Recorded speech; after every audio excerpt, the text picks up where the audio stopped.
I simply don't have any answer to it. Maybe our male colleagues and participants who have joined here, maybe they are in a better position to answer this. Thank you. Thank you, ma'am. Thank you. Bimal sir, did you get any question? Sir? Sir, did you get any question? No, no, no. No Okay, question. okay, okay. Thank you then. Thank you, speakers. It was really enriching, very informative. Thank you very much. Here we end this session, and I now call upon Sri Chandan Rai to take charge of the next session. Thank you. Thank you, speakers. Thank you. Thank you, Dr. Tilotoma Mukherjee. Thank you, ma'am. Now we are going to start technical session 2. This is also the invitee paper presenter session. And in this session, I would like to request Dr. Subhash Singh Rai, Associate Professor and Head Department of Political Science, Chandidas Mahavidyalaya, Birbhum, to take the chair of this session.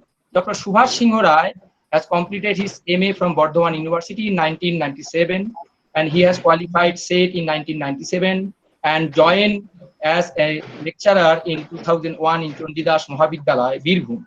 He has 20 years of teaching experience. He awarded his PhD from Jadavpur University in the year 2018.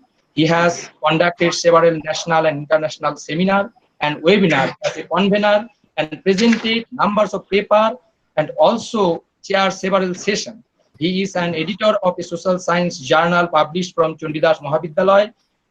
May I now request Dr. Subhash Singh Rai to take the chair, and myself, Chandan Rai, I will assist Subhash Singh Rai to conduct this chair, this session. In this session, we have 4 invited papers.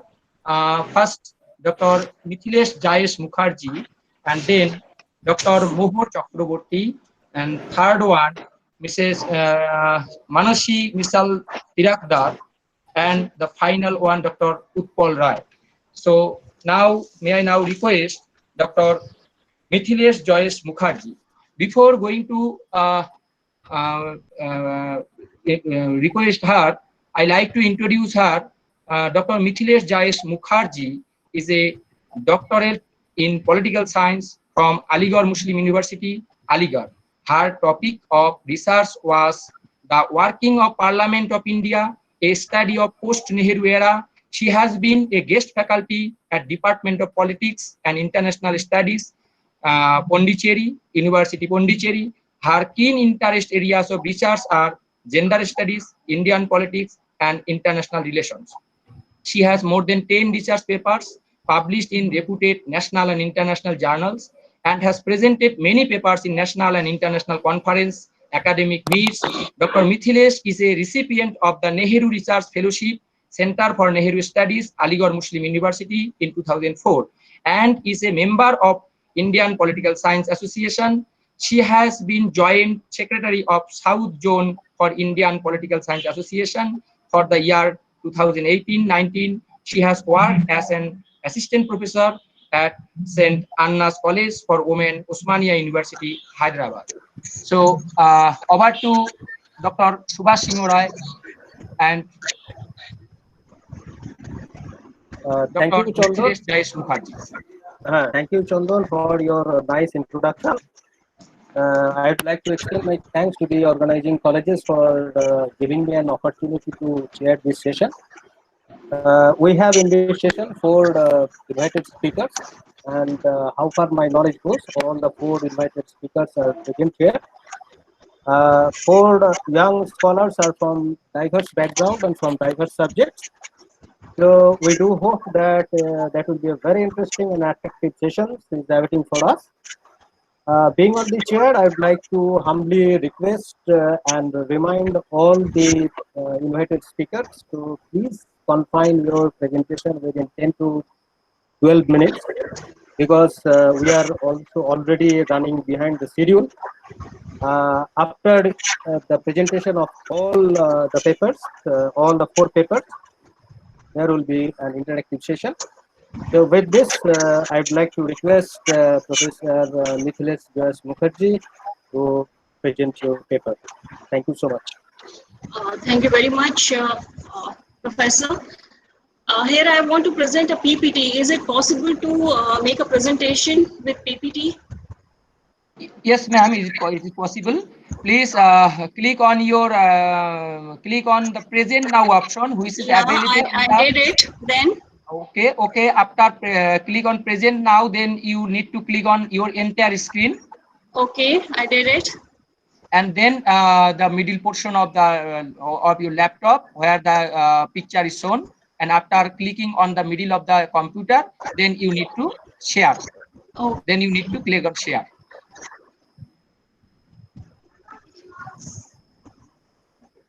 Okay, is it visible, madam? It is visible. Now it is, you are presenting now. but I'm not getting how to share my PPT with. Ma'am, now you need to click on your PPT. Now, ma'am, you need to open your PPT. If you click on your Okay. PPT, okay, open your PPT.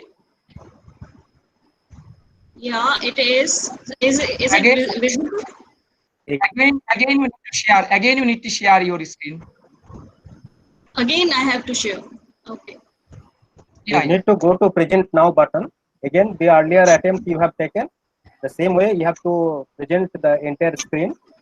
And yes, your screen is now we are seeing your screen.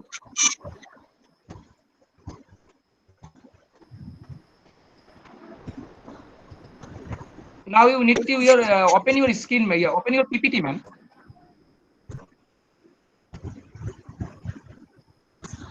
It's Oh, I'm you not left again. getting. Something is wrong actually. I just see. Just try.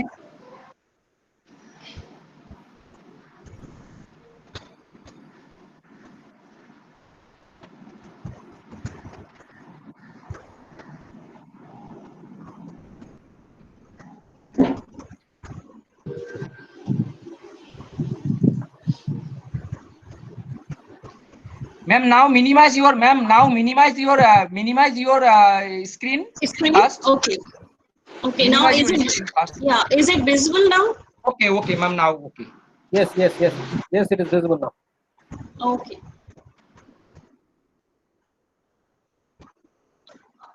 Sorry for the inconvenience. Okay. I'm Dr. Mithilesh S. Mukherjee from Varanasi. And first, before I start my presentation, I would like to thank Dr. Tilotma for giving me this opportunity. And it's truly a pleasure to be a part of this webinar. Today's topic of my presentation is political leadership for Indian women, as good or as bad as others. The purpose of this paper is to explore and examine the women leadership pattern in India and their place in Indian politics. I would like to start my presentation with this quote of Eleanor Roosevelt. She said once that politics is a man's world, not my words, but by men themselves. If women want to be in politics, they need to grow skin as thick as a rhinoceros. And the same kind of views has been expressed by Ann Tickner, feminist IR theorist. She says that we are socialized to believe that war and power politics are more effectively managed by men, while women are ascribed roles in reproduction and homemaking.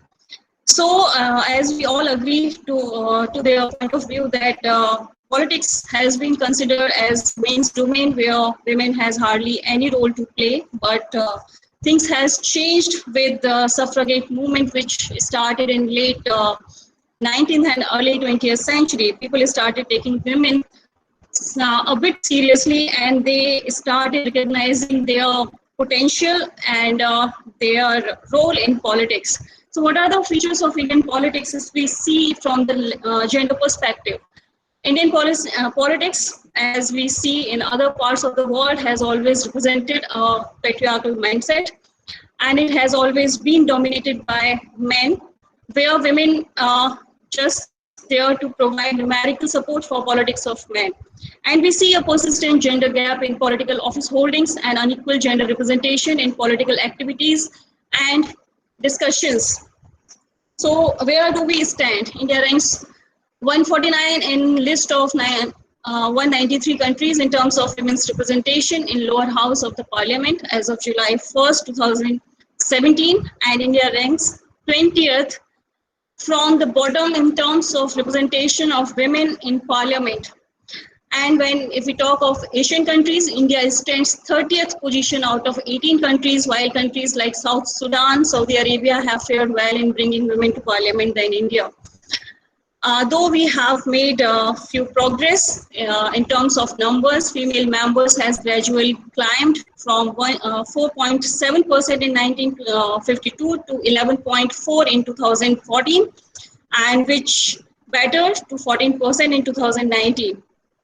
However, this number is not very satisfactory. If we see the state assemblies, the percentage is been constantly lower. And to improve this participation of women in Indian politics, there have been some legal provisions made by earlier governments, like constitutional amendment of 73rd and 74th, by which Panchayati Raj institutions were recognized and women were given 33% reservation at Panchayat level. And further, it was increased to 50% reservation for women and PRI in 2009. And because of that, we have few states in India like Andhra Pradesh, Bihar, Chhattisgarh, Himachal Pradesh, and others who have implemented 50% reservation for women. And we have few panchayats where 100% elected panchayat heads are women. To increase this percentage of women in politics, again, one bill introduced in Parliament, 108th Constitutional Amendment Bill, to give 33.3% reservation in Lok Sabha and State Legislative Assembly for women, but it could not pass. Though it was passed in Rajya Sabha, but it could not pass in Lok Sabha because of less of political consensus. So, what is the Indian scenario if we talk about political leadership of women in India? So, it is very interesting fact here that feminism in India was initiated, supported, and promoted by men, unlike Western countries where women had it very hard way. Political leaders like Mahatma Gandhi and others, they not only realized and recognized their potential, but they gave a due respect and place to women in the freedom struggle. And it was Gandhi who endorsed Sarojini Naidu's candidature for President of Indian National Congress in 1925. And he said on her appointment that it is the fittest opportunity for paying our Indian sister the compliment that is long overdue. So we see that our previous political leaders were more progressive and liberal in their approach comparatively to today's leaders. And along with there were several prominent female figures who greatly contributed in national movement like Sarla Devi, Muthu Lakshmi Reddy. The names are more. But despite having played this kind of role in independence movement, women did not get any quota or reserve seats in any representative body. There were few women who actually demanded for this reservation, but there were few women who opposed reservation in any representative body like Sarojini Naidu. She was not in favor of any kind of reservation for women. So, nevertheless, through the integrity of India, great women leaders have made their place by their grit and determination to bring a change the country wished to see. Many of them induced a significant development and change that country needed. And the first Lok Sabha, when it was constituted, we had 5% of members who were female. The number was less, but we were ahead of Western countries like the US and United Kingdom. At that point of time, United States of America had only 2% of women in their representative bodies, and United Kingdom had 3%. So we were ahead at that time, but we couldn't sustain or maintain this percentage. In Western countries, they made a better, they did a better job than Indian. So they have now better percentage of women candidates in representative bodies than Indian representative bodies. So we went backward instead of going forward in this direction. Gandhiji was ahead of Roosevelt and Churchill when it came to inducting women in politics. However, the US and the UK have since made far more rapid strides in this regard. So if we look at India's political history from gender perspective, we see a contradictory picture of women in politics.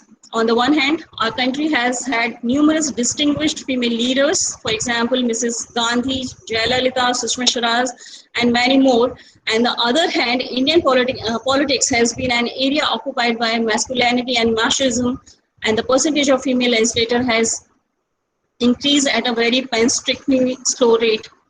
So there are some accusations which are made very commonly for this less number of women in politics. So what are those accusations? And for these, most of the time women are made responsible. The first accusation we find the women are less interested in politics because of its criminal and violent nature. So what is the reality? If we see the number says the difference. Voters turnout and party membership in India, if we see, it is we have many women in Indian politics. The data from CSDS shows that number of women in election campaigns increased substantially from 13% in 1999 general elections to 22% in Lok Sabha elections of 2009. And they have been actively participating in all political campaigns. BJP, as of 2018, had 3 crore women members in their party, and all other Democratic Women's Association claims to have 1 crore women members in their party. And if we see the voters turnout of women, that has increased by 27% since 1962. In comparison to men's voters, turnout rate has only increased by 7%. So the gap, which was 16.7% in 1962, has narrowed to 0.3% in 2019.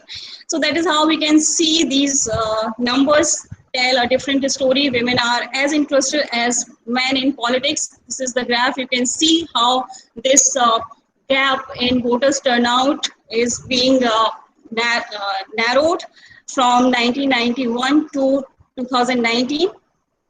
And this is from 1962 to 2019. And this is another data which shows that we have constantly moving in a better direction when it comes to representing in parliament. The another accusation about women in Indian politics is that the women in Indian politics are mere proxies or dummy candidates of their husbands or father. They are not independent women who want to be in politics. So what is the reality? We don't deny the fact that dynasties have had helped women in making it to representative bodies, but over the last 3 Lok Sabha elections, BJP had 53 women MPs, of whom only 39.6 are dynastic. Where the Congress has different story, it has 74.3% dynast of the same period. But this is not that all the women are coming from dynasties. If we see or we go at state level or panchayat level, those women are not coming from dynasties. And another accusation I would like to deny on this basis, that coming from dynasties doesn't make them proxy or dummy politicians. We can't say Indira Gandhi, Sonia Gandhi, Sheila Dikshit, Vasundhara Raje are just like dummy politicians. Calling them dummy politicians just because they are coming from dynasties, I would say it would be a prejudiced gender bias against them, because when it is a male member, they are accused of nepotism and are never seen as dummy politicians. So another accusation which is made about women is that they are non-winnable, and this is the reason they don't get tickets to contest the election. If we see the reality, the percentage of women candidate in the election is, and the winning rate of women candidates in every election is higher than they are fielded in elections. And this is the graph which shows that in 1952 we fielded around 2.7% women, where the percentage of women they were 4.7%, and in 2014 it was 7.4, and the winning percentage was 11.4%. So again, I will refute this accusation of about women in Indian politics. So what are the reason behind fewer number of women leaders in India? So what I see, the first reason what I see is the economic dependency of women on their family members or the male members. Most of the women in Indian society still are economically dependent on their male members, and it is difficult for them to get economic support from the family. It is easier for a male member to get the same kind of financial support, but when it comes to women, they don't get. Another reason is domestic and family responsibility and lack of family support. Whatever we are, as a women, we still keep our priorities like family as a first priority and our career the second priority. And when it comes to politics, demands your 24-hour involvement and active role. So when it comes to, so it is difficult for women to strike a balance in both the responsibility, family as well as politics. So this is another reason what I feel is a hurdle in women's way to politics. Another is character assassination. In India, this is like women chastity is very fragile, and this is the one way of controlling women's sexuality. So going out, spending time with men, we don't consider it decent. So this is another reason of women not going into politics. Another is lack of acceptability of women candidates and confidence in women contender.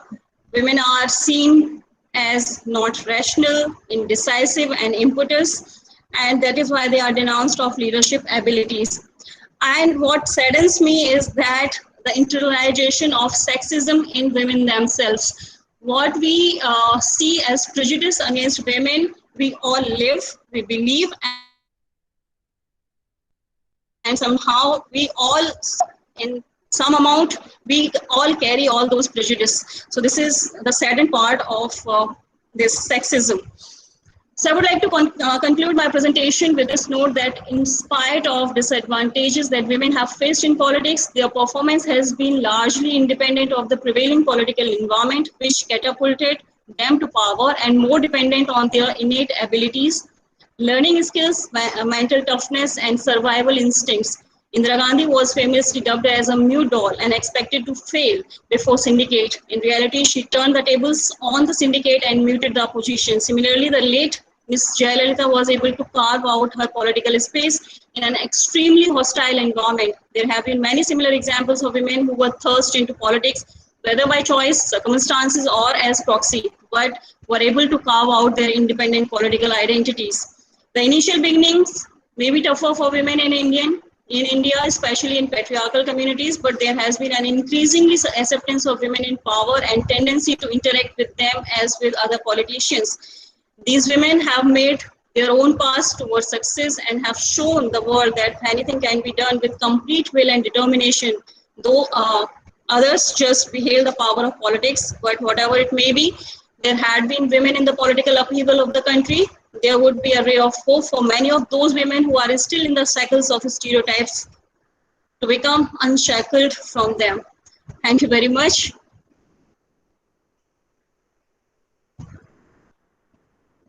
Thank you, Dr. Joyce Mukherjee, for your nice presentation, but within the time limit. You have nicely presented the Indian scenario from the patriarchal mindset. From agency patriarchal mindset. You started your presentation with the politics is men's world, the famous statement of Roosevelt, and then you enter into the political representational picture in India, where you show that the Indian situation is not so rosy if we compare with the African and also some of the Asian countries. You also refuted the misplaced allegations against the women's candidates for entering into politics, and that is from the lack of non-winnable, lack of winnability character or dummy candidates or the domestic compulsion, and it is also the middle class prejudice that women are barred or prevented to enter into politics. You have already refuted through your logic and through your information and data. So thank you for your fantastic presentation with data and information and with also very logical argument. With this now, may I, Chandan, may I request the second Yeah, speaker? Or yeah. introduce the second speaker. Second speaker is Dr. Mohor Chakraborty. She is an assistant professor, political science, Department of Political Science, South Calcutta Girls College. Okay, Shubhasda.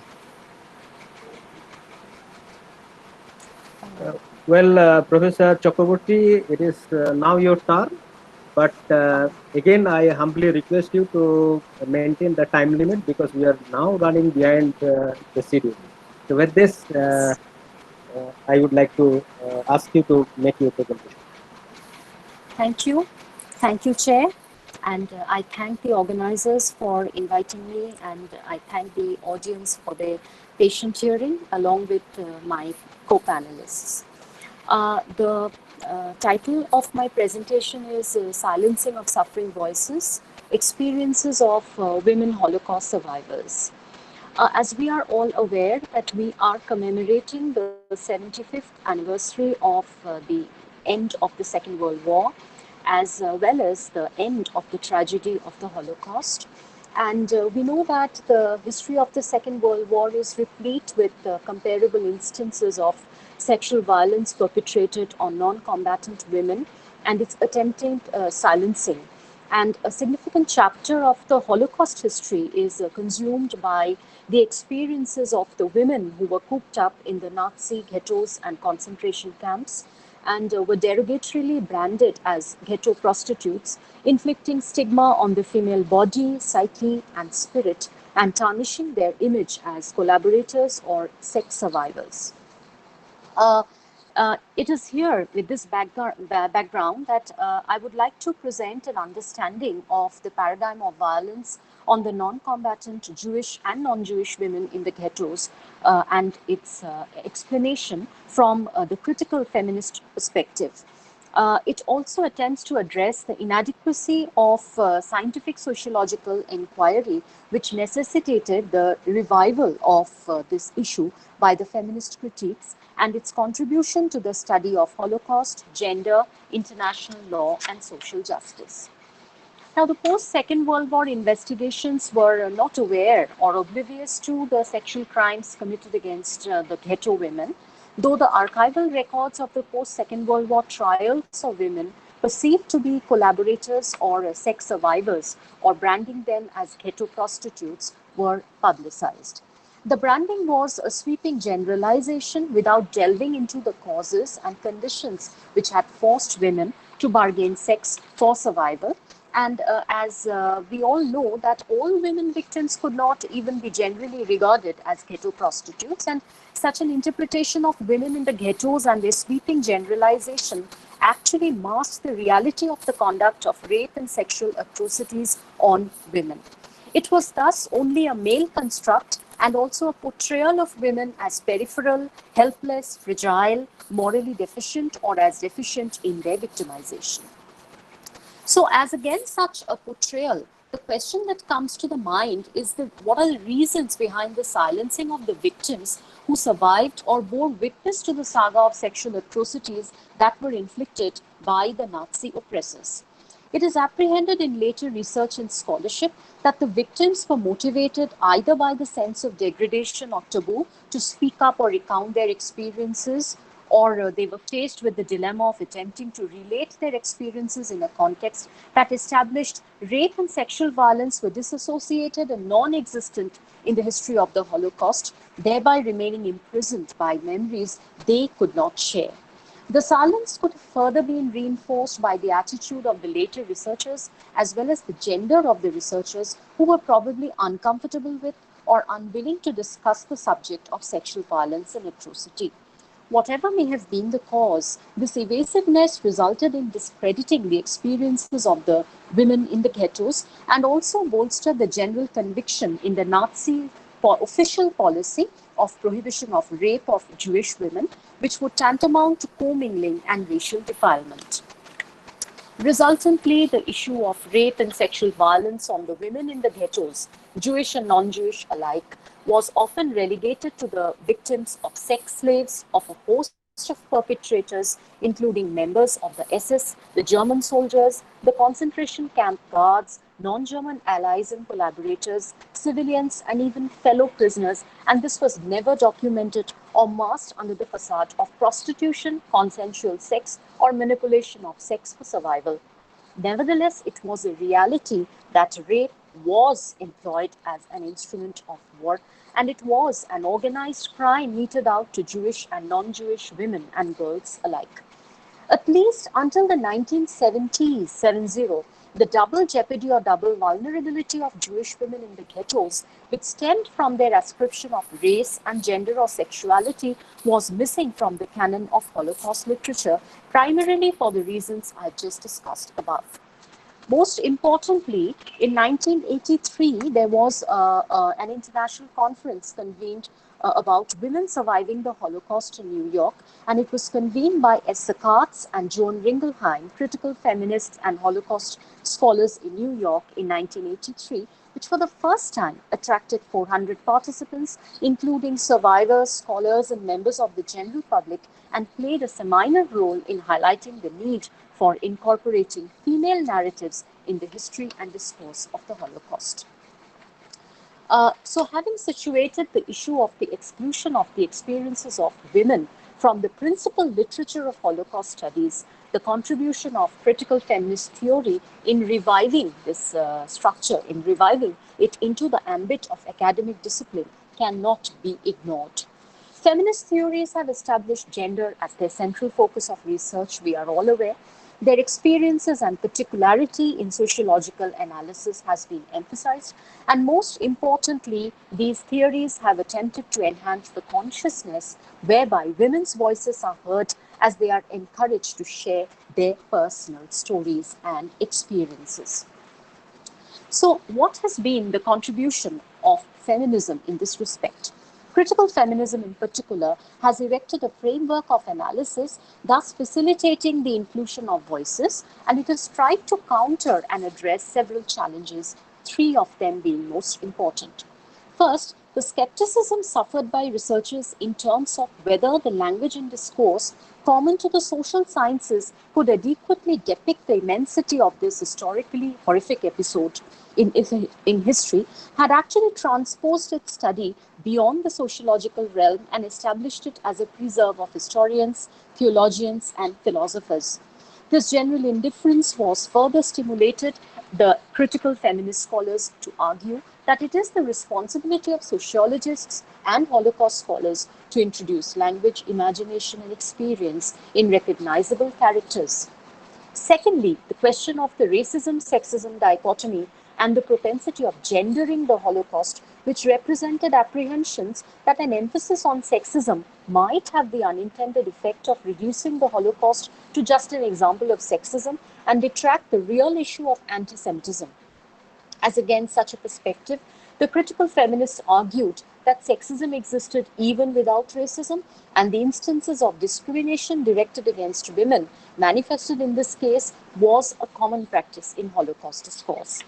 Thirdly, the problem with authentic sources and accepting non-fiction narratives like the biographies, memoirs, oral testimonies of the survivors, that was claimed and addressed by critical feminists that a holistic body of knowledge cannot be erected without connection to the particular subject under study.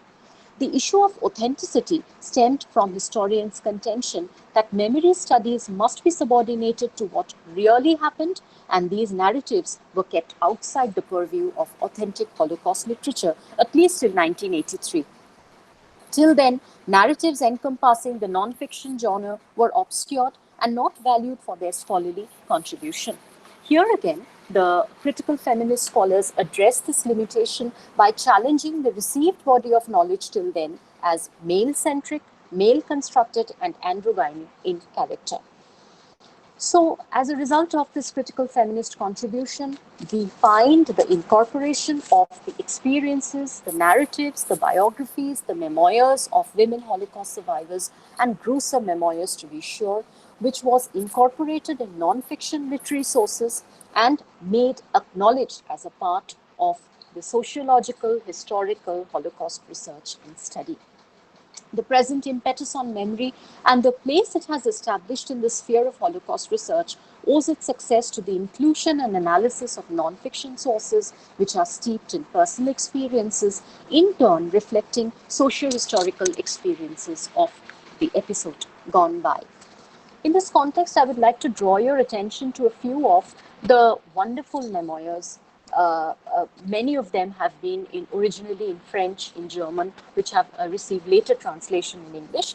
And mentioning a few here, Cecily Klein's Sentenced to Live, Charlotte Delbo's None of Us Will Return, and Auschwitz and After, Felicia Hayat's Close Calls, Dada Haas's These I Do Remember, Gerda Klein's All But My Life, Isabella Leitner's Fragments of Isabella, Judith Isaacson's Seed of Sarah, Eichengreen's From Ashes to Life, My Memories of the Holocaust, Pelagia Luenska's 20 Months at Auschwitz are among the many constellation of the memories of the Holocaust survivors. Coming to the conclusion now, the contribution of critical feminism in situating the historical paradigm of violence on the ghetto women and its inclusion, acknowledgement, and popularization of literature, particularly its non-fiction counterpart, represented by testimonies, biographies, memoirs of women victims, had addressed the inadequacy of scientific, sociological, and historical inquiry of the Holocaust. These sources have enriched the Holocaust literature by exposing and contextualizing sexual violence, particularly since accounts of rape and sexual assault were overlooked, hushed up, or even denied. Often considered peculiar or specific to women, it was believed that academic discussions of rape inadvertently misinterpreted the extent of sexual violence by miring it in ideology rather than praxis, which minimized or omitted the documentation of sexual crimes from Holocaust history.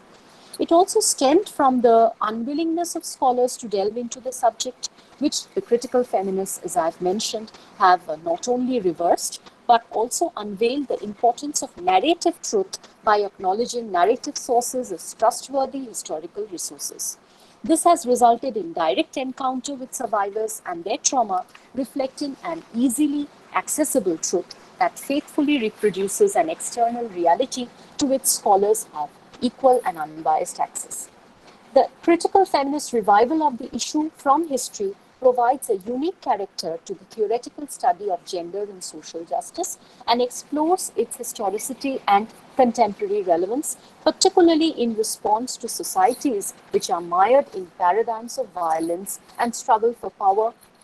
And it exposes the essence of re-examining the values and characteristics associated with the literature and lives of women sufferers with an eye towards internalizing them in developing ourselves and history, rational individuals situated in a responsible human community. Thank you.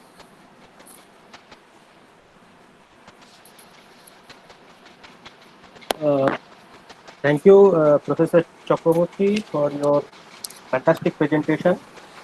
Earlier, we used to read or study the Holocaust from the human rights perspective, but from the critical feminist perspective, we have proved that the Holocaust can be studied from other angles too. So, thank you for your nice and very informative and theoretical presentation.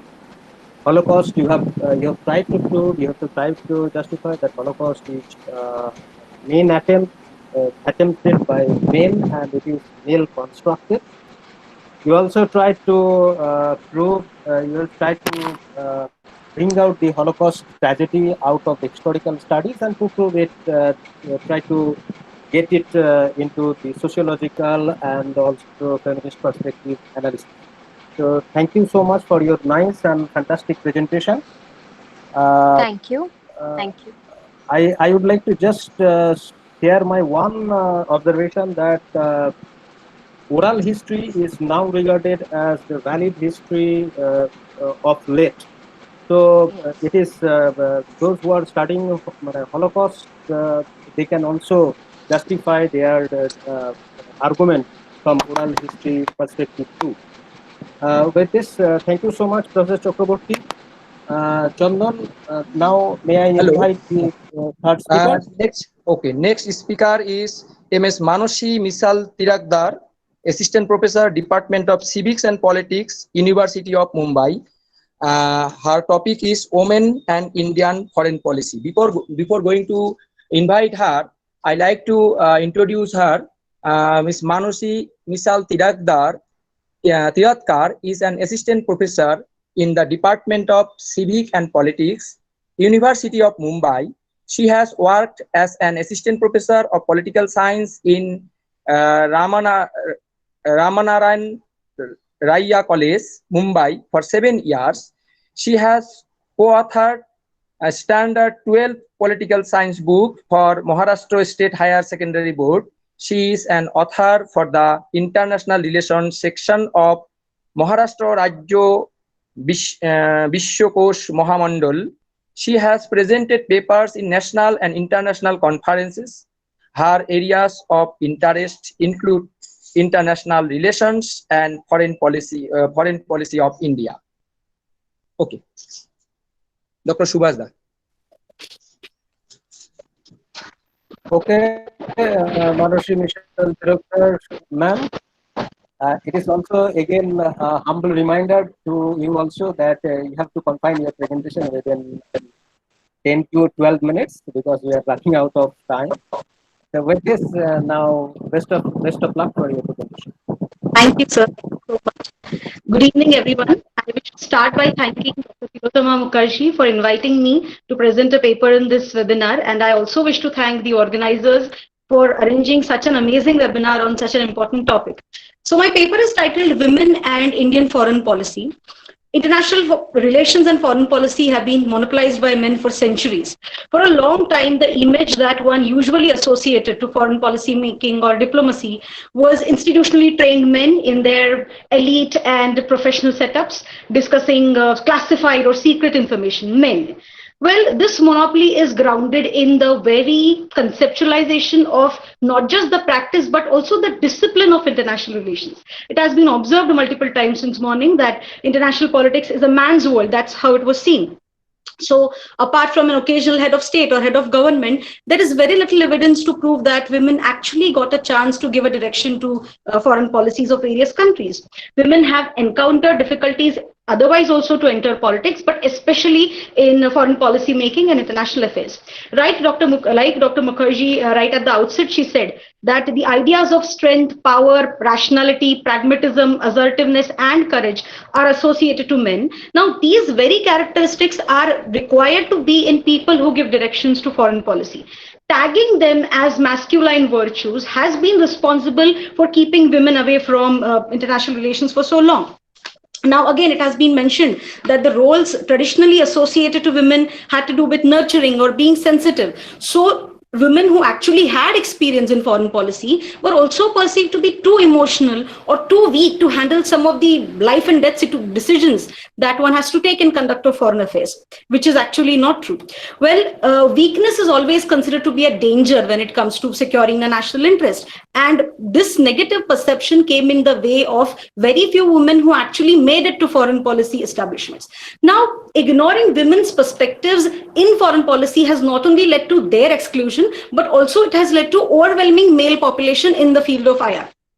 Well, in case of India, the Indian Foreign Services, right from its outset in 1946, gave women diplomats the right to represent the country right from the outset.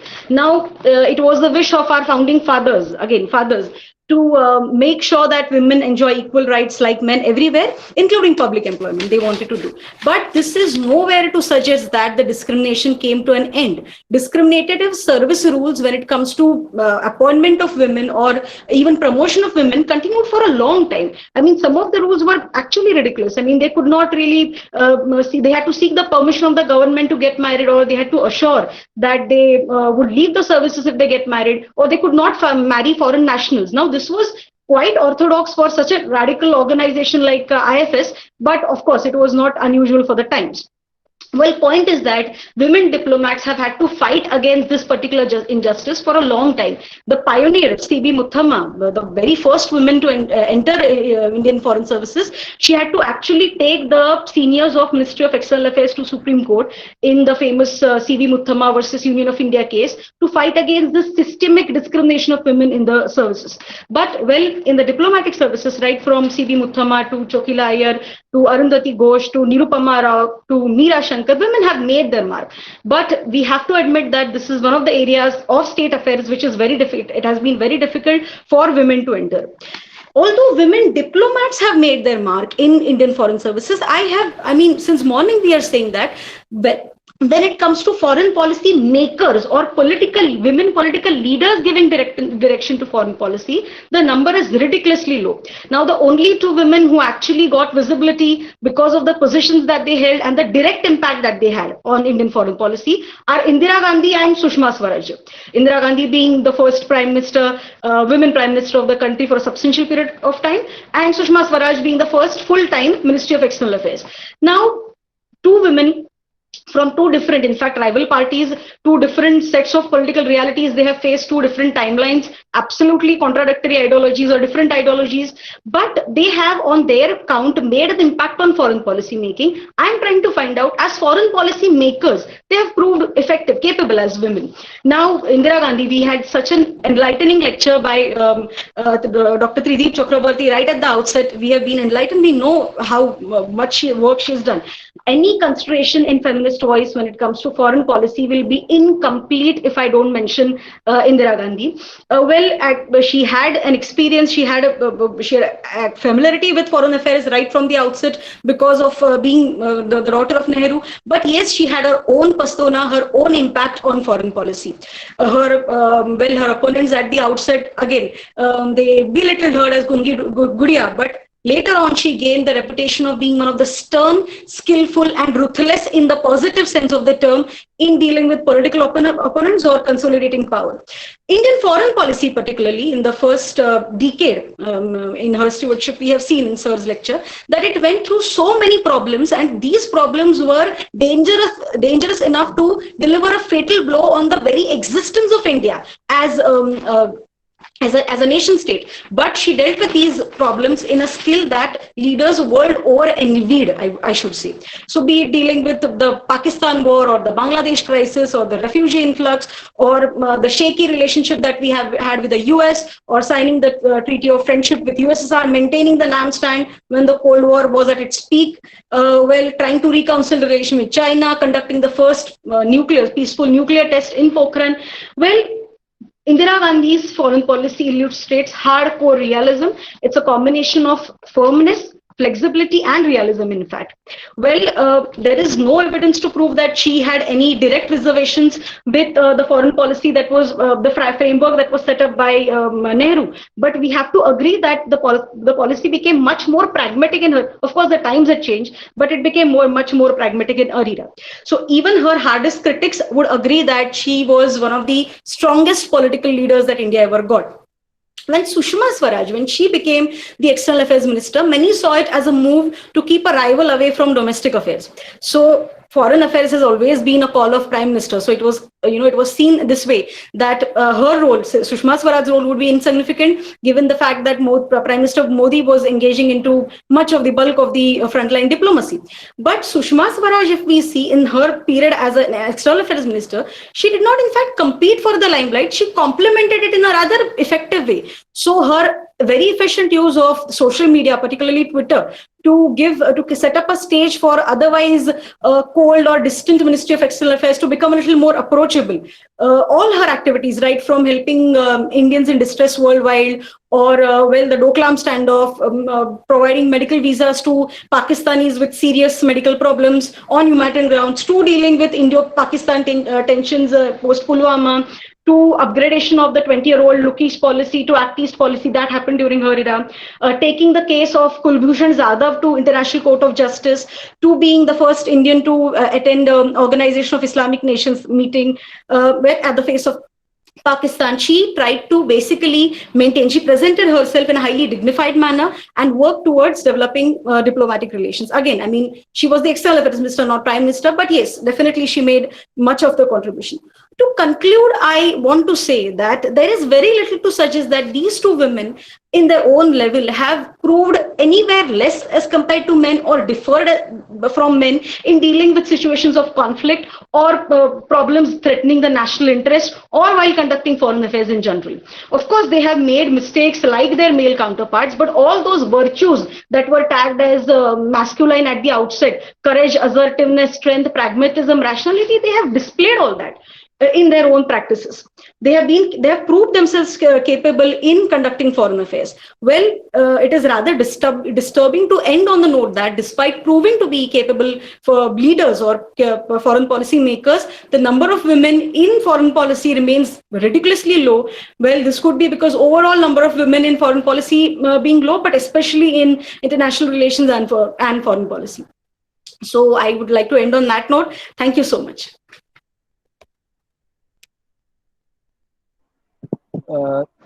Thank you, Professor Tirudkar, for your excellent presentation. Foreign policy and the role of women in general, we can say. Foreign policy is male dominant, it's a male's world, it is not being represented by female or woman is your central theme. But at the same time, you have also presented two very glaring examples of two prominent Indian female ministers, especially Indira Gandhi and Sushma Swaraj, for their very positive role in formulating foreign policy and also guiding and directing the foreign policy in a very positive and very cooperative note. You also mentioned that there are hardly few officials in foreign department or in South Bloc due to some preventive conditions or some of the conditions which are not fitted with the qualification of female candidates. But you also presented it very fantastically with a positive note that female policymakers and female leaders can also play very constructive role in formulating very different kind of foreign policy. So with this, I thank you again for your fantastic and attractive presentation. I would like to ask the audience and the participants here. So please put your questions. One more presentation. I know one more presentation. Just a small reminder to the audience and the participants. So please jot down your question. If you do have any questions in the chat box, or at the end of our session, you may ask directly. So with this, I would like to Chandan Rai to invite another or the last invited speaker. Okay. In this session's last invited speaker is Dr. Utpal Roy, Assistant Professor, Department of History, Shohid Khudiram College, Kamakhaguri, Alipurduar. Dr. Utpal Roy is an Assistant Professor, Department of History and IQAC Coordinator of Shohid Khudiram College, Kamakhaguri, Alipurduar, and former Coordinator, Postgraduate Section, Department of History, Malda College. His area of research interest is the history of communication and the history of gender inequality in India. He has a series of publications on this particular research field. I am just here mention the related research publications with today's webinar topic, Women in Politics. He has edited a book, Challenge on Prospects of Development, a social and historical study on tribe women and environment in Bengal, and he has published a number of articles I am not mentioning here. Apart from this, that he has a long research experience as an editor of Exploring History, ISBN books, a biannual UGC approved peer-reviewed journal since July 2010, and as an editor-in-chief from July 2017 to June 2018. Over to Dr. Subhash Singh Rai. Welcome, Dr. Utpal Rai. Yes. When I saw your title of your presentation, I got very interested to listen from you. It's very title shows that we have some positive influence and positive arguments of women representation, women participation in politics from ancient India. So I would like again to request you to confine your presentation within the limited time. Thank you. Best of luck. Best of luck for your Okay. Sir, am I audible? Yes. Good afternoon. Respected Chairperson, Dr. Subhash Singh Roy, Associate Professor, Head of the Department Political Science, Chandidas Mahavidyalaya, Birbhum, and Mr. Chandan Roy, Department of Political Science, and my dear fellow colleagues and participants. My special thanks and heartiest gratitude to the convener of the today's webinar, Dr. Tilottama Mukherjee, Head of the Department of Political Science, Syama Prasad College, and Joint Convener, Mr. Chandan Roy, Department of Political Science, Malda College, and my ex-colleagues, giving me a wonderful opportunity as an invited speaker on today's national level webinar on women in politics. Myself, Dr. Utpal Roy, Assistant Professor, Department of History, Shahid Khudram College, and I'm going to present here my paper on women participation and deliberative role in the early Indian political organization, a special study on Vidhata. Yes, political participation is a significant way to women's empowerment.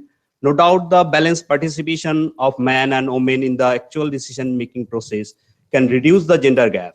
If we carefully study our historical background or political history, yes, we have some good example of women political participation like Rajia Sultana, Nur Jahan, Lakshmi Bai, Ani Besant, Sarojini Naidu, and so on. In the post-independent period, few dominant women political leaders led India. Still few women faces are dominating our regional and state national level politics. Instead of that, in 2008, 33% women reservation in the Lok Sabha and all state legislative assembly was introduced by the 108 constitutional amendment bill to reduce the huge gender gap. The necessity of the women reservation bill in 2008 indicates that in true sense, we failed to achieve the expected level of the women political participation as well as women empowerment even after 50 years of our Indian independence. Therefore, the above examples are exceptional and the patriarchy is still continuing in our political decision-making process. Now the question, sir, has the present political gender inequality really been continuing in India since ancient times? Or is it a legacy? What was the actual nature of participation and deliberative role of the women in the early Indian political organizations, especially in Vidhata? Last one is a very important question. Was the women deliberative participation really equal in true sense? Here, I will try to find out the answer of these research questions through the historical analysis. Vidhata, Sabha, Samiti, Vaidik Gana, and early Parishad, these are the significant early tribal political organization of the Vedic period. But here it should be remembered that this organization not only would perform political activities, at the same time they had their some distributive, social, ritual, and military role also. Let me explain about Vidhata. Vidhata was an oldest political organization in the historic period. The terms Sabha and Samiti are mentioned respectively only 8 and 9 times in the Rig Veda.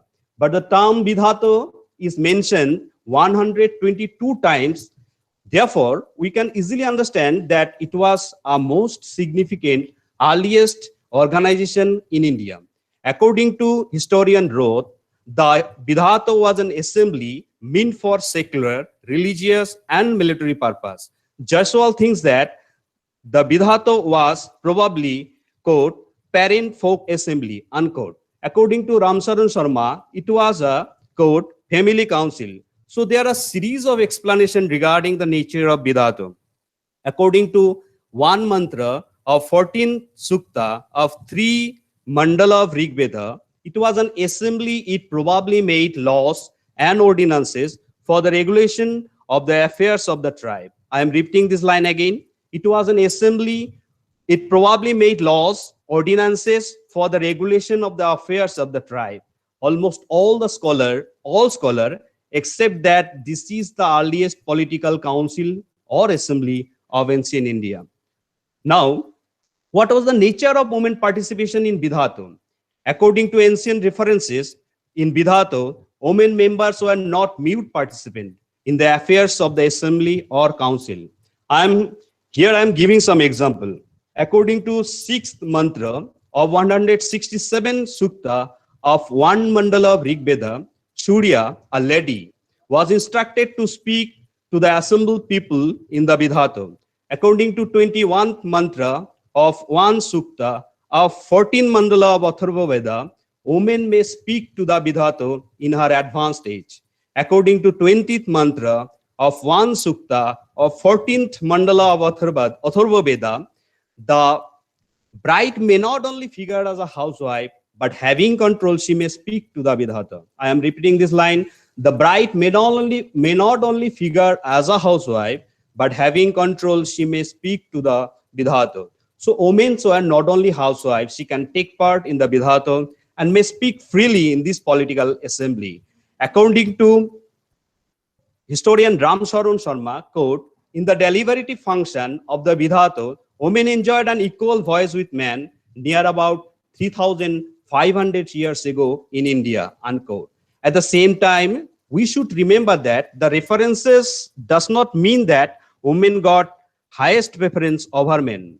Sabha is another significant political organization. According to 3 mantra of 67 Sukta of 1 Mandala of Rig Veda, we see the example of woman speaker as Sabhapati, and she is described as worthy of going to the Sabha. However, the Sabha was mainly a patriarchal and aristocratic organization. Women attended in the earlier period, but the practice stopped in the later Vedic times. In connection with the Draupadi episode of Mahabharata, women do not attend the Sabha. In the later times, Matrajani Samhita indicates that women stopped to attend the Sabha. Undoubtedly, women participation was decreasing to the Sabha during later Vedic period. According to Matrajani Samhita, Aitareya Brahman, in the later Vedic period, women had nothing to do with public assembly or life, and she did not attend the Sabha.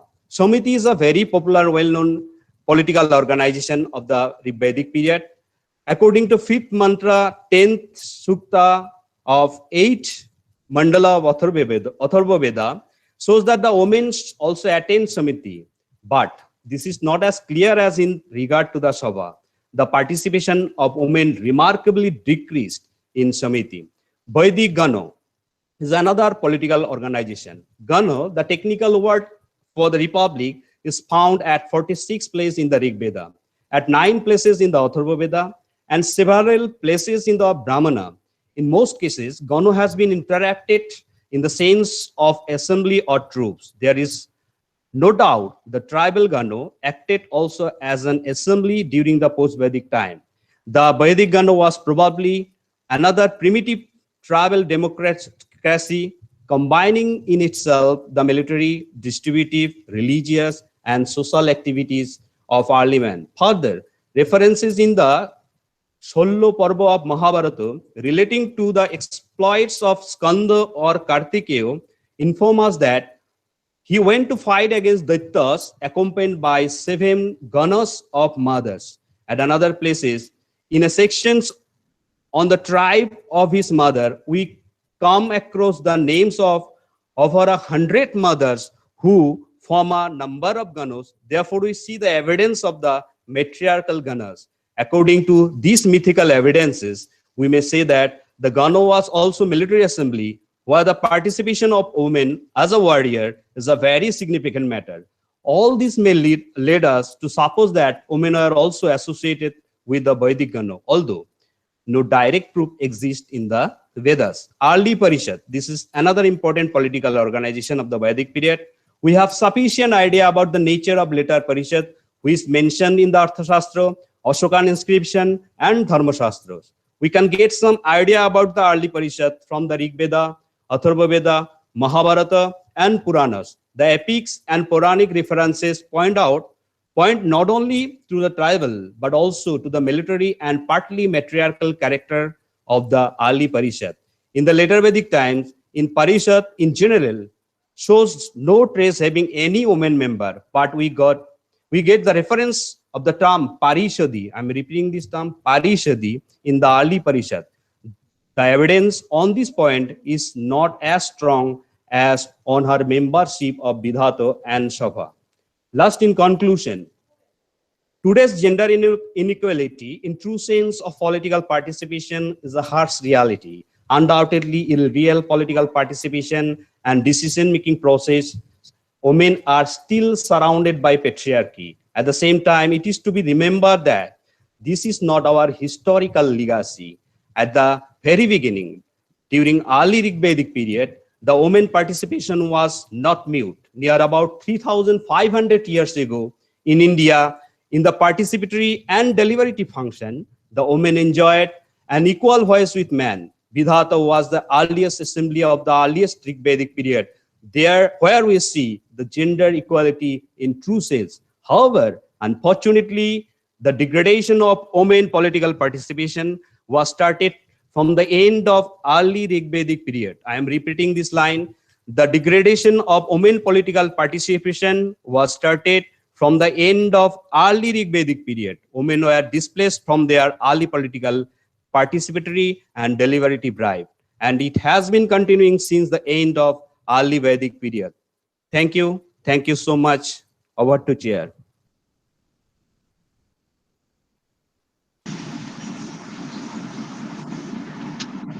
Thank you, Dr. Rai, for your nice presentation.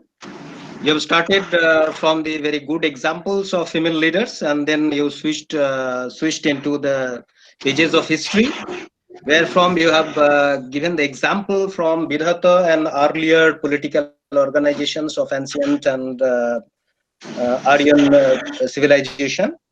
It's a very nice lesson to learn from your presentation, and we do hope that amidst the darkness in Indian politics, especially the representational crisis in politics of Indian women, we can learn a lesson from history, and also we can replicate in today's politics, where in ancient India we can keep our reliance in the efficacy and in the able leadership of women.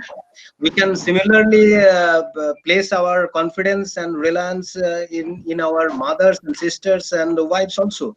So thank you for your illuminating and very attractive presentation from the pages of history. So with this, I would like to hand over Chandan Rai for the interactive sessions to start.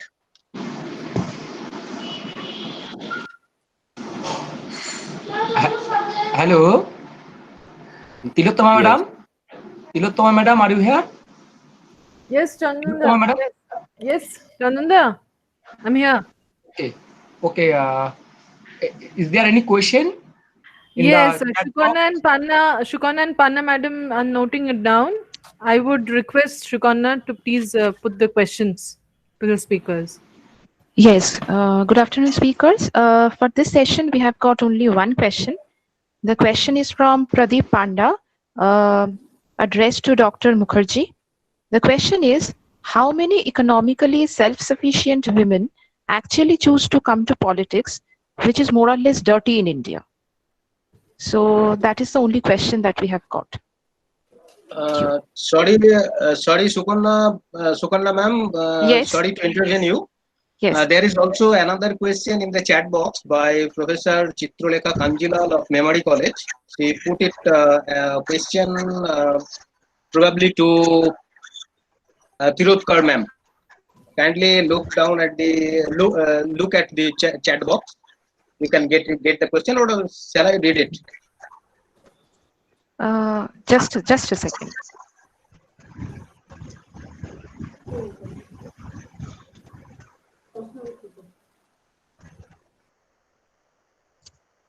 Yes, one question is there from Chitralekha Kanchilal. She asked to Professor Tirotkar. She asked that I would like to know the role of Chinese ambassador in Nepal in this regard. The question goes like this.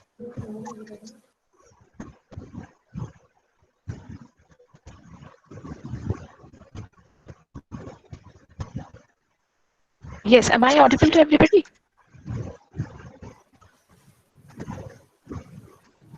Hello? Hello? Yes. Yes, Chananda, can you hear her? Hello, Subhash sir? Yes. Subhasda. I think he's muted Subhasda? and he doesn't remember that he's muted. Yes, yes. Okay. Yes, yes. What shall I do?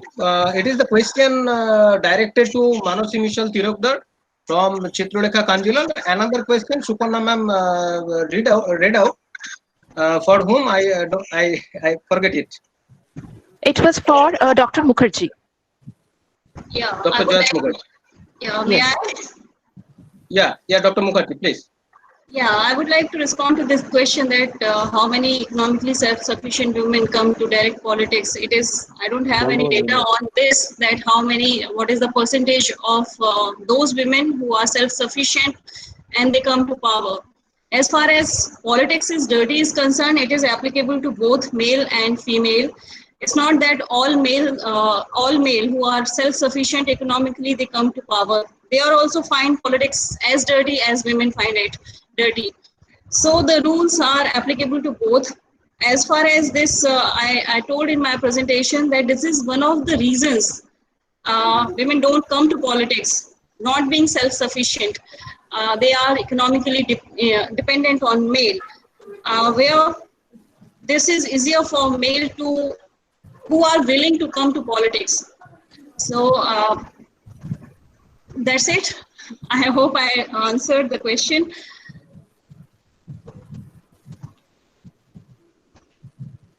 Can the question be a little more specific, because the role of Chinese ambassador in Nepal is in this regard. I mean, in what exact regard was the question? If I could get a little more clarity on that.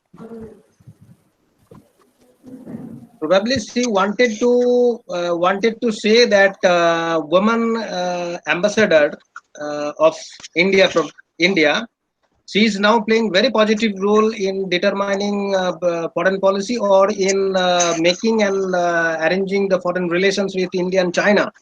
She is seen very active in those sectors. So she wanted to know about your comment on the activism and very constructive and positive role of Chinese ambassador of India.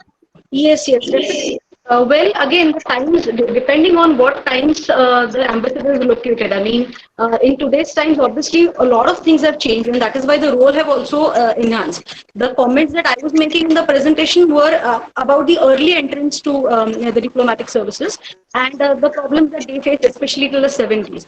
But yes, obviously, with the changes in role and again, the specific situation, especially in Nepal, and the reason for that particular effort in the direction of strengthening the country, obviously that makes a difference. Yes, the role has been played.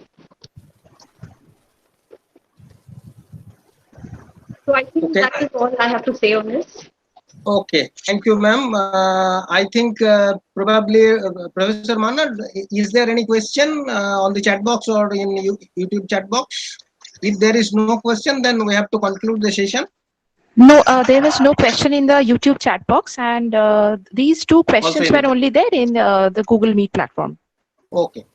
Thank you so much, the four young research scholars and professors, and also from various backgrounds. As I expected in the initial of the session or at the outset of the session, that this session is going to be very, very powerful and very, very theoretically laden. And I think, being on the chair, I congratulate you to all the four budding scholars for your fantastic presentation. And our expectation spill over our over expectations. So with this, thank you so much. I would like to hand over the virtual of this platform to Chandan Rai or Tilotoma Mukherjee for further initiation. Thank you so much. Thank you, Dr. Subhash Singh Roy, for conducting technical session 2.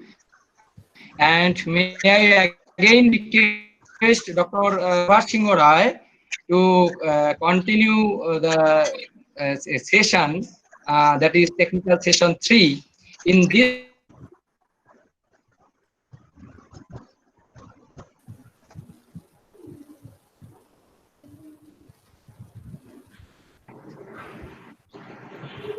Chananda, you're not audible. Chananda, you're not audible. Malda College, Malda. So may I? Hello. Am I audible? You were not audible, Chananda. Still, am I not audible? No, now it's okay. Repeat. Yes, you are now. Yes, you are now. We are going to start our technical session 3. And in this session, I also like to request Dr. Subhash Singh Roy again take the charge of this session. Again, you paused.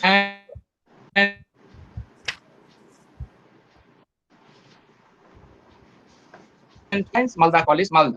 In this session, Winter already informed me that some of her personal problem she could not attend with us. That is Sushila Baraili, Assistant Professor Political Science, Shonada Degree College.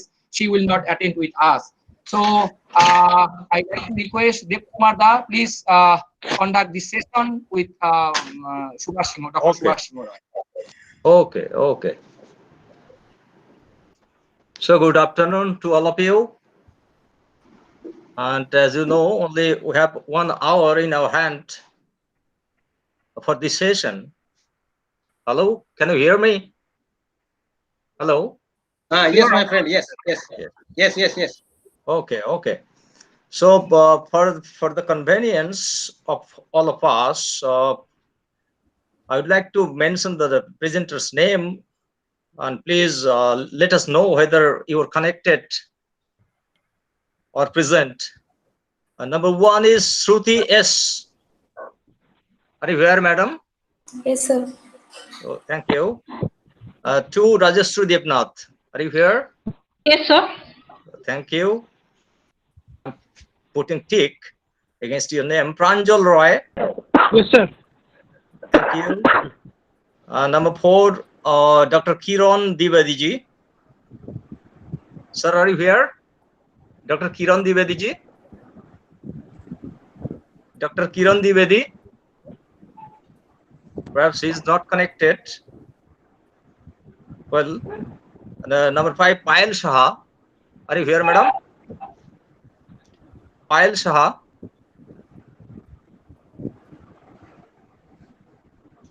She is not here. Yes, sir. Okay, good. Fine. Payal Shah. And then 6, Mrs. Shiva Mahanta. Mrs. Shiva Mahanta. Shiva Mahanta, are you here?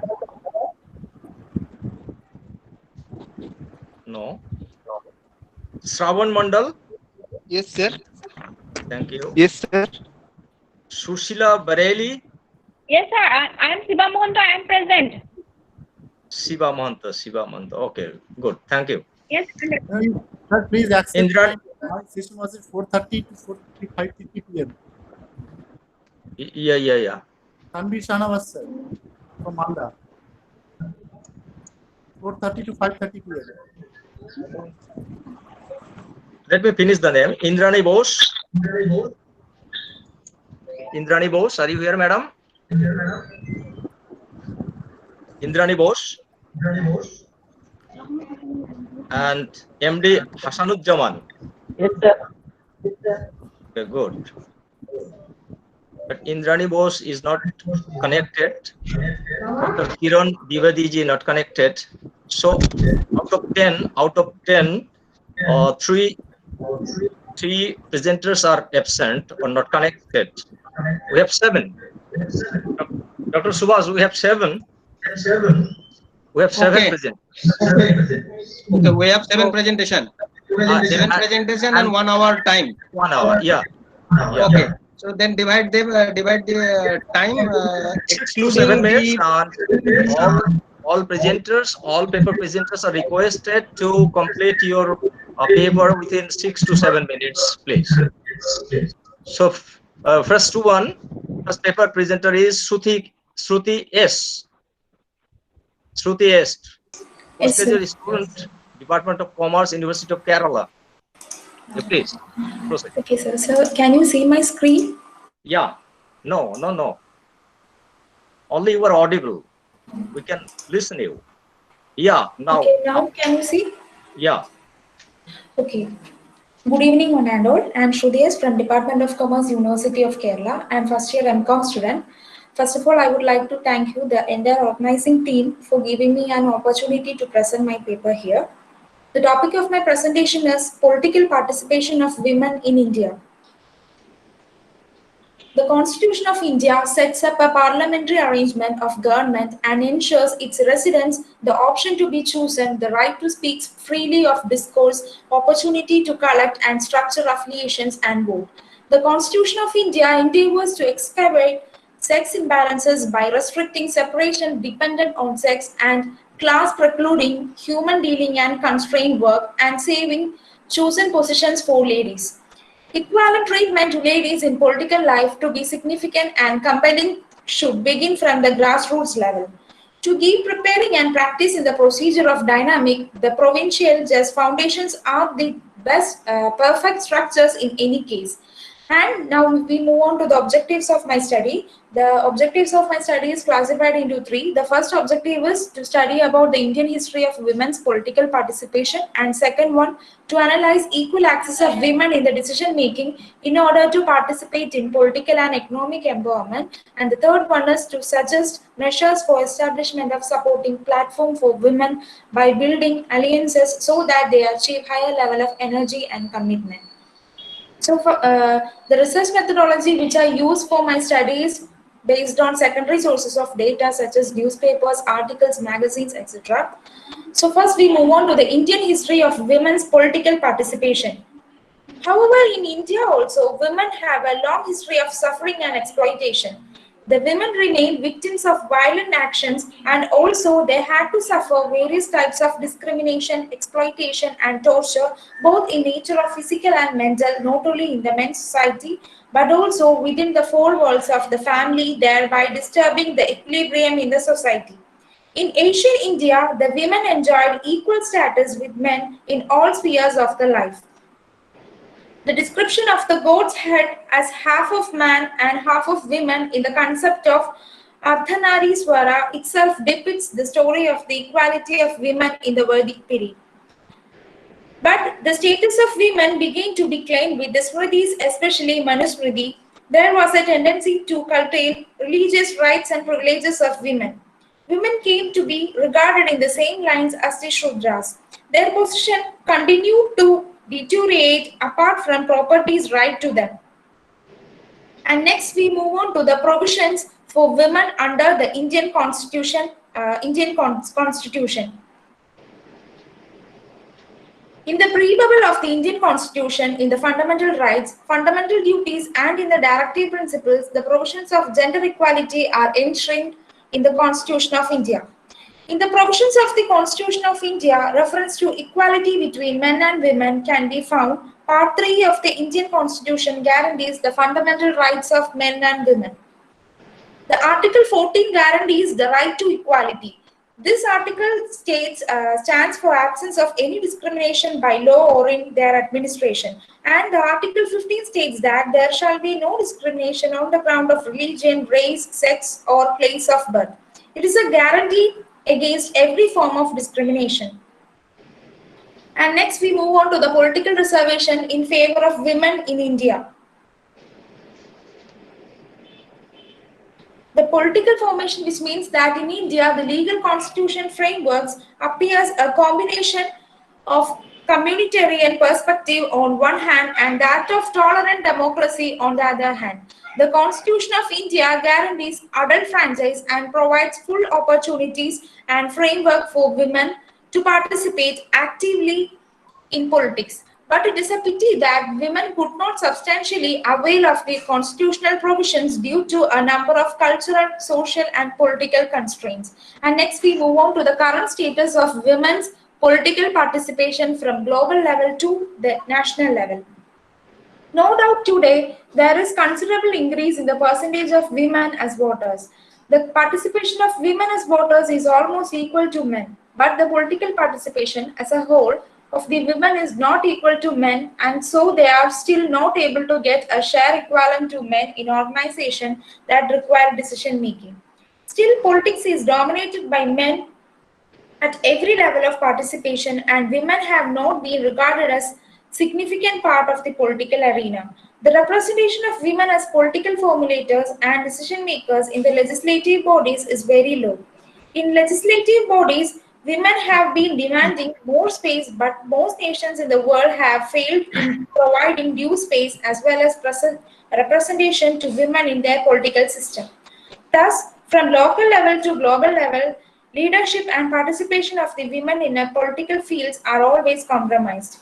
Women are always underrepresented in leading positions, whether in civil services, academia, elected offices, or private sector.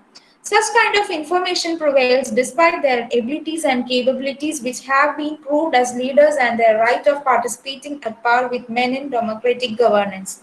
Women are moving equally with men only in a handful of countries like Germany, Sweden, Norway, etc. In these countries, substantial inroads are made by the women into decision-making process. Female presence in legislature remains small and relatively insignificant in the advanced countries like Western Europe and Northern America. There remain wide variations as far as average percentages of females as parliamentarians across single and lower and upper houses in each region. And also, the worldwide, the highest percentage of women in the parliament is in Rwanda. Women there is in the lower house has won 56.3% of the seats. And next, the conclusion of my study is that the representation of women as policy formulators and decision makers in the legislative bodies is very low. In legislative bodies, women have been demanding more space, but most nations in the world have failed in providing due space as well as representation to women in their political system. Thus, from local level to global level, leadership and participation of the women in the political fields are always compromised.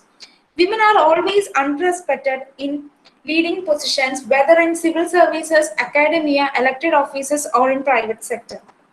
Thank you. Thank you.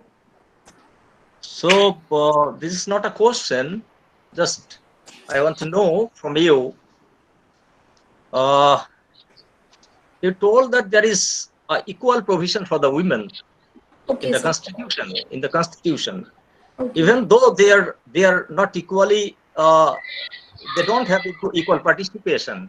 So, what do you, in your point of view, what are the causes? Sorry, sir. What are the causes they can't participate equally in the Indian political system?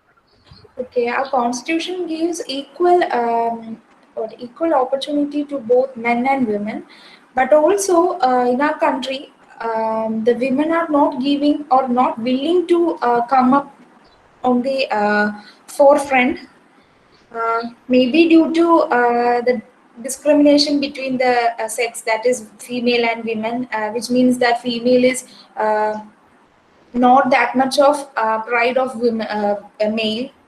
Maybe. but they do have the right, constitutional. Yeah, they also have right, but due to some reasons they are not willing to come up. Some of the male think that it is a male-dominated country, so that it is not possible for a female to rule our country. Yeah. These are the hidden causes. These are the hidden causes. You are right. Right. Yes, sir. You touched the thing. Subhash? Do you have any observation? No, actually, Shruti ma'am, in your presentation, there was causes laid there. It is the cultural and also some social barriers and some familial constraints there to not to come the women into the forefront of politics. So thank you very much for your nice presentation. Indeed, we'd like to proceed further. Okay. Then Rajashree Devnath. Are you Yes, here? sir. Yeah. Thank you. Please proceed. Good afternoon, everybody. Honorable chairpersons of this technical session.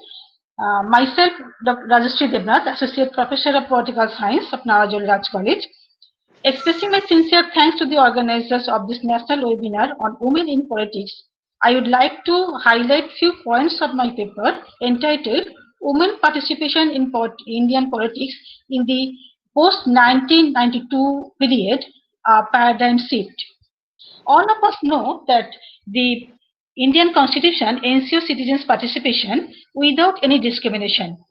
Our Constitution guarantees political equality through principles of universal adult suffrage, Article 326, and Article 15 prohibits discrimination inter alia on ground of sex. But it is really unfortunate that what is assured in the law books is not actually realized in day-to-day affairs of our country. Moreover, women constitute almost half of the total population number of population in India, but their representation in the in politics, more specifically in the parliamentary form of government, is neither consistent with their number of population nor with the constitutional guarantees of equality. From exercising voting rights to taking part in the decision-making bodies, in all stages of participation, women are lagging behind their male counterparts. To redress the situation, the first notable initiative on the part of Government of India was taken in the form of the 73rd and 74th Amendment of to the Constitution in 1992. With the help of this amendment, 33% seats have been reserved for women in the panchayats and local in municipal bodies. At present, about 1.3 million women are acting as elected representatives in the three-tier Panchayati Raj institutions. So, from a minuscule figure of less than 5%, these amendments of 1992 brought more than 33% women in the local administration. This is definitely a quantitative change in the male-dominated Indian politics. This is the picture of women participation in local administration. The picture is not bright at all in the state and national level. As participation does not mean mere participation in political institution, but also in the common political program like anti-price rise movement, anti-corruption movement, anti-liquor movement, environment preservation movement, and so on. In all this common program, women are not invisible, but rather, in most of the cases, they are in the leading role, whether in local or national level. It may not be incorrect to say that both in the political institution and common political program, women's participation are interrelated. So, after 3 decades of enactment of the Constitution 73rd and 74th Amendment Act, now it's time to look into the results and responses of these 2 acts. The quantitative change is very clear. But the question is, has the quantitative change initiated any qualitative change in the political process? If so, then how? How far women have become successful to break the bureaucratic circle and political hurdles? Third one, have women representatives and leaders been able to raise their level of capability, awareness and skill, or still they are dependent on men regarding decision taking? All these questions are pertinent to analyze the actual scenario, and through answering them, we can come to conclusion whether women's participation in Indian politics in the post-1992 period is paradigm shift in true sense or not. Thank you. Thank you, ma'am. Thank you. So, ma'am, from your speech, what I came to know that 73rd Amendment Act of our Indian Constitution It's a milestone. It has brought about a change, that is women's ensured women's participation. And as per your speech, it's a quantitative. Why not qualitative? To be qualitative, what should have been done? How far the women representatives be active in their performing their duties, whether they are still dependent or not, whether they could. Correct. This all. Correct. Fine. Correct. I'm quite acquainted with you. I'm appreciated with you. Subhash Singh.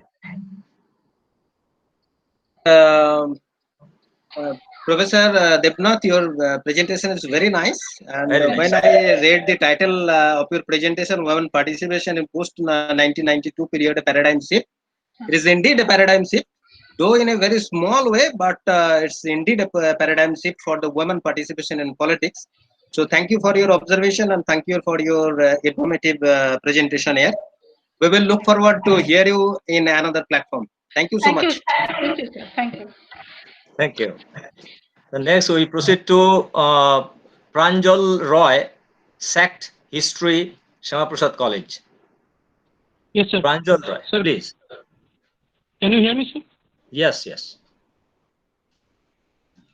So good evening, respected chairpersons. My name is Pranjal Roy.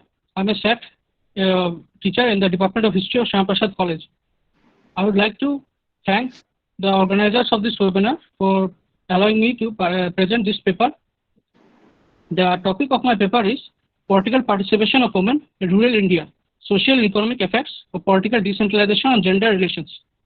Now, the 73rd Amendment of the Indian Constitution has mandated the political decentralization of Indian democracy, by creating Panchayati Raj institutions in rural India.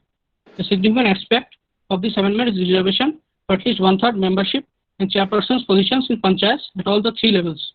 This paper looks into the changes that are brought in the gender relations, also the socio-economic effects of political participation of women in rural political institutions. Research looks into the positive as well as negative aspects of political participation of women in rural India. The positive aspects has mainly been the political and economic empowerment of women. There has been a considerable increase in participation of women in political institutions. It has helped making women more aware of their rights and breaking the stereotype of women's role in society. It has been found that representation of women has led to less corruption in political functioning. Women are able to provide more effective and efficient local governance. Women are more inclined to provide public services and goods in equal manner. Though all these positive aspects are encouraging, but along with these, there are negative aspects too, which are mainly the nature of patriarchal society, which creates a lot of problems for the women representatives to function. The lack of literacy among the rural women also inhibits their functioning. There's the dominance of male representatives in rural political participation. There's an unequal socio-economic relationship between men and women in rural India, where the social and economic status of women is lower as compared to men. This is a pertinent factor which had to be dealt with in order to make political decentralization more participatory. A more effective way of making women politically empowered is to bring an equilibrium status of women in socio-economic aspects with respect to men, for which access to education and health facilities to women are vital. It has been seen that the political participation of women in rural areas is much larger than as compared to Parliament of India. Like there are states like Jharkhand, Rajasthan, Uttarakhand, and also other where political participation is more than 50% in Panchayati Raj institutions. But this has also been found that most of the women that participate in these institutions are from the wealthy class and also from the upper classes. So the number of people representing the lower classes and from the weaker sections are much lower. So it has come to the notice that the main reason is that lack of access to awareness and social economic means to the lower classes. So in order to improve the political participation, you have to also look the social and economic needs of the people are increased in the rural India. These are the main facts which are added to present. Thank you. Thank you. Thank you for your presentation. Your paper is good. Dr. Subhash, if you have any observation. Okay, that was a very nice presentation within the time limit. Yeah. If time permits, then we can hear you more. Yeah. But anyway, it's a very good presentation. And one request to all the paper presenter in this session: please do not leave the session because questions may be there for you. Keep here constantly and keep close watch on the chat box if there is any questions for you. We've also taking note of the questions in the chat box, but you too. And so Dr. with this, and with Dr. this, Devkumar. Yeah. And Dr. Subhash Singh, you know that I don't consider this to be question, because this is not a question hour. You know, this is a point of discussion. You know. Okay. And if there is no discussion in the seminar is fruitless. Okay, agree with. Yeah. So please be with us. So we proceed to Dr. Kiran Dwivedi ji. You are not connected, perhaps. Payal Saha, scholar, Yes, political science, University of Guruvanga. Payal Saha. Yes, sir. Yes. Sir, you're hearing me? Yeah. Hello. Thank you, sir. Good evening, my respected teachers and all participants. My topic is participation of rural women in politics. Today, we are living in the 21st century. Today's people are used the new kind of gadget like smartphone, tab, etc. And recently, 5G has been in India. Government wants to make digital India Bharat, etc. Seems that our country is really improving that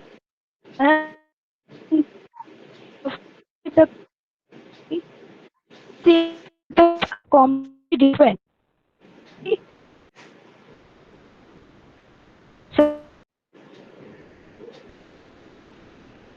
Society is why that any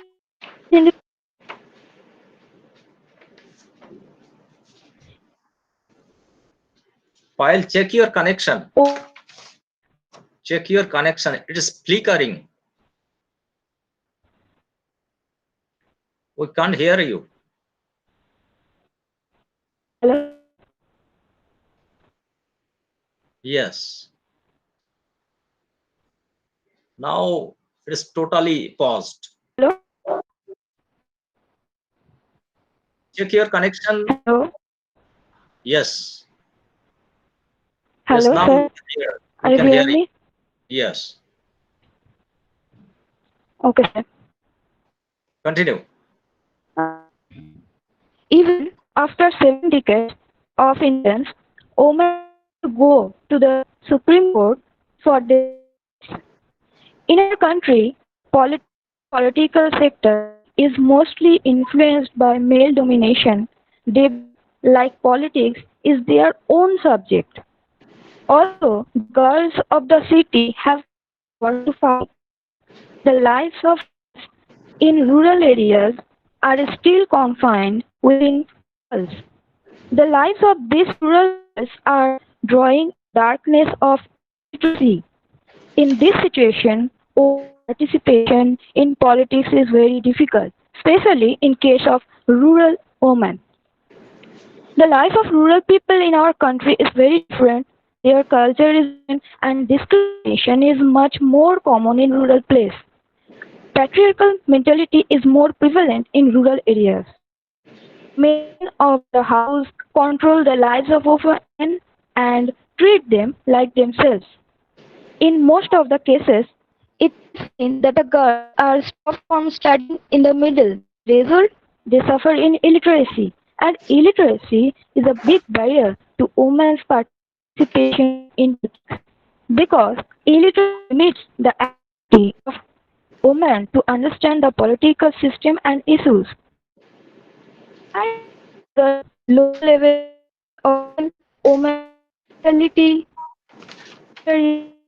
inequality, all this participating in politics. But if some rural girls are educated, they are politics. Women also lack leadership experience due to the fact they are burdened with household duties. The burden of is a significant reason why many Indian women, especially rural women, do not participate in politics. The Constitution has guaranteed civil rights to women, assuring them the equal opportunity. Indian government adopted decentralized policy for development through democratic institutions as Panchayati Raj system. Panchayat is an important institution for women participation in politics and democratic system at grassroots levels. The 73rd and 74th Constitutional Amendment Act 1992 ensure one-third of the total seats for women of all local bodies in rural and urban areas. Further, Union Cabinet approved the proposal for moving an official amendment to the Constitution Bill 2009 for ensuring reservation for women in local self-government from one-third to 50%. These amendments are also increase women participation in local self-government and grassroots democracy. It is true that the participation of rural women in politics increased day by day, but which women are elected, their decisions is not their own. They act as a proxy candidate. They acted merely as a mouthpiece of their male family members because men cannot get these reservation seat positions. These power-hungry men use women to get these positions and control them and treat them like themselves. In this way, women's moral is broken and they are afraid to join politics. One another bill, that is Women's Reservation Bill, was introduced by the UPA government in May 2008, passed by Rajya Sabha in March 2010, but still awaits in the Lok Sabha. In 2012, Mulayam Singh Yadav said about this bill, remember, only wives and daughters of affluent families can benefit from the Women's Reservation Bill. Our rural women cannot get elected as MPs because they are not attractive. So, lack of importance to the political parties, negative attitudes of political leaders, another essential barriers for women's empowerment and women participating in politics, political process and local politics. And the conclusion is, in India, 49% of the total population is approximately women.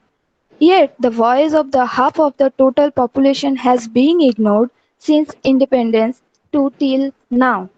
No law is required to be enacted to give space to the women in the democratic setup.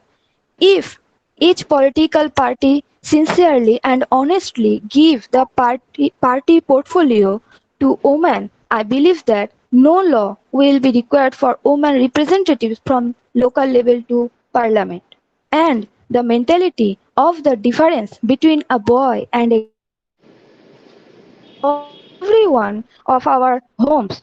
First of all, we have to get rid of this mentality in our home. Then that fight for girls will be successful. Thank you, sir. Thank you, Payal. Thank you for your good presentation. And Payal, yes, sir. You told Yes, that in the rural scenario, there is a male domination. There is a male domination over the women, over the women's participation. They are participating, but their participation is not qualitative, right? So here, do you think for this domination, for their lack of qualitative participation, only male domination is the root cause, or the women or the women's mental setup is partly plays a role? Do the women in rural areas, do the women in the rural areas want to participate? Yes, sir. Yes, the domination of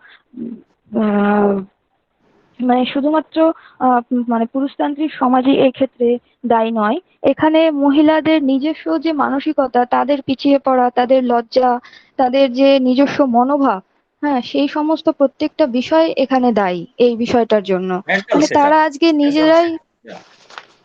yes sir, mental sector, তারা নিজেরাই নিজেদেরকে এগিয়ে চায় না political সেক্টরের দিকে। Good good good, এটাই শুনতে যাচ্ছিলাম। Subhash. Okay sir. While my humble suggestions or advice to you that you have looked it from very negative perspective, I would like to request you to see the positive sides of the reservation and the representation in politics. When a person, when a woman or a girl, woman normally, when a woman is elected in any panchayat bodies, can you? I would like to suggest you to go to. It can be a very good research paper for you also. You can go to those people, those women who are elected, compare their activities and compare their personality changes before and after. Before her election, how she was and what are the changes she thought or she thinks has been taken into, has been occurred in her personality, in her empowerment. My point is that whether reservation has been any beneficial effect on the empowerment of women who are elected in the local bodies. I would like to request you to go through it or look into that site. Then you can get some positive aspect of reservation and participation of women in politics. Right. Thank you so much. Right. Okay, sir. Okay, thank you. Well, next, Mrs. Shiva Mahanta, Assistant Teacher, Elementary Education, Assam. Shiva Mahanta. Hello, sir. Am I audible? Shiva Mahanta. Hello. Hello, sir. Am I audible? Yes, yes. Are you Shiva Mahanta? Am I audible, sir? Yes, Yes, yes. sir. Very good evening Yes. to everyone. Here I am. Okay. Can I proceed, sir? Yes, yes, yes. Proceed, please. Very good evening, everyone. Here I am going to present my paper titled Political Participation of Women in Assam, especially Nagaon district. Here I am going to define what is political participations. Political participation generally refers to the voluntary activities of women, voluntary activities of members of a society in the selection of rulers and formation of public policy. The International Encyclopedia of Social Science defined political participation as the principal means by which consent is granted or withdrawn in a democracy and rulers are made accountable to the rule. This political participation includes all the political activities like participation in the election process as voters and candidates, in political parties as workers, and in the decision-making process as representatives and executives.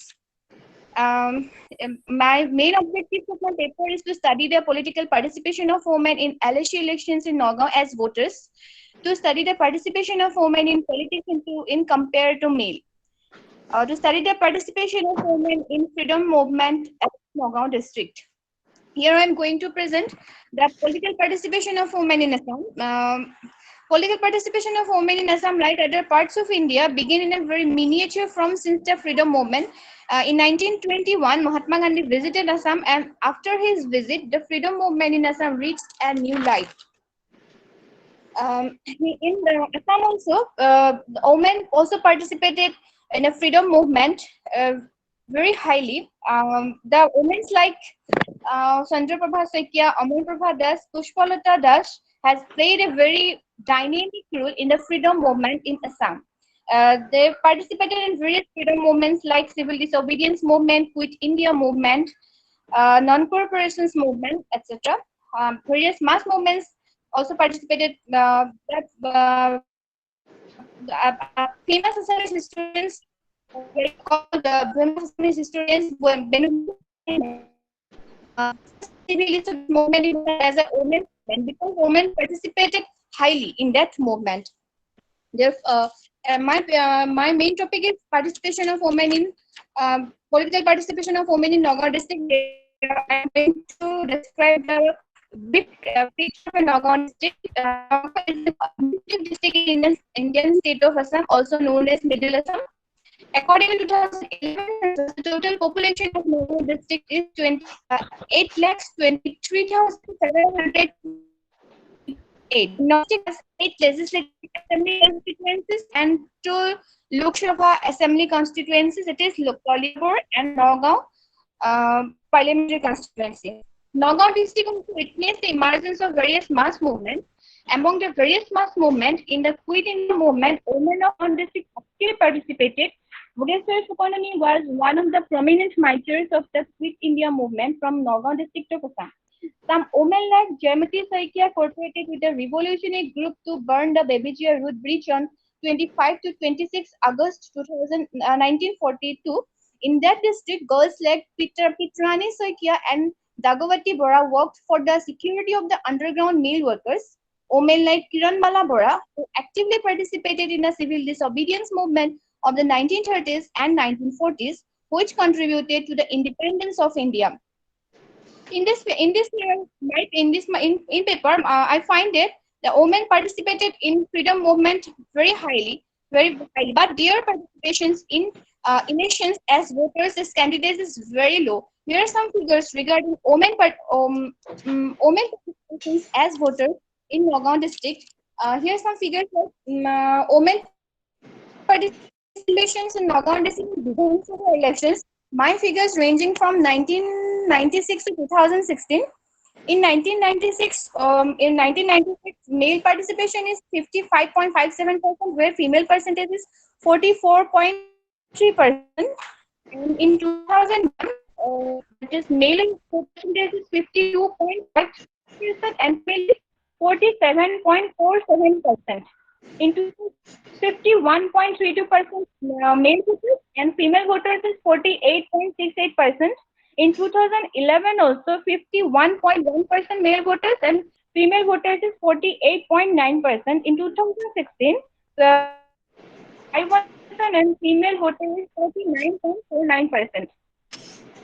In parliamentary constituency, also in parliamentary Nagaon district, as we mentioned earlier, there's 2 parliamentary constituency, that is one is Nagaon and other is Kolhapur. In Nagaon parliamentary constituency, the figure ranging from 2004 to 2019, here are some figures regarding male and women voters in parliamentary constituency elections. This is in 2004, male voter is 52.08 and female voter is 47.92%. In 2009, that is male voter is 51.47% and female voter is 0.53%. In 2014, male voter is 42%, female voter is 48%. In 2019 also, male voter is 51.29%, female voter is 48.7%. In Kolhapur Lok Sabha election, in Kolhapur Lok Sabha parliamentary constituency also, we find that women voters is women participation as a voter is quite low. This figure mentioned that in 2004 female voter is 47.3. In 2009 female voter is 48.78%. In 2014 female voter is 48.35. In 2019 48.98%. From my findings, I find it in Nagaon district, women participate in a freedom struggle very actively, but in elections, but in active political participation, their participation is quite low. They think that in political participation, these things only belongs to male domain. Therefore, their participation is, though their participation increased, but their increase is very slow. So we can find. So in my conclusions, I can conclude that the participation of women in Assam, especially Nagaon district, in electoral politics is very low in comparison to their participation in various mass movements overwhelming. Thank you, sir. That's I have done. Thank you. Thank you. Mrs. Shiva Mahanta, very good presentation. And from your paper was based on your local district Nauga. And from your paper, we came to know some information of your local politics. And Good, very good. Thank you. Subhash. Thank you, sir. Ms. Mohanto, your presentation reflects the overall Indian picture since my knowledge goes. Because earlier in pre-independence period, we see that more and more women took part in the freedom struggle. But after independence, women entered into their household activities, and after mid 1970s or early 1980s, women again became active in Indian politics, started seeing their activity in the political scenario since early 1980s. And according to Rajashri Debnath, it is since 1992 the paradigm shift came up. Now, my humble query is, what are the reasons why women became so silent immediate after independence, and again they became active or more active or proactive in early 1980s and early 1990s? Perhaps the answer may lies that women probably kept reliance on the goodwill of the nationalist leaders, and that's why they become satisfied that once the constitution is made and the power came to our Indian leaders, our all demands and the problems would be fulfilled. So your case study shows the similar reflections of overall all Indian presentation. So thank you very much for your presentation, and also very informative one also. Thank you. Yes. And then Shravan Mondal, scholar, political science, UGB. Shravan Mondal, are you connected? Shravan Mondal. Yes, sir. Hello, sir. Yes, yes. Hello, Proceed. yes, sir. Proceed. Yes, sir. Respected chairman, sir. Very good evening, and everyone. I am Shravan Mondal, independent scholar, MA in political science in 2019 from University of Gaurabanga, Malda. My topic title is Women Participations and Empowerment in Politics. India is a democratic country which has many political parties on the state and national level. Political participations of women means political activism, political consciousness, decision-making process, political leadership, equal participations of women and men. According to Nazrul, বিশ্বে যাহা কিছু সৃষ্টি চিরকল্যাণকর, অর্ধেক তার সৃজে নারী, অর্ধেক তার নার. With the whole world celebrating International Women's Day 8th March with great pomp, and so it would be only apt to analyze the positions and space Indian women occupy today, and comparing it to the time 70 years ago when the country had just gained independence. According to Simon D. Behavior, women are not born but made, with the women participating in the nationalist movement to bring pushed into the cooking, clothes, beauty, fashion, children makers and domestic households space to their resurgence as the supermen today.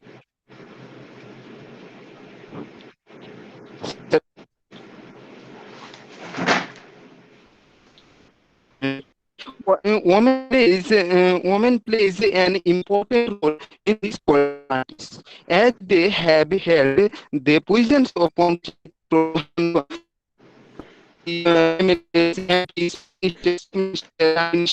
and president, and also in India, women in India participate in voting, runs for public spheres, private spheres, and political parties at lower levels more than men.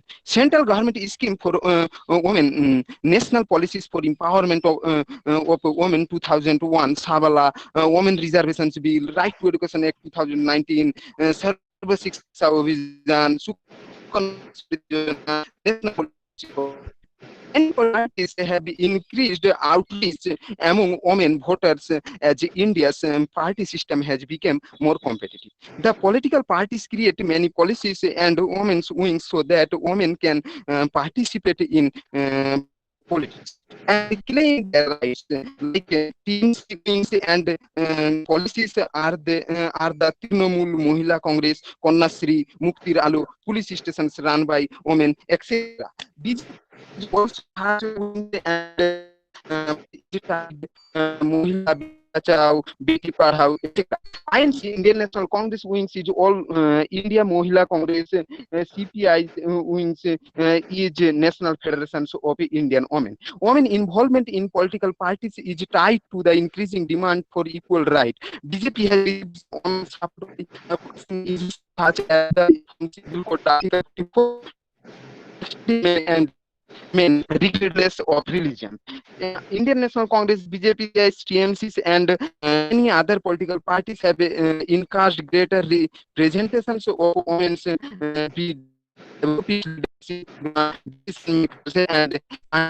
women participated in Panchayati Raj.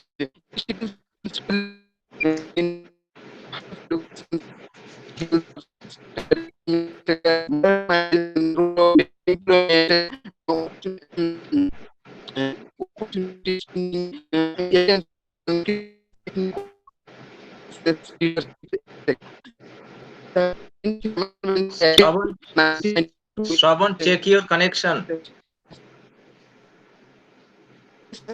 We can't hear you. Yes, sir. We can't hear you. Which provided autonomy to the grassroots, but it also provided for women in for women in Panchayat institutions. Institutions on 2008 to for women. Legislative Assembly reservation seat shall be determined by such authorities prescribed by Parliament. The recent October 17th elections with high number with 78 women and in 65 elections. Women's representation in the Lok Sabha has increased from 11.3% in 14% in where 19% in Lok Sabha elections women vote in 4.5%. However, how these women's participation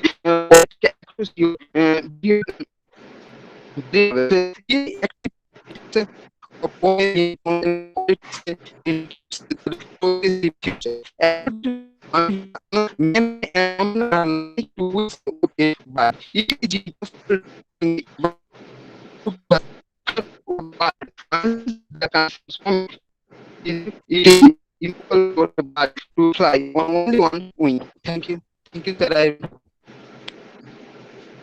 Have you finished? Shravan Mandal, have you finished? Thank you, sir. Or due to network problem, most of the words you uttered we couldn't hear. You know. Anyway, it's a good effort to present your paper.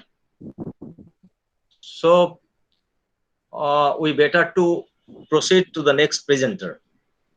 Please stay with us. Okay. Next,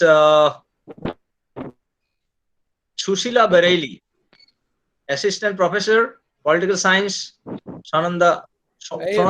Dev Kumar da, I have already mentioned. Yeah. She Okay. inform us. Okay. Indrani Bose, Assistant Professor, Political Science. Rasbihari Ghosh Mahavidyalaya. Are you here, madam? Indrani Bose? No, she is not here. MD Hasanuzzaman. Yes, sir. Yes. You start your paper. I am MD Hasanuzzaman, Department of Political Science, Ramakrishna Mission, Shikshan Mandira. Respected Chairperson, sir. My paper title is Women Participation in Panchayat Raj Institution. Panchayat have been the backbone of grassroots democracy in the Indian village since its beginning. Mahatma Gandhi's concept of Gram Swaraj was re-established in the 73 Amendment to the Constitution of 1992 established self-government in the rural area. The most important step taken in this case is the reservation system for women. 1/3 seats and posts have been reserved for women at all tiers. As a result, women are also able to participate in rural local self-government and play their role. By including them in the panchayat system, they have become economically supported as well as self-development, developed through policy making and decision making. In social life, and their dignity has increased, and ordinary people are applying to them to solve any problem to the society. They can be seen in any event of the society, and they have undoubtedly been empowered. In many cases, women members discuss women's legal issues at various village meetings. Naturally, this has raised awareness among ordinary women in the village about their rights. Despite the controversy surrounding women participation, it can be said that women's participation has increased women's people awareness. Research by the state panchayat and rural development agencies has shown that in the current situation, women have played an important role in the formation of village self-help group in the Sarva Shiksha Abhiyan project, protecting the health of children, reducing infant mortality, maternal health and nutrition, monitoring integrated child development project, old age pension project, Pradhan Mantri Griho Awas Yojana, pulse polio program at the Gram Panchayat level. The members also feel that the participation of women in Panchayat system has enabled the proper implementation of this project. Various studies have also shown that the ordinary women in the village can freely discuss their family and physical problems with female members. Thank you, sir. Thank you. Thank you. Good effort. Tried well. Paper is good. Subhash. Dr. Subhash. Yes. Yes, Kumar, we are now at the If end you of do have any observation, if you do have any observation, Hasanul Jaman's paper. It's a very good attempt from a student like Hasanul Jaman. Right. He's currently the Excellent, student, probably he is now undergraduate student, Hasanul Jaman. You are undergraduate student. Are you undergraduate or postgraduate student? Sir, postgraduate complete and you have already I present B.Ed Okay. students. Ramakrishna Mission Sikshan Mandir, Belur Math. Okay, so Hasanul Jaman, for as a student postgraduate, it's a very nice attempt and a very confident attempt. And hope your paper will be more and more research oriented. It will be more. It will be enriched also. Thank you for your presentation. Now, Devkumar, it's Yes. time to wrap up. Is there anybody left to present your paper? You may again announce that Indrani Bose, if there is Indrani Bose. Yeah, please. Indrani Bose. Indrani Bose. No. Indrani Bose, If no. not- No. Okay, if not, then conclude it. Is there any question? Is there any question or point of discussion? Chandan? There is no such question. I checked it out in the chat box. If there is any question, if the participant may raise here, or with few words, you may conclude the session. Yeah, please conclude. Okay. Okay, Subhasda, conclude the session with your comments because we are already lagging Okay. 1 hour. 1 hour, yeah, Okay. right. In this session, altogether we have 7 paper presenters, and most of the 7 paper presenters, and all of them are centering around the women women participations in politics, either in national level or in local level. But all of them are centering around the participation in political sphere. Their main concern probably was due to the structural constraint, or due to the structural limitations. It may be cultural, economic, or social or familial problem that the woman cannot participate in directly or actively in politics. So this is probably the main tune or main central theme is coming from first to end. It is also noted that from their presentation that it is the political participation that women can get some leverage. Women can get some empowerment, some leverage of empowerment if they participate in politics. Earlier in technical session, where it is specifically mentioned that political participation is necessary for the empowerment, for the development, and for the betterment of the woman, woman or the half of the population of India. So with this note, or with this conclusion, I would like to conclude and hand over to Dev Kumar for next session. And if Dev Kumar has any comments and observation on it. It's okay. It's okay. No any more comments. Okay, then conclude it. Move to Chandan. Hello, thank you, Dr. Subhash Singh Rai and Mr. Dev Kumar Singha for conducting technical session 3. Now we are going to start the technical session number 4. In this session, I would like to request Dr. Onil Kumar Bishwas, Assistant Professor, Department of Political Science, University of Bardhaman, to take the charge and conduct the session as a chairperson. And I would like to request also Dr. Tilottama Mukherjee, Assistant Professor, Department of Political Science, Shyama Prasad College, to assist Dr. Onil Kumar Bishwas.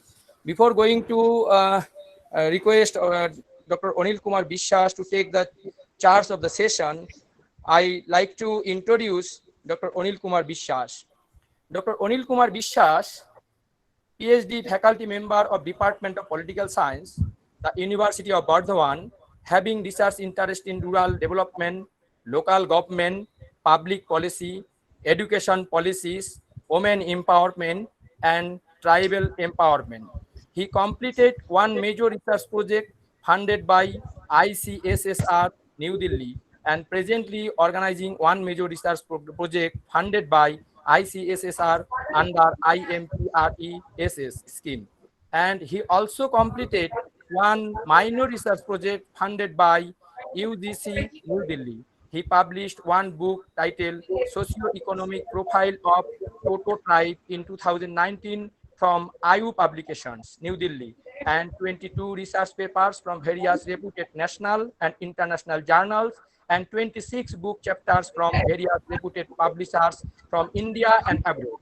He presented 13 papers in international seminars and 31 papers in national and state level seminars. He is a life member of the West Bengal Political Science Association, Bengal Institute of Political Studies, and Vasishto Institute for North Bengal and Northeast Developmental Studies.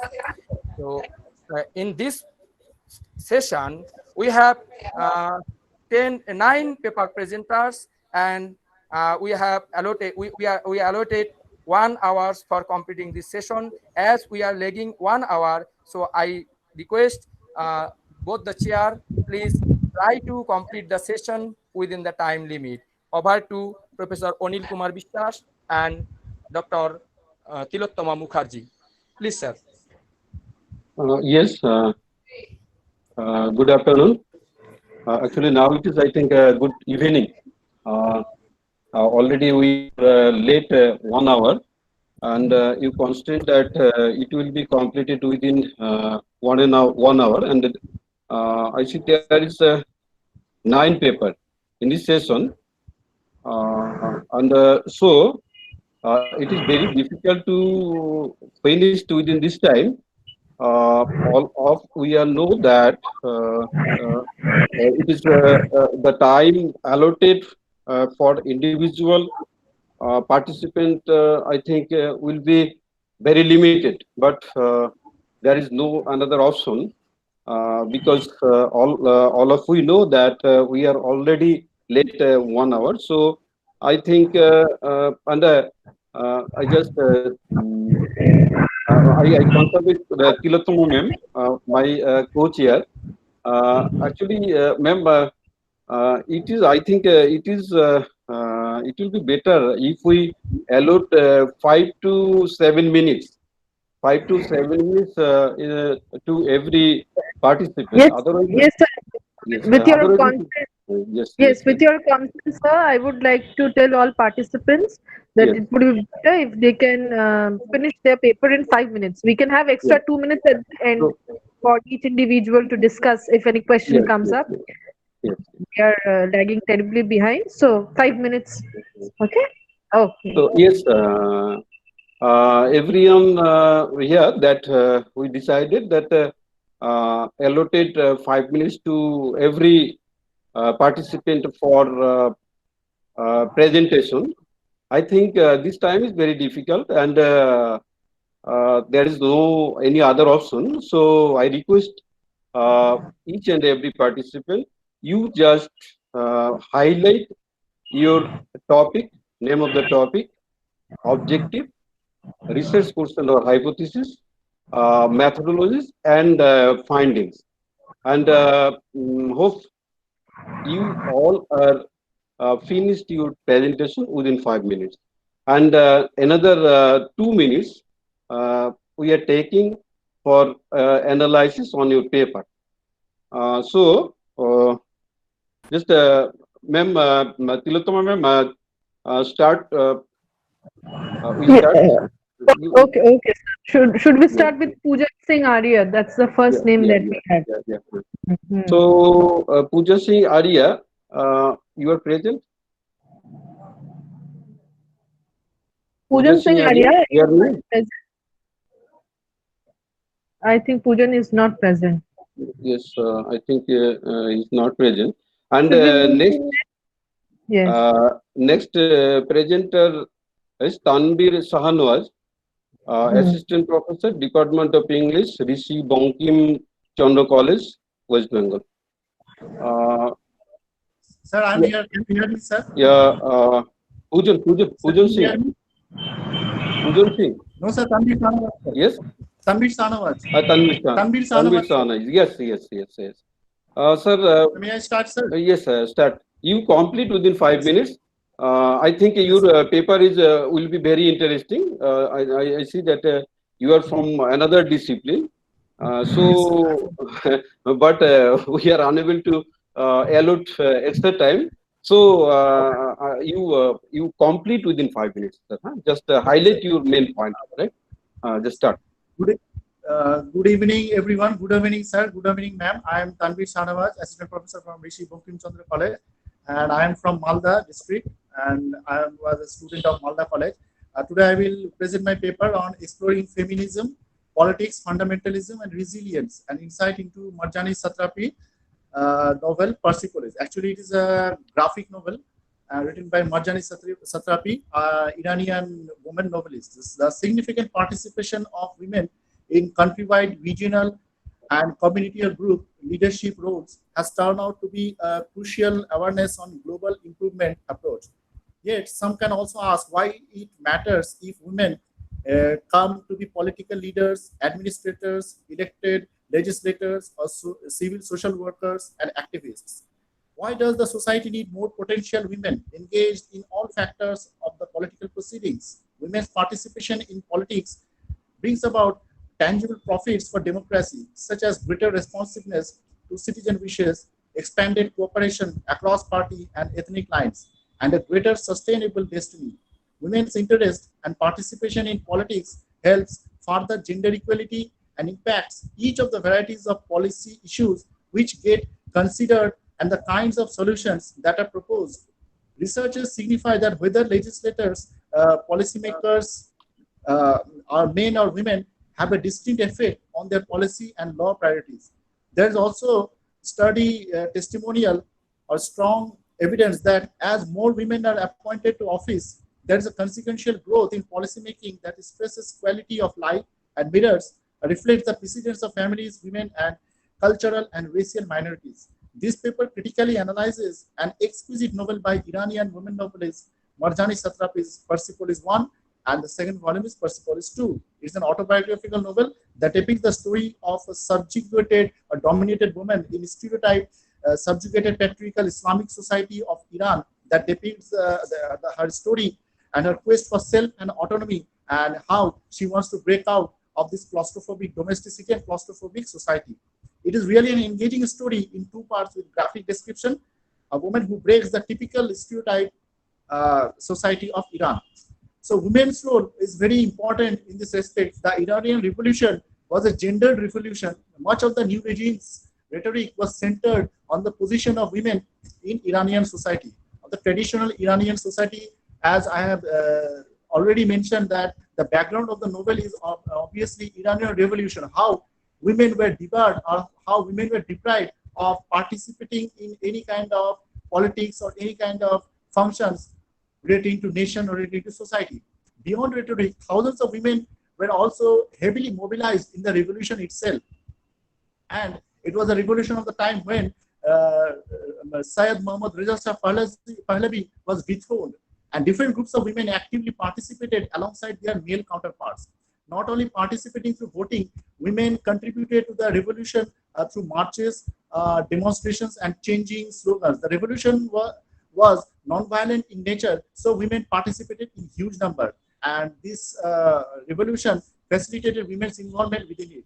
For example, women were involved in caring for the wounded soldiers, female doctors, responding to calls for help, and opening their homes for those who needed assistance. While women themselves were often killed, tortured, arrested, raped, or molested or injured, and some were involved in guerrilla activities, most contributed in non-violent ways. Many women were instrumental not only in being involved in the revolution themselves, but in mobilizing men and other non-political women also. Many women protested while carrying children, and their presence was one of the main reasons for disarming soldiers who were there on behalf of the regime and who were ordered to shoot if necessary or shoot at sight.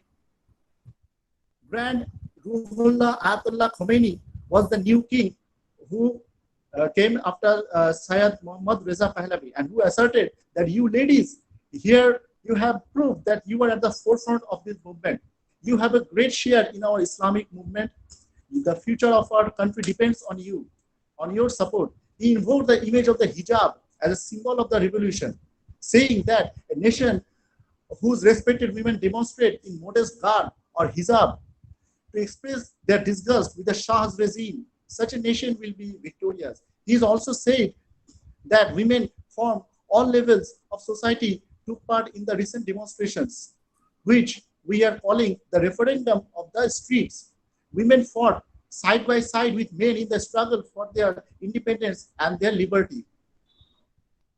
I want to sum up at the end that this novel by Persepolis by Marjani Satrapi is a seminal work that obviously this novel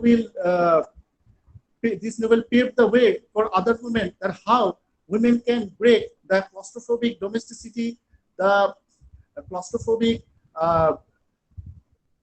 rules and regulations of the hardliners, and how to protest and how to come to the forefront.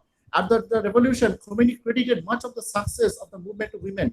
even commending the women for mobilizing men. You ladies have proved that you are in the vanguard of the movement. You have proved that you lead the man. The men of Iran have learned lessons from the honorable ladies of Iran. You are in the vanguard of the movement. Okay. So when the revolution comes, Marjani, like her family, rejoices.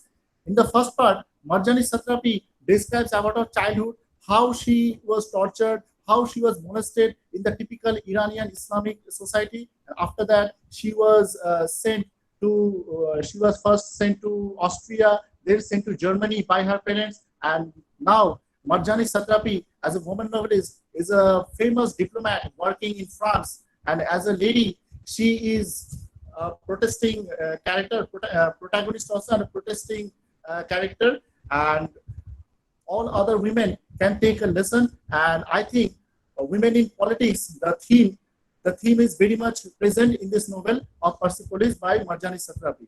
Thank you very much, sir.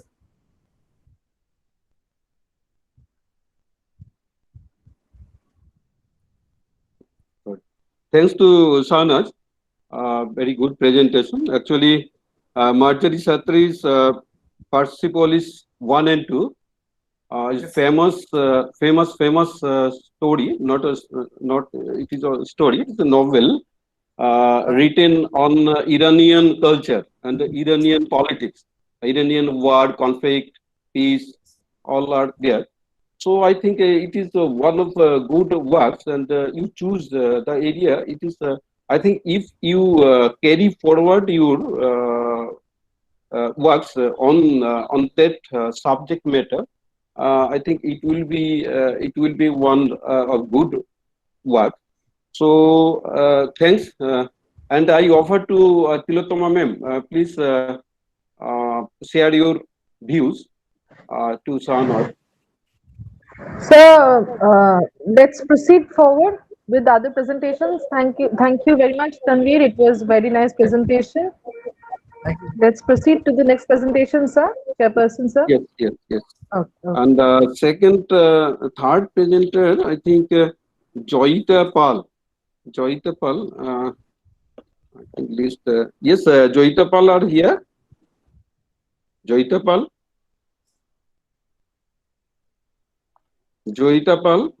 I think she isn't here. She's in the plan. I think he's absent. And then Abhiranjan Bormon. Yes. Sir, I request you, sir, all in this session, all paper presenters, Yes. may you declare the name of the all paper presenters, sir, please. First, yes, sir. There is 9 paper presenter. Now, first one was Pujan Singh Arya. Pujan Singh Arya was a research scholar, political science, Raiganj University. Okay. And Tanveer Shahnaz, assistant professor, Department of English, Rishi Bankim Chandra College.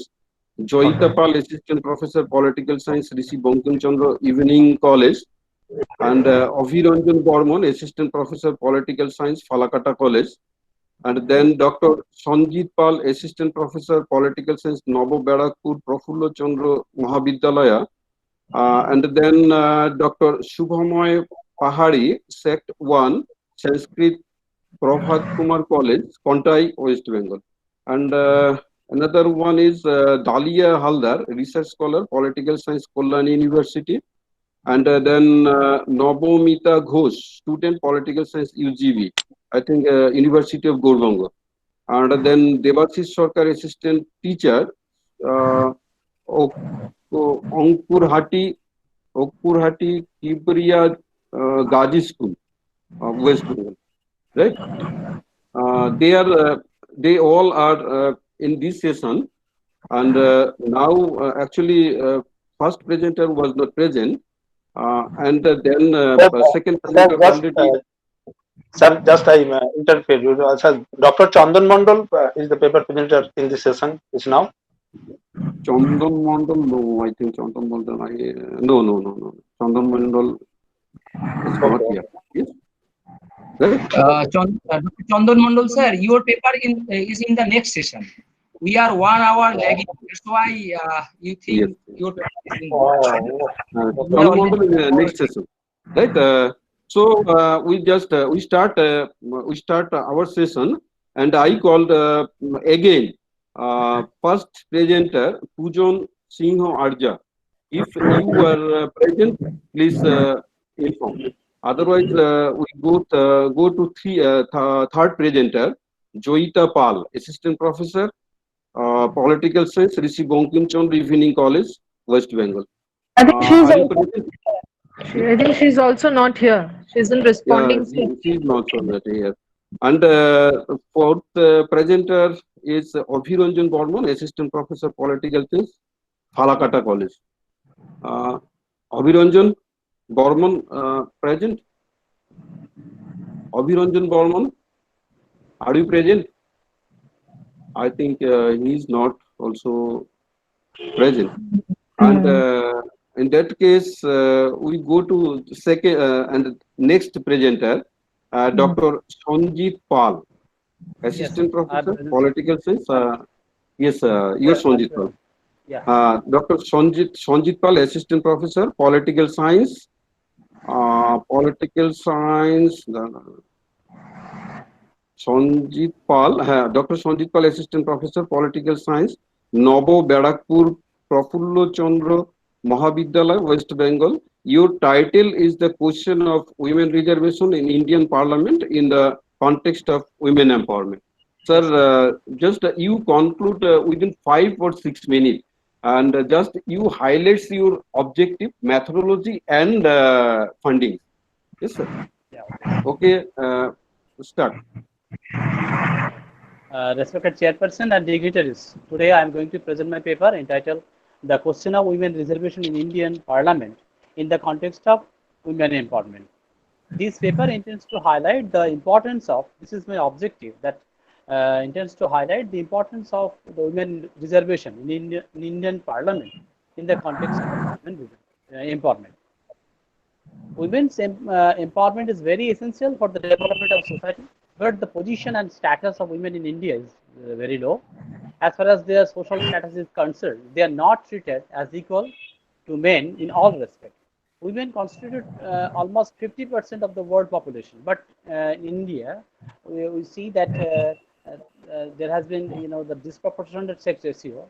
If we see the census reports, then we can find that the female population has been comparatively lower than male. In the 1991, the female population was 9 to 9 in respect of 1,000 male. And if we see in the 2011 census, then 940 in respect of 1,000 male. Though the number of women is increasing in trend, but still now there is a gap. Before coming to the main aspect of women reservation in representative bodies, particularly in the Indian Parliament, it is pertinent to discuss the necessity of this reservation. Indian women community, as I mentioned earlier, that one of the greatest women communities, and it is an undeniable fact that women have constituted one of the highly unprivileged groups of our society. They lack proper representation in decision-making bodies, as a result of which their concerns go grossly unaddressed in the nation. Therefore, to address the women-related issues, it is necessary to increase their representation. Furthermore, including women in decision-making bodies is important to capacity building and to the nation building as well. Though political power and reservation are, however, only a part of the intermission of empowering women. There are a number of other factors that bear a significant effect on the women empowerment in the society and in the politics as a whole. In the ancient India, women have given a dignified position in the society. They are treated as per with the men, even in political and philosophical spheres. However, down the centuries, the position of women in society deteriorated, and politically they are pushed to the background. It was only in the 20th century, particularly during the freedom movement under the charismatic leadership of Mahatma Gandhi, that involvement of women was accepted as the natural course in India. After India's independence, women have held, the important political administrative positions, but Indian women are yet to get equal representation in parliament and state legislatures, even after the 73 years of independence. Our constitution makers and national leaders recognized the equal social position of women with men. They incorporated several articles under the domain of fundamental rights and directive principle of state policy, respectively. And the government also enacted several laws and launched several schemes. But the discussion about political representation of women went under sleep for a long time. During 70s, the women reservation issue was wake up with force, particularly with the publication of Committee on the Status of Women in India report named Towards Equality, which advocated the needs for the greater representation of women in political institutions in India. The National Perspective Plan for Women, NPP, in 1988 also recommended 30% reservation for women in seats at local levels. However, this demand resulted in the adoption of 73 and 74 amendments to the Constitution in 1993 that introduced 33 reservation for women in the local representative bodies, and later on, central government also increased it at least 50%. This legislation accelerated the participation of women in the policy-making bodies. But instead of these initiatives, the women participation in the state legislature and Indian parliament is not up to that mark. Though the Indian women got voting rights along with the men, but they are not. They are yet to get equal representation in parliament and state legislatures. According to the Minimum Development Goals report of 2012, the women accounted for 19.7% of the parliament worldwide. These accounts to nearly 75% increase since 1995, while the trend points of an increase in women participation in legislation, the role of the representation in India remains low overall. The percentage of women in Lok Sabha and in Council of Ministers is found between 7% and 12% even after 73 of independence. However, the 73 and 74 amendments encourage the women movements to make a similar demand for reservation seats in parliament and legislative assemblies. The first time reservation bill for women was introduced in Common Minimum Program of United Front Government, and 81st Amendment Bill was introduced in 1996, proposing 33% reservation for women in parliament. The main argument against the bill was that with the blanket of reservation, the upper caste women would corner all the party tickets and get supremacy in the parliament. This bill was not passed in the Lok Sabha and referred it to a joint select committee. In the year of 1998, the 84th Amendment Bill was introduced by Atal Bihari Vajpayee's NDA government, and again in 1999 as 85 Amendment Bill, but all three bills lapsed with the dissolution of these respective Lok Sabhas. During the UPA government, the 108th Women Reservation Bill was placed before the Rajya Sabha on 6 May 2008. This bill seeks to reserve for women 181 out of the 543 seats in Lok Sabha and 1,370 seats out of the total 4,109 seats in the 28. At the time, there are 28 state assemblies. This bill was finally passed in April 2010 by the upper house of the parliament, Rajya Sabha. It is yet to be passed in the Lok Sabha.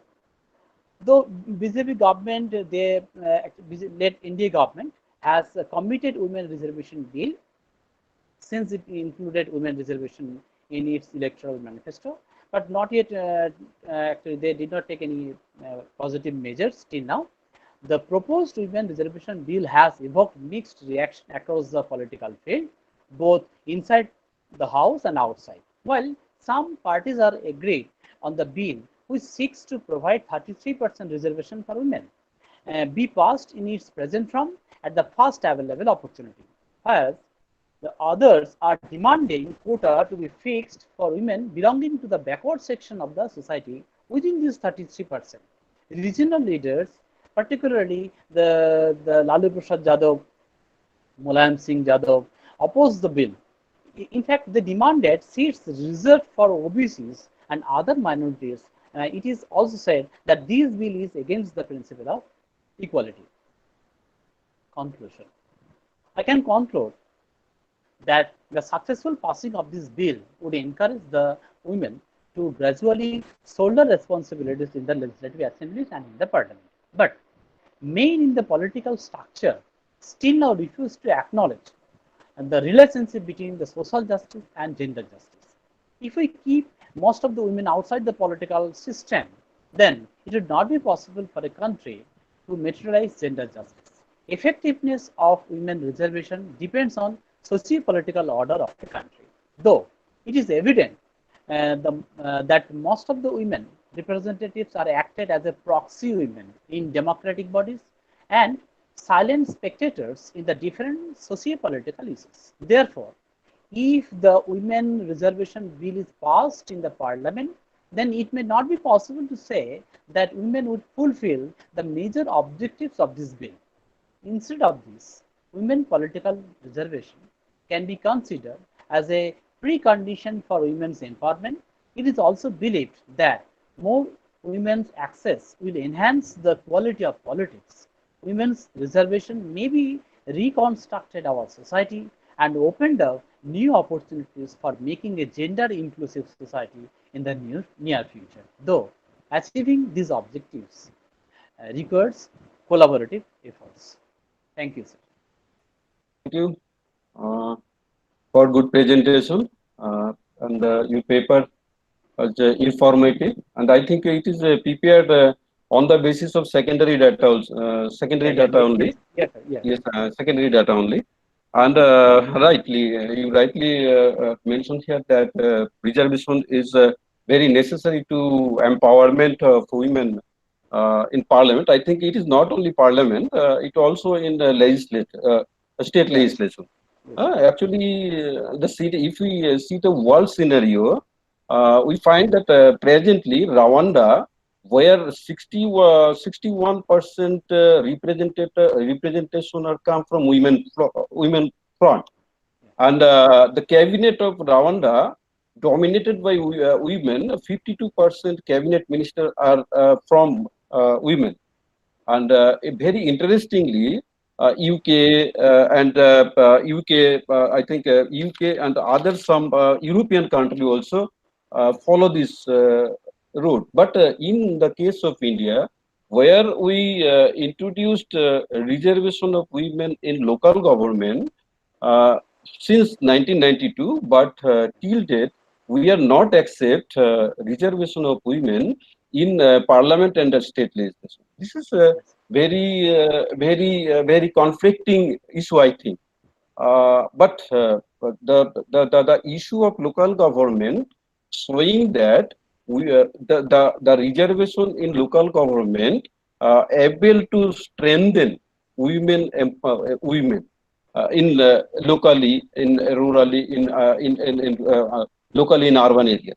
So it is right if reservation in a limited way to provide the parliament and also state legislation, and in limited way reservation, I think one of the important measure to empowerment of women for first step. So you rightly present your paper, and I just suggest you you frame your title, the question of women reservation in Indian Parliament in the context of women empowerment. Just if you want to work on this title, just reframe your title, the question of women reservation in Indian legislation, I think. And then the study of study of or case study of you include this subtitle. So I will I think it will be better. And now I offer to my co-chair Tilottama ma'am. Please share your observation to Professor Dr. Sonjit Pal. Yes. So I reserve my opinion, my comments, as we are running very late. let us first the paper presentations be over, and then we can finally have a discussion of 5 minutes. Yes. Okay, yes, sir? yes. Okay. Yes, Okay. sir. So I called next presenter, Dr. Shubhamoy Patra, Sector 1, Sanskrit, Prabhat Kumar College, Kontai, West Bengal. If you are present, please, Prabhat Kumar, right? Shubhamoy Pahari, right? Shubhamoy Pahari. Shubhamoy Pahari, are you present? Shubhamoy Pahari? I think he's not available now. And if he's not available, I go to next presenter, Dalia Haldar. Dalia Haldar, are you present? Dalia Haldar? Yes, sir. Yes, sir. Yes, Dalia, you are a research scholar, political science, Kollan University, West Bengal. Your topic is land and women empowerment, a study of Singur. Yes, sir. You present your presentation firstly it's in 3 steps. First one is you highlight your objectives, and then your hypothesis or your research question, and if you maintain any methodological framework, and then what is your finding. So start your presentation. Okay, thank you, sir. Thank you. Good evening, sir. My paper title is Land and Women Empowerment, a study of Shingur. Just stipulation of time, I used 4 points to clarify my papers. Number 1, empowerment and women empowerment both are important in national and as well as state politics. And number 2, if we shift our eyes only in women empowerment, then West Bengal is the recent example after 2011 state election. Number 3, here I used one colonial act, that is 1894 Land Acquisition Act, and another one is 2011 Land Acquisition, Rehabilitation and Resettlement Bill. Here I explain what is acquisition.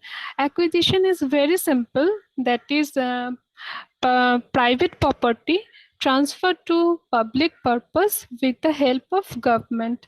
Now I explain why 2011 bill is important in my paper, because this bill exactly explain what is the meaning of public purpose, restriction acquisition of irrigated multi-crop land, next increased rate of compensation, and consent of the at least 80% of the affected families. These are the things that related to my papers. Next, number 4, that is the main important thing, and that is related to my paper, that is Shingur movement of Hooghly district. It is surprising to note that the left front government, who known as pro-peasant government, brutally tortured the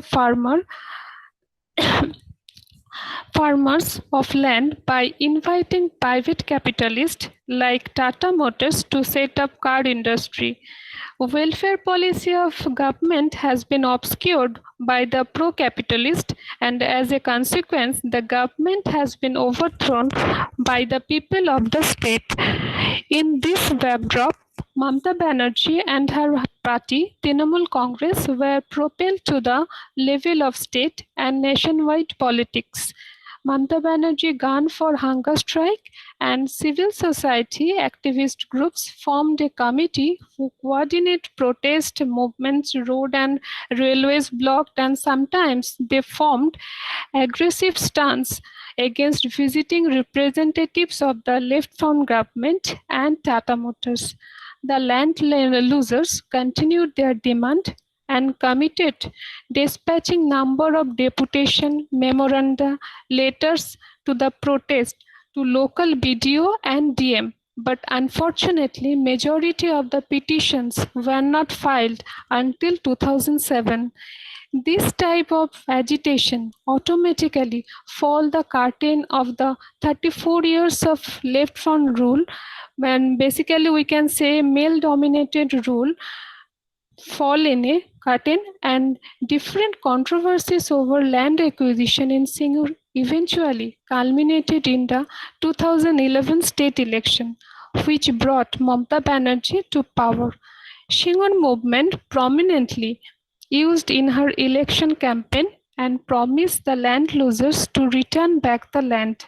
After election, her first cabinet decision as chief minister was to return the said land to the unwilling farmers by enacting the Singur Land Rehabilitation and Development Bill 2011. This kind of the scenario is the base of woman empowerment in West Bengal. That's all, sir. Thank you once again to the organizing committee.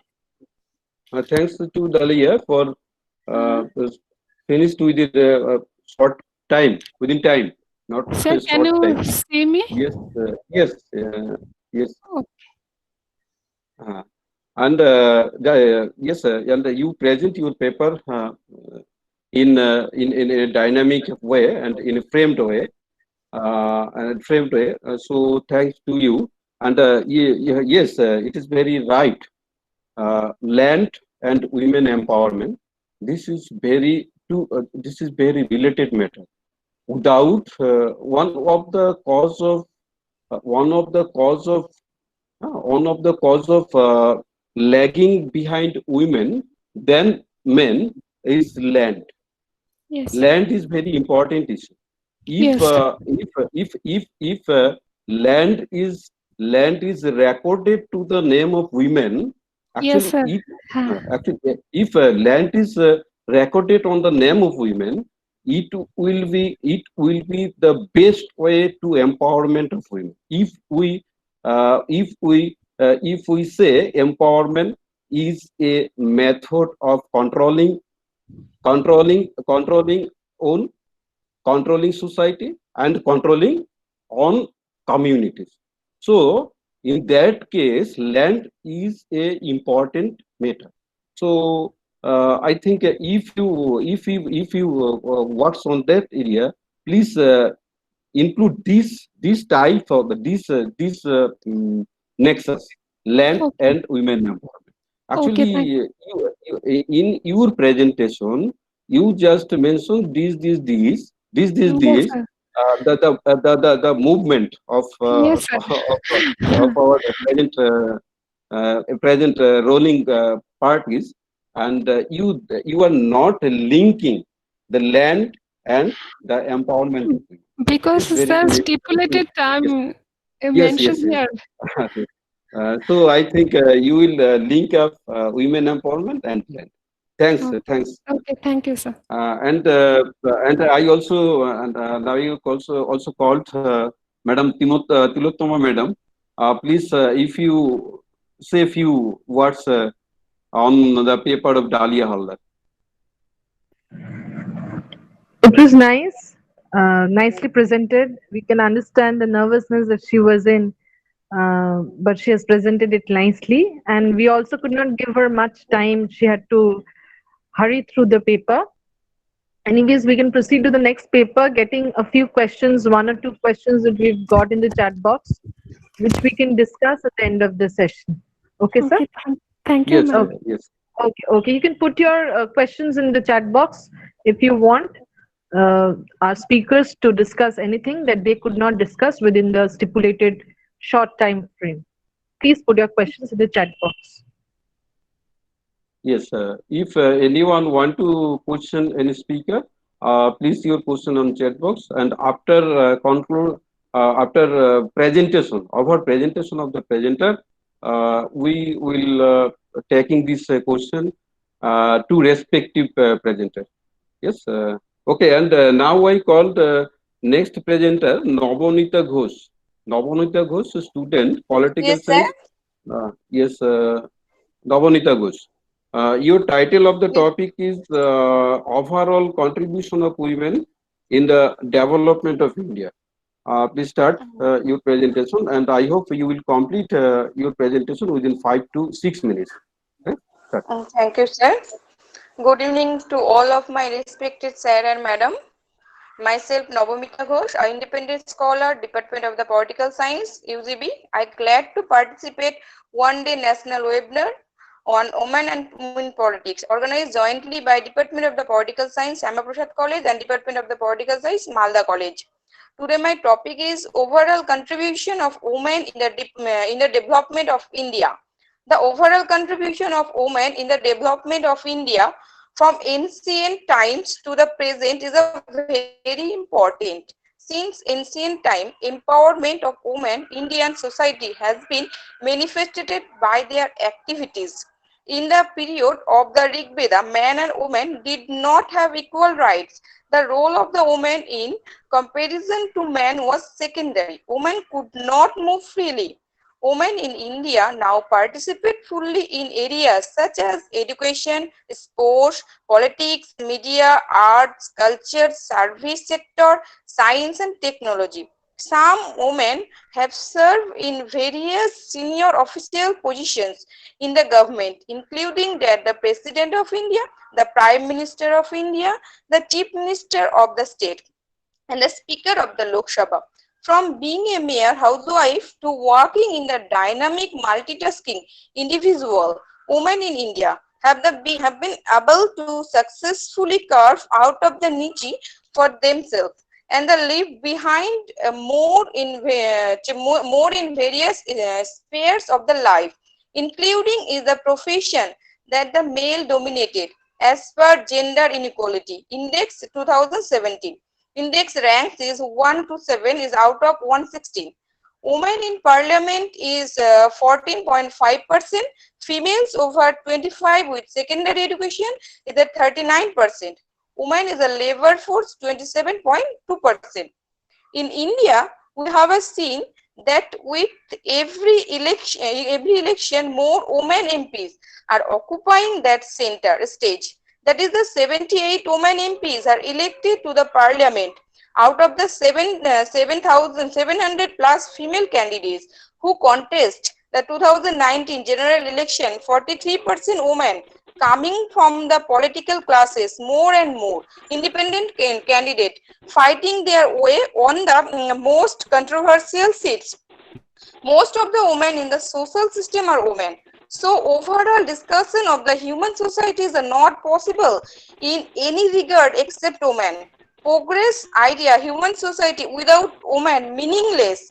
For this reason, it is said that social and national interest include the women, social and political process. In the modern times, in the presence of the participation of women in direct or indirect way in the causes of the social life undeniable, regardless, and the world development of the developing people, the role of the woman, different areas, life increasing gradually to all the countries, and independence and the development of women society around the world has become universally recognized. So as my concern is each and every aspect of women are participating and contributing towards the growth of the Indian development. Thank you, sir. Thanks to you for nice presentation and finished within time. Just I suggest you that you frame your title overall contribution of women in the development of India.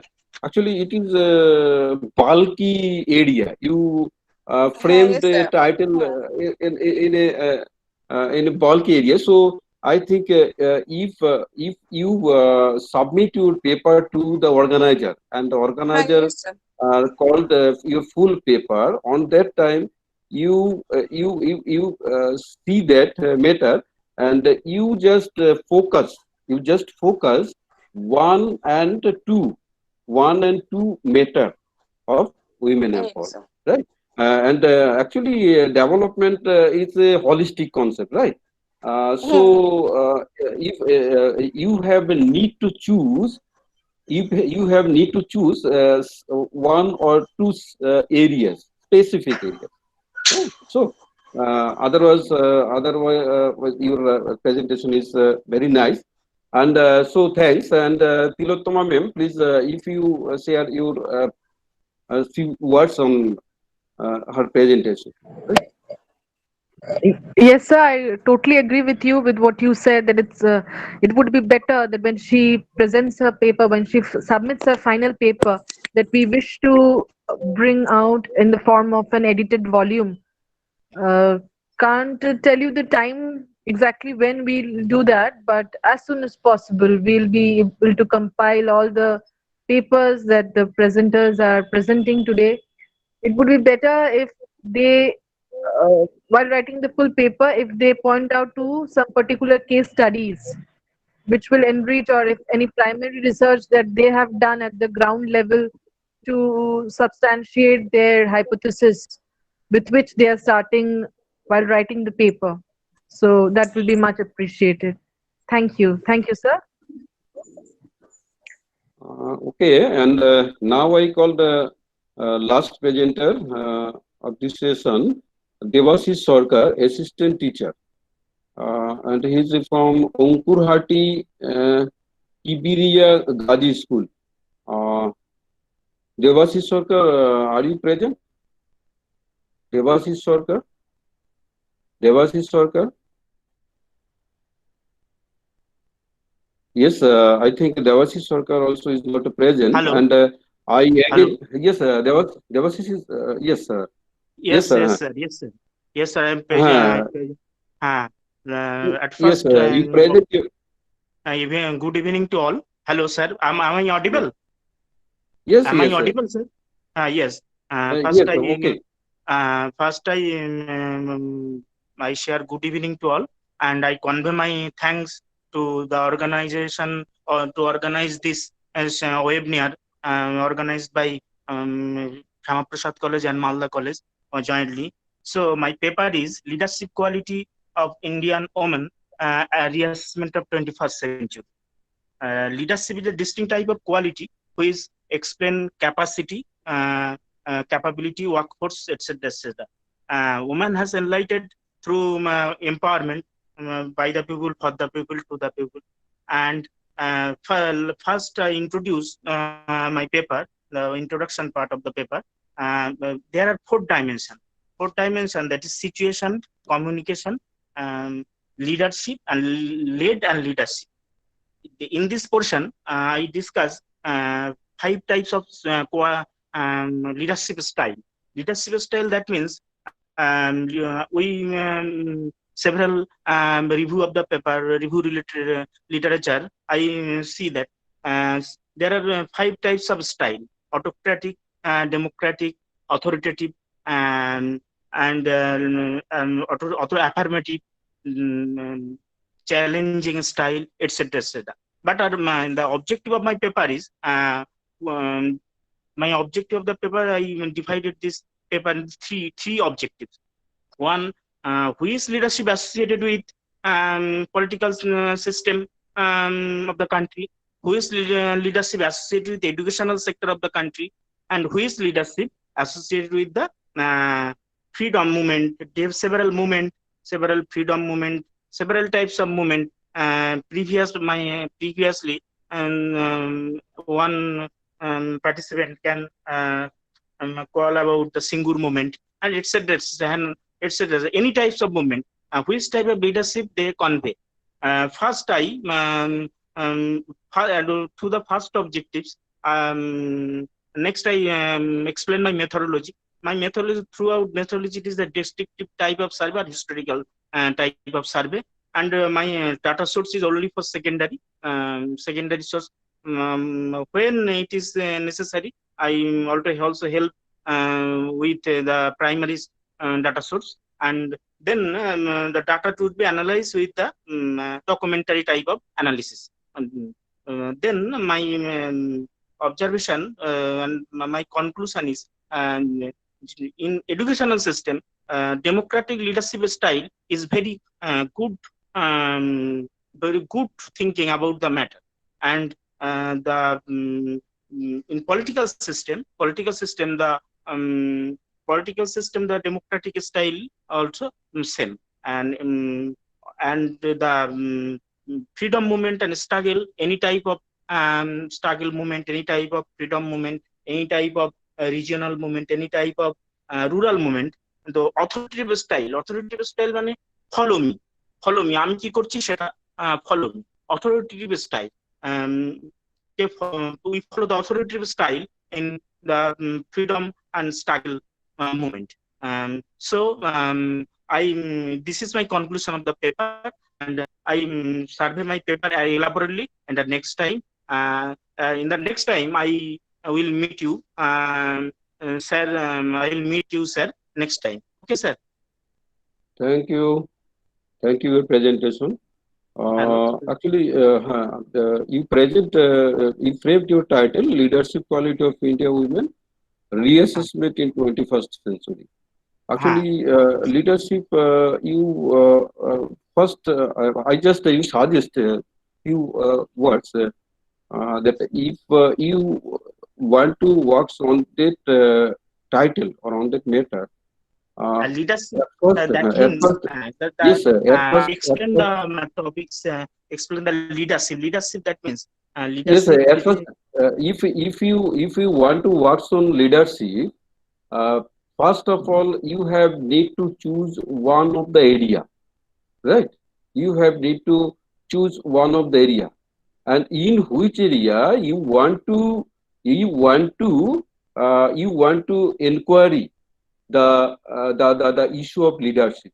And within leadership, in the case of leadership, there are so many quality and the leadership defined as a bunch of quality. So if you want to work on leadership, you have need to first choose the area. If you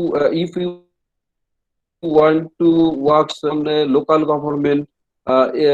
government in rural area, if you want to work on urban areas also, and if you want to work on any other areas in public administration.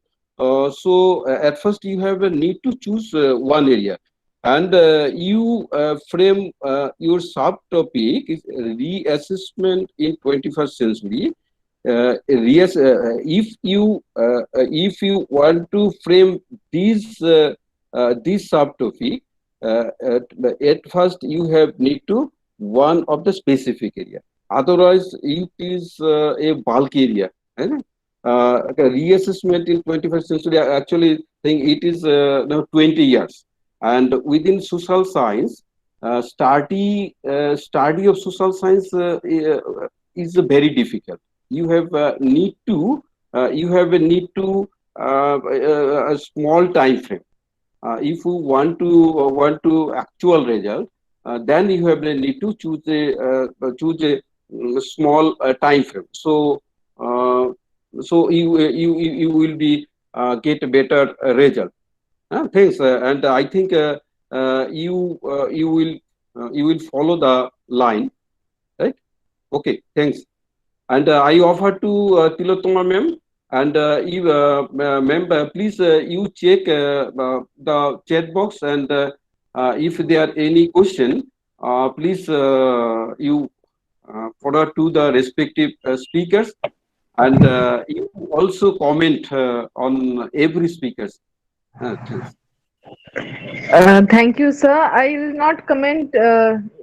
You're the boss now, and I give you the total rights to comment on anybody you wish to.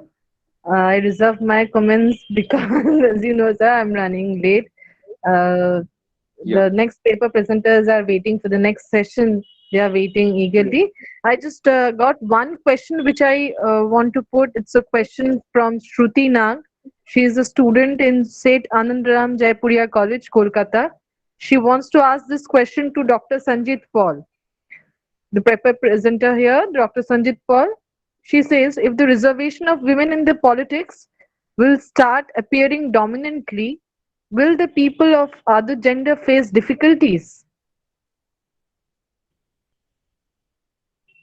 Dr. Paul? Dr. Paul? Hello. Hello. Dr. Pal, Sanjit Pal. Hello. Yes, I think you are Devashish Sarkar, sir. হ্যাঁ দেবাশিস সরকার sir কেটে গেছে এইটা চলে গেছে And if you want to say something. Hello. I think yes, sir. I think you conclude your presentation. Yes. Devashish Sarkar. Hello, sir. Yes. Hello. Hello. If you want to share your view. I am not audible. I cannot audible your word. Your uttering sentence. I cannot audible, sir.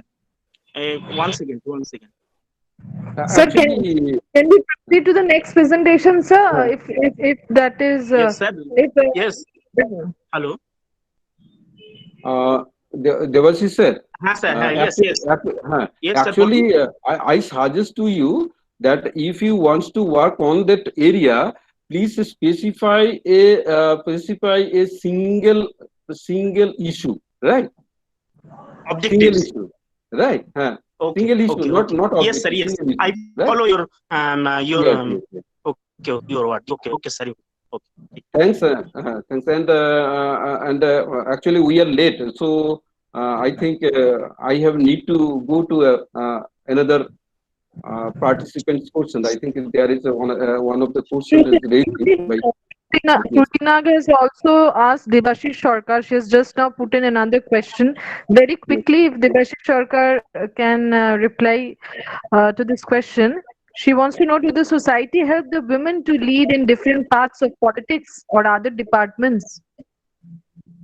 Do the society help the women to lead in different parts of politics or other departments? Yes, Devashish Sarkar.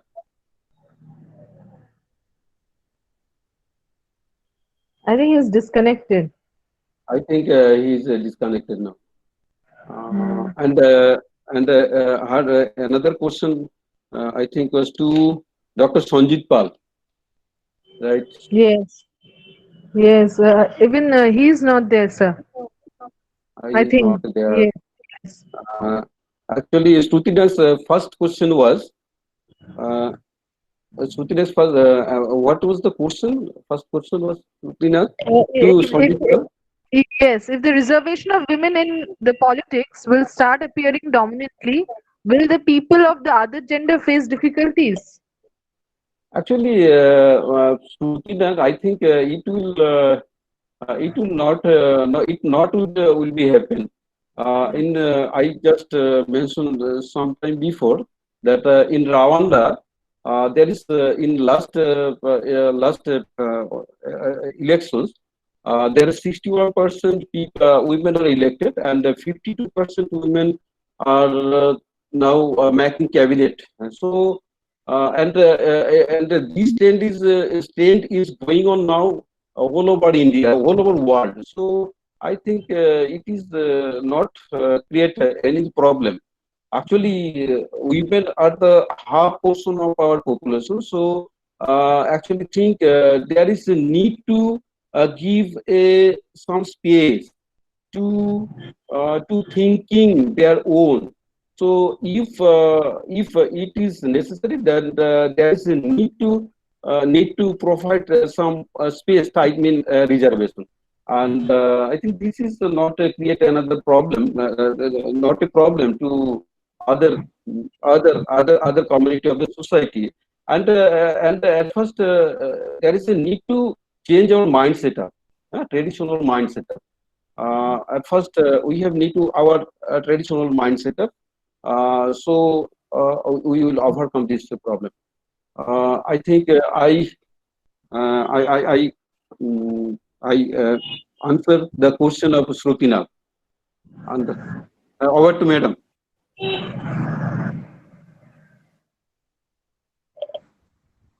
So then, should we end the session? Should you declare the session closed so that the next session, next technical session can start? So then please close the session. Okay. Yes, I thanks to Tilottama ma'am and Chandan Rai from the side of organizer, and especially thank to Chandan. He called day I think last yesterday or day before yesterday for acting these activities, and I accept his invitation. And so I thanks to Tilottama Madam from the side of Syama Prasad College, Kolkata, Department of Political Science, and Chandan Rai, Department of Political Science from the side of Malda College. Thanks, and I hand over to the program to Chandan Rai. Thank you, Dr. Anil Kumar Biswas sir, and thank you, Dr. Tilottama Mukherjee ma'am, to conduct this session. And as we have already late, so now we are going to start the technical session number 5, which was scheduled for 5:30 to 6:30. So that's why we have already 1 hour and 15 minutes late. And may I now request Dr. Kaushik Ghosh, Assistant Professor, Department of Political Science, Bankura University, to take the responsibility of the session and conduct the session. Before going to hand over the session, I like to introduce Dr. Kaushik Ghosh. Dr. Kaushik Ghosh, Assistant Professor, Department of Political Science, Bankura University. He has completed his Master and PhD from North Bengal University. His research interests are in the field of political process in India and social science. He has published a good number of articles and papers and peer-reviewed journal. He also has published number of books, chapter in the edited books. He has delivered number of lectures as an invited speaker and conducted technical and special session as a chairperson. Now he is the teacher in charge, Department of Political Science, Bankura University. And I will assist him to conduct this session. And in this technical session, we have 9 paper presenters, and and for that session allotted only 1 hour. So may I request Dr. Kaushik Ghosh, please conduct the session and take the charge of the session. Over to Kaushik Ghosh. Thank you, Chandan. At first, I'd like to thank principals of these 2 colleges, faculty members of the Department of Political Science and other departments also, and non-teaching staff. And as we are lagging 1 hour 15 minutes, without wasting any time, I just call our first speaker, Ms. Ilora Sharma, State Aided College Teacher, History, Chonada Degree College, West Bengal. Our title of the paper is A Journey to Parliament, the story of Maya Devi Chhetri, the first Gorkha women parliamentarian. Ms. Ilora Sharma, are you present, madam? Yes, I'm present. Please start. Okay, good evening. The title of my paper is A Journey to Parliament, a story of Mayadevi Chhetri, the first Gorkha women parliamentarian. The focus of my paper will be on the struggle and obstacles faced by her being a woman, her involvement in the freedom movement, her contribution for the upliftment of the Gorkha society, and her political achievement in a gist. Before going into the journey of Mayadevi, I would like to give a brief background of the Hill Society during the early decade of the 20th century. The society of Darjeeling Hill was backward than the rest of India, and the people were not politically conscious. Darjeeling Hill was not much affected by the freedom movement and the changes brought about by the Western education and the reform movements, although there were schools established by Christian missionaries, but those schools were only for the children of the European officers. It was with the advent of Gandhiji in the freedom movement, some people from the hills of Darjeeling became aware of the political rights and the freedom movement. It was not until the formation of Gorkha League, the regional political party in 1943, that the people of Darjeeling Hill became politically conscious. So to start with Mayadevi's journey, she was married at a very early age of 13 to a headmaster of a primary school in Kurseong. Then child marriage was quite common in the hill society, and imparting education to the girl child was very rare. She never saw books before she got married. It was interesting to note here that it was only after her marriage she was encouraged by her husband to study. Husband gave her an informal education at home. Even after the birth of her first child, she continued with her studies. She, along with her husband, took active part in social activities and was associated with many social organizations in Kurseong for the welfare of the people and women in particular. The hills of Darjeeling then gradually started burning with the spirit of freedom movement. Mayadevi's husband, D.B. Chetri, was very much inspired by Gandhiji and his political activities, so he joined the Congress. And at that time, the leader of the Congress in the hill was Dal Bahadur Giri. Mayadevi had initially joined the Gorkha League, but she was dissatisfied with the activities and later on joined the Congress. Along with her husband, she began participating in the activities in the Congress. This way, she started her journey in politics. Realizing the importance of formal education, she became member of the Education Board of Kurseong Municipality in 1938 and established school in Kurseong. She also became the president of Gorkha Dukha Niwarak Sammelan and Nepali Mahila Sammelan in 1934. She participated in the labor movement and organized the Milkman Union. She was also active in the Tea Labor Union and was vice president of the Plantation Workers Union of North Bengal. In 1947, she became the vice president of the Darjeeling branch of All India Women's Conference. Due to her sincere activities and commitment towards the Congress, she was elected as the president of Kurseong Congress Committee in 1945. In 1952, she was elected as a Rajya Sabha member from Bengal at the age of 31. She represented West Bengal in the Rajya Sabha for 2 consecutive terms. During her time in Parliament, she fought hard to solve the problems of the people of her constituency.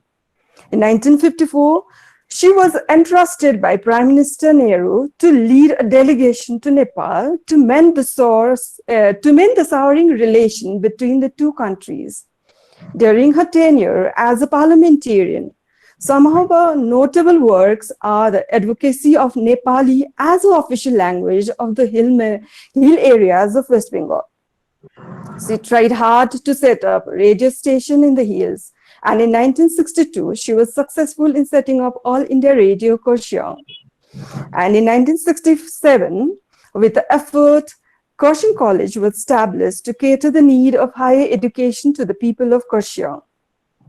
She was also a part of Indian delegation to the World Congress for Peace in Moscow in 1962. There are many more to talk about her work, but to conclude by saying that Mayadevi was a big inspiration for the Gorkha women in particular and women in general. Her contribution towards the betterment of the people of Darjeeling can never be forgotten. Thank you.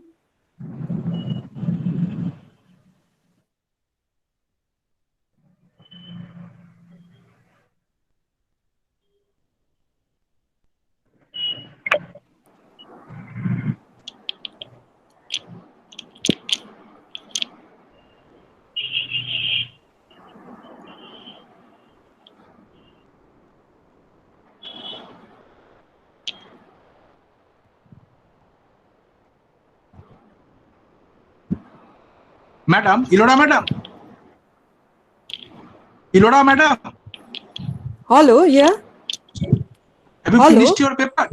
Yes. I finished my paper. You didn't hear me.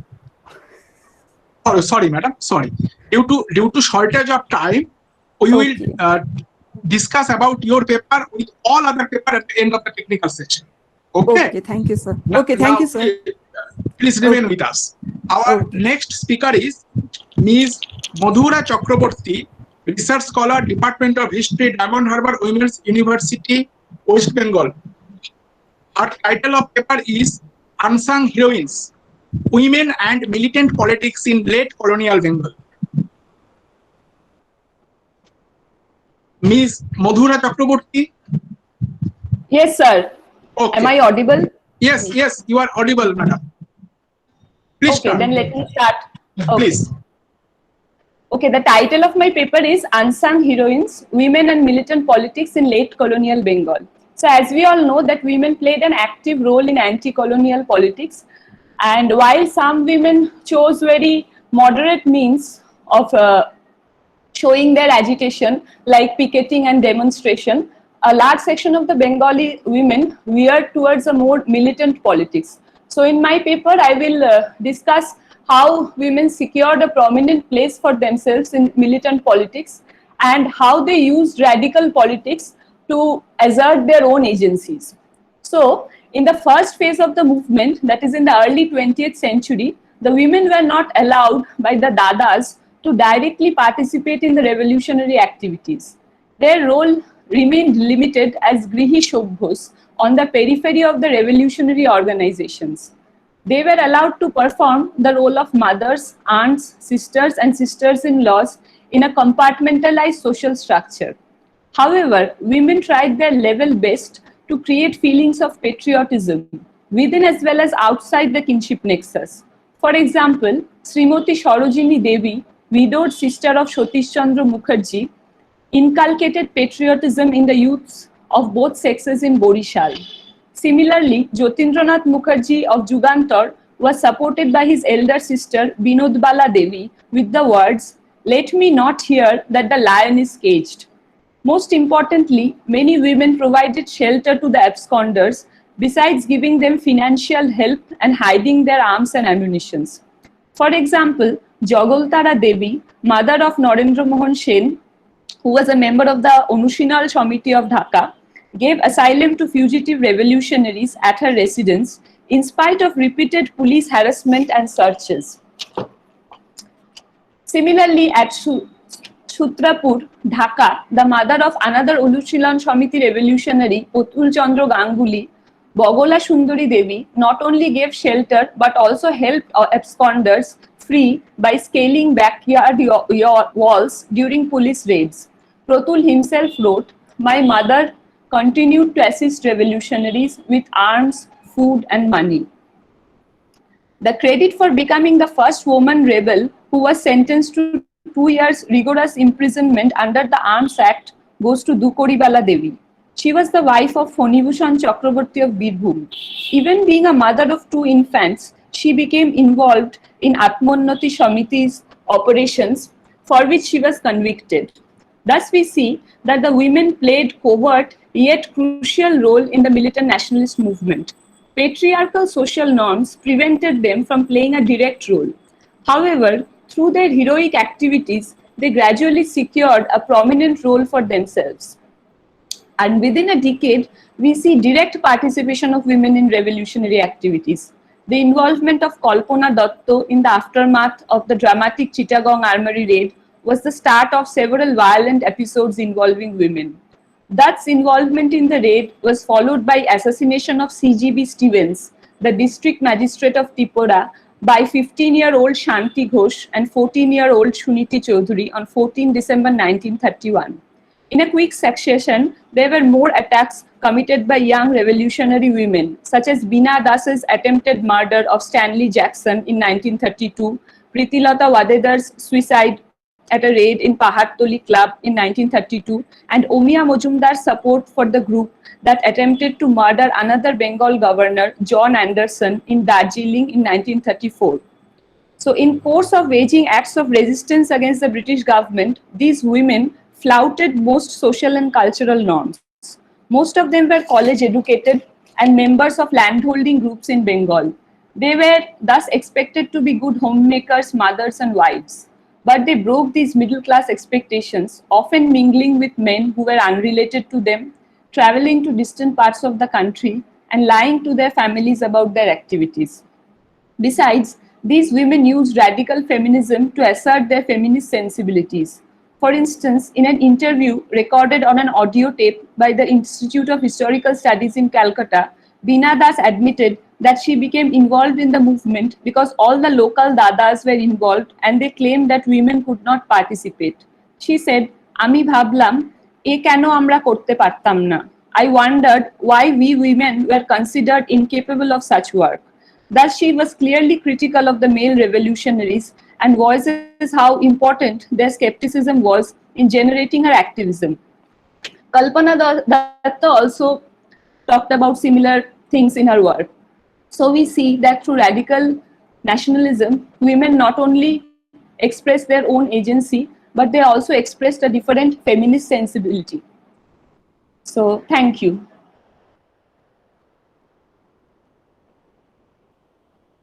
I thank the organizers for presenting me this opportunity. Thank you, madam. Please stay with us. We'll take questions at the end of the session. Our next speaker is Dr. Prashant Krishna Rao Pathak, Principal Political Science, Dr. Vivek Chinde Civil Service College, Bhadravati, Maharashtra. His title of the paper is Challenging Issues of Tribal Education in India. Dr. Prashant Krishna Rao Pathak. Are you present, sir? Dr. Prashant Krishna Rao Pathak. Are you present, sir? I think he is absent. We are moving towards our next speaker, Mr. Subrat Biswal, Assistant Professor, Political Science, Barasahi PS College, Odisha. His title of the paper is Constitutional Reforms on Women Empowerment, a case study of Odisha. Mr. Subrat Biswal, are you present? Mr. Subrat Biswal, are you present?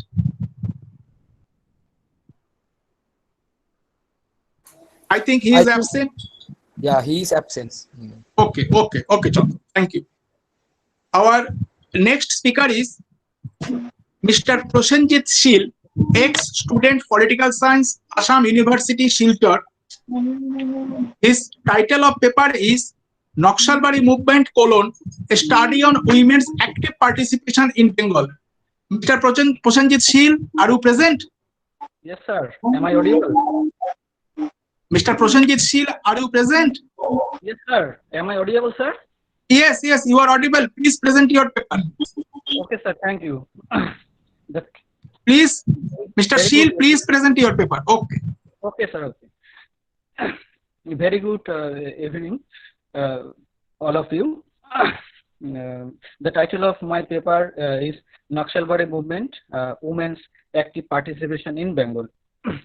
I have divided my papers into three parts. The first part is introductory part, second part is main part, and third part is concluding part. Introductory part. First of all, we need to know who are the Naxals in brief. The Naxals are far-left radical communists whose military strategies are loosely based on the ideology of Chinese revolutionary Mao Zedong. The term Naxal derives its name from the village of Darjeeling district in West Bengal, where the movement originated in 1967 under the leadership of Charu Majumdar and Kanu Sanyal. The Naxals strongly believe that the solution of social and economic discrimination is to overthrow the existing political system. In May 1967, a peasant rebellion in Naxalbari of Darjeeling district witnessed one of the most violent socio-political upheavals in independent India. This revolt was begun for various reasons. We may include denial of land and forest rights, unfair crop sharing agreement between landlords and farmers, caste-based violence, unfair wages of tea garden workers, etc. Charu Majumdar and Kanu Sanyal were the main leader of this uprising. The district of Mednipur, Birbhum, Jalpaiguri, Nadia, and Purulia in West Bengal became the basis of the Naxal agitation. Besides men, women also participated actively in Naxalbari movement for various causes, which were physical and sexual abuse by some sections of upper caste men, landed folks, and state forces. They are demanding for different rights, justice, and equality, and they are opposing male-dominated on women and poverty allegation, etc. Women played outstanding role in this revolt in many ways. Shanti Munda, Krishna Maya, and Lila Kishan were the main leaders of this movement among women. My second part is main part. Main part is first one is background of the movement in brief. One day, a tribal youth of Naxalbari village who had a judicial order to plough his land, but he was attacked and was killed by a group of people who acted on the orders of the local landlords. In the reaction of this event, Charu Majumdar and Kanu Sanyal organized all men, women, peasants, Adivasis, tea garden workers, and other poor people of Naxalbari village to retake their lands, and they started an armed struggle against the local landlords in 1967, 27th May. As a result, one police sub-inspector was died and some local landlords were injured. This armed struggle was known as Naxalbari uprising. Some other major causes behind this movement, these are lack of human development, poor access to health, food insecurity, cultural humiliation, multifaceted forms of exploitation, and social atrocities. Poverty and inequality in distribution of income, poor land reforms, and unequal distribution of land lead to rising discontent among tribals. Poor public infrastructure, lack of roads, communication, etc.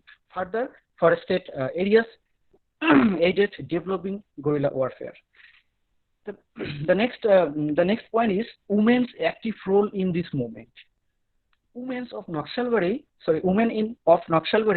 and Bengal during 1967 played active role in this uprising as helpers, nurturers, shelter and food providers, letter and arms deliverers, nurses, night guards, informers, etc.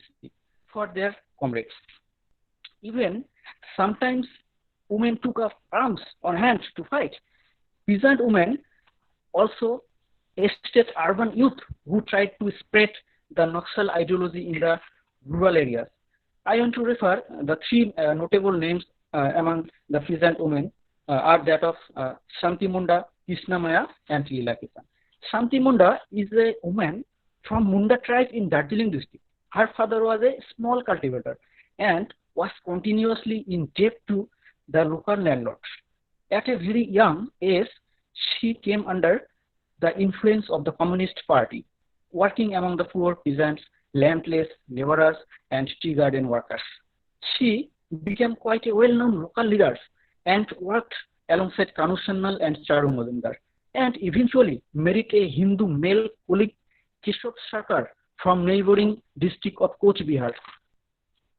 Shanti Munda's challenge to patriarchal authority was extended towards her party as well, when she refused to abide by the party directive of following the political line of elimination of class enemies. She organized openly and followed the mass line. And next, the Krishna Maya, a Nepali girl who ran a wine shop, was drawn in the movement by Kanu Sanyal. When her husband became a full-time activist, she sold the shop and joined the movement and gave shelter to absconding activists. Apart from this single sentence in the academic history of the revolt, her involvement is remembered only by her local comrades and her husband, Panjab Rao, another Naxal. Panjab Rao said that Krishna Maya was politically... Please conclude, Prasenjit Chili. Okay, sir, sometime. Sir, give me some time. Politically conscious from the beginning, and he was greatly influenced by her participation in the local communist movement. She played a leading role during the 1967 uprising and organized local women to prevent the police from entering. And last one, Lila Kisan, a Nagassia tribal woman, talks about her involvement with the movement in the 1970s. She said, we were about 4 girls, Puni Kisan, Rangi Kisan, Polki Kisan, and myself. The rest were boys. We did not have any weapons. We carried lathis and stones. We knocked at the door of Jodhar Govinda Singh's house, and as we pushed it open, the little fear I had disappeared. Then we started seizing the grain and loading it onto carts. We had brought. After removing as much as we could, we started to leave. I was carrying some of grain on my back. It was very heavy. When I reached home, my mother asked me where I had been. I did not tell her anything, as she would have been terrified. The next morning, police gathered our village as some of the boys admitted to the police that I was within them. I was arrested. And my third part is concluding part. The Naxal movement has given women from India's rural and tribal belt the opportunity to take up arms and activities that have been usually reserved for men. Women are now fighting for above said reasons, but it should know that when the fighting is over at different times, then the external patriarchal structures are again recreated and reimposed in the form of sexual abuse, rape, denial of seats at the high tables, and falling back into gender roles. In spite of women's active participation in Mr. Sheel, please conclude. Is unique milestone in Indian history. That's all, sir. Thank you, Mr. Sheel. Thank you. Thank you, Mr. Sheel. Our next speaker is Dr. Chandan Mondol, Assistant Professor, Political Science, Prabhat Kumar College, Kontai, West Bengal. Thank you. The title of his paper is Women in Rural Governance in West Bengal. Dr. Chandan Mondol, are you with us? Yes. Okay, please start. Am I audible? Yes, sir. Please start. Yes, good evening, sir. Good evening to you. Respected sir, and all the participants, my dear colleague Chandan Rai, also convener Tilottama Mukherjee. Big thanks all of you. Now I am looking 93 participants. Also I am with this seminar from 11 a.m. I know all participants has been enriched by the good lecture. I am also enriched, and also I am exhausted to hearing good lectures, valuable things, and so on. Now I am going to present my paper, Women in Rural Governance in West Bengal. There is, I know that the many short times all are exhausted, so I express women in politics and women in rural governance in West Bengal in brief. Rural governance is governance at the village and district level. We know all. It is about government closest to the common people. We believe that the local knowledge and local interest is essential ingredient for democratic decision making. Rural governance also invite the people-friendly administration. We know all. My present study is conducted against the backdrop of political representation and participation of women in the local governance. The study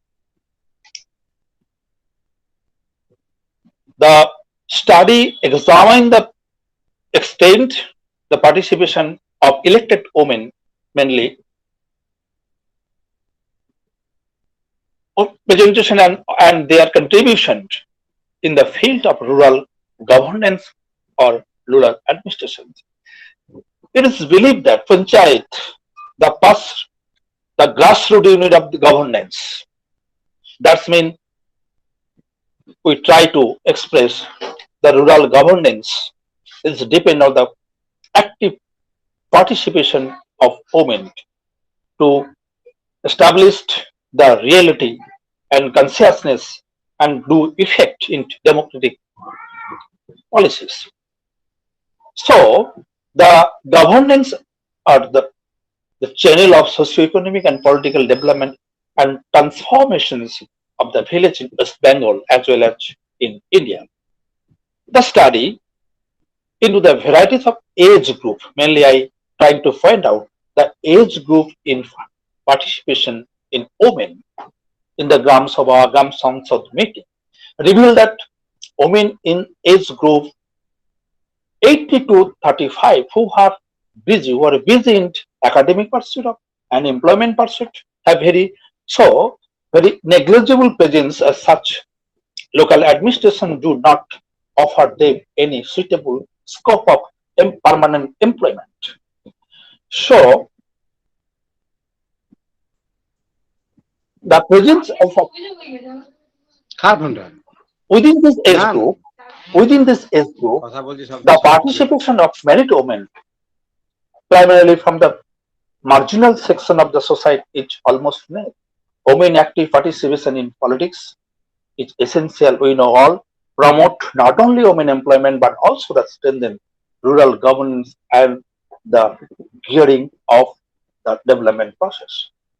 The dominant force in rural administration are the group of women belonging to the age group 35 to 45 and 45 to 55 years. However, women from the suitable family or well-being of families are not very keen to participate. They do think that the politics is dirty for them. Women who are belonging 55 to 45 and above years, but they do not play an active role in this decision-making process. The people of the age group, this educated women, they are not interested to participate to the local administration. Only marginalized women within the age group, that's mean 35 to 45, they are interested to participate rural administration, Gram Sangsad, Gram Sabha meetings for this own benefits, not for the consciousness, not to implement the democratic policies, not for the empowerment of themselves, but also to financial assistance. But always they are dominated by the local dominant politicians, political leaders, or elite leaders. Now I conclude that some points, 2 or 3 points I concluded, or I will be concluded. The voluntary participation concerned partially from the section of women who are neither very rich nor very poor, neither very illiterate, not very much educated. The poor women to participate primarily as a beneficiaries. We call they are beneficiaries, not as a decision makers. They are only quorum factors of the Gram Sangsad or Gram Sabha meetings or rural governance. So, just 2 or 3 lines I conclude. It may be concluded that the women have shifted traditional assumptions about their role and capabilities. There has been a marked change and it has been for the better.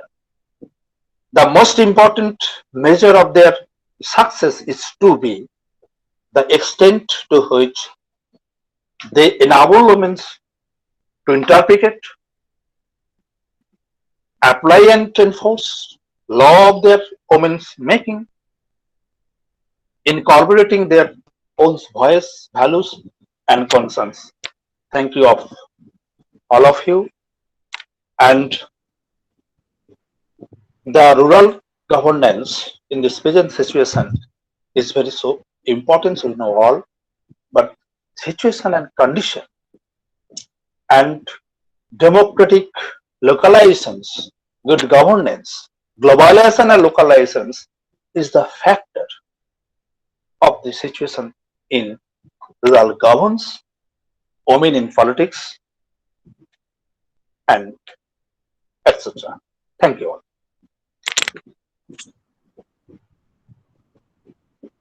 Thank you. Thank you, Dr. Mondal.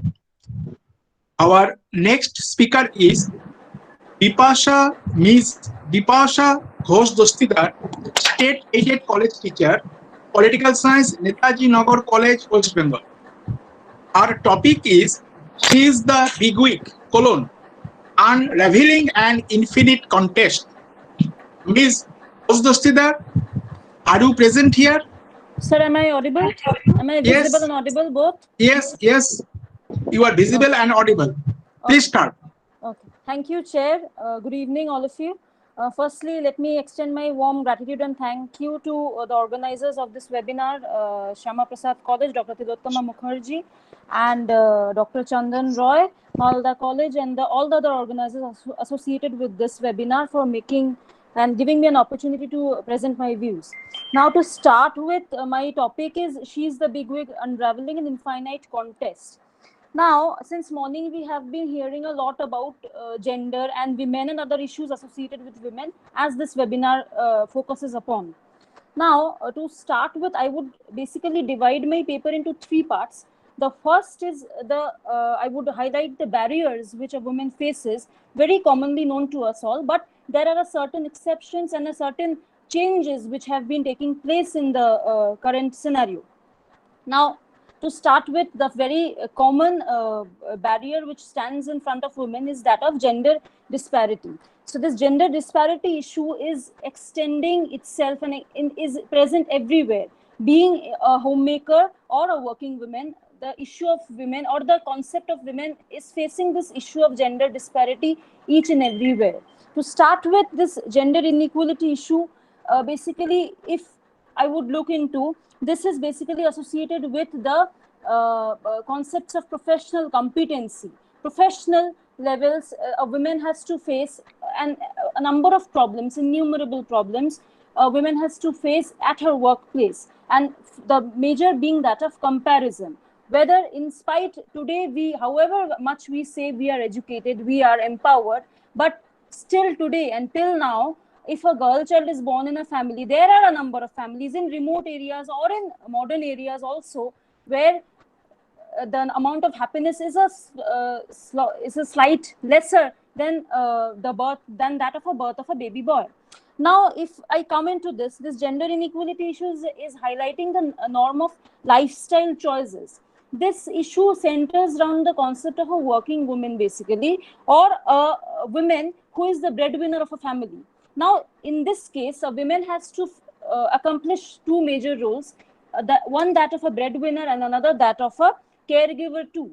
At her office or at her workplace or wherever she works, she has to fulfill all her official responsibilities. But whenever she comes back home, she has to do that of a caregiver.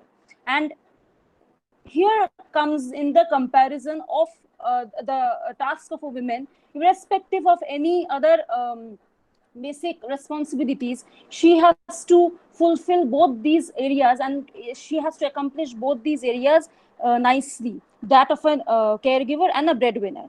Apart from this, if I concentrate upon the concept of gender inequality or gender disparity, there are a number of cases like the women are given lesser importance in major areas due to some basic norms associated, like that of less masculine characters which are absent in a woman, like that of aggressiveness. A woman is said to be less aggressive than that of a man because the aggressiveness is quote unquote attached with that of a masculine personality.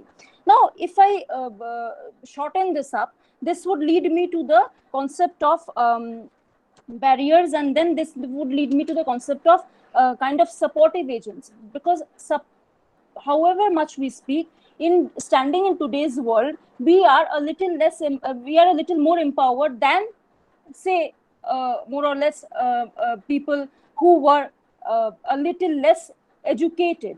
So this brings me to the concept of education. Education has been majorly helpful in giving us enlightenment and making us empowered. Now, the concept of education is known to all, so I'm not going to the details of it, and how does it empower women and women as a whole, I'm not going to details, but I would slightly delve into the concept of empowerment through education because of the highlight upon certain issues. One, that of certain female issues associated with the female background. One is that of a menstrual hygiene. Now, this is one of the major taboos associated with women, menstrual hygiene. I mean, nobody more or less talked about this in public, or nobody used to deal with this kind of an issue. But menstrual hygiene is highly talked about and is highly basically a major issue. The use of various machines, the use of various steps have been taken. Now, this basically, whenever we used to go to shops to buy certain things associated with this menstrual hygiene concept, we used to, I had heard people saying, speak up in a softer voice because you're talking about menstrual hygiene, which is not supposed to be talked upon in front of men, quote unquote.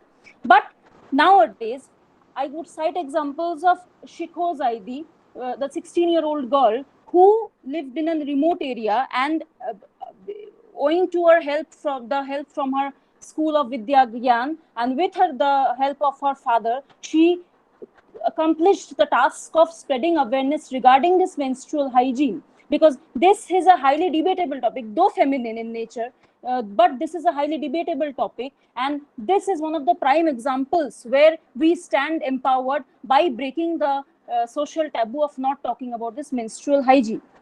Now, education and its campaigns, I would not talk about this, like Beti Bachao and Beti Padhao and all these concepts, because this is known to us all. Another important concept which brings about this is the concept of empowering women. Now, empowerment of women is strongly associated with family. Let me tell you, we all know that because we all have a strong familial background with us. And this family concept is strongly associated with empowerment. Because however much we talk, we are educated, we are empowered, nothing would have been possible, or nothing is possible rather, if we wouldn't have been having a solid familial background. So the familial background, we have seen families who are less educated, but they are strongly trying to survive and making their children the more educated they can be.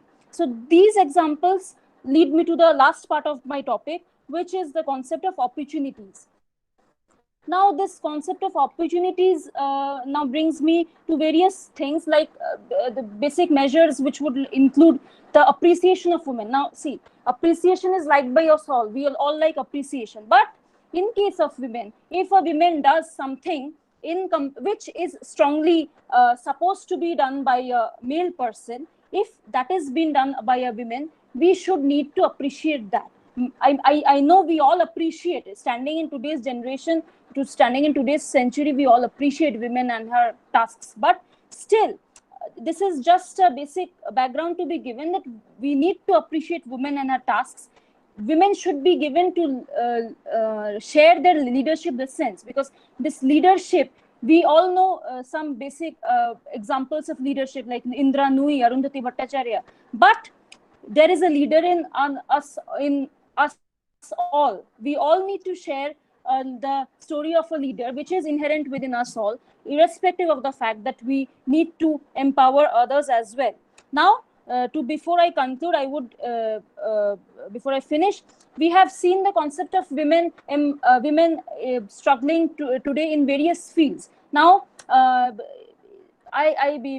basically would like to say that we have been seeing women doing tasks which have been strongly done by men till now. Now, to cite some examples, we are been seeing drivers of Uber, Rapido, drivers of or food delivery women serving food before our doorsteps. So these examples slightly highlight the concept of women, and this makes us outreach the fact that women are empowering themselves, and women are basically trying to reach the level they can, irrespective of the fact of their gender.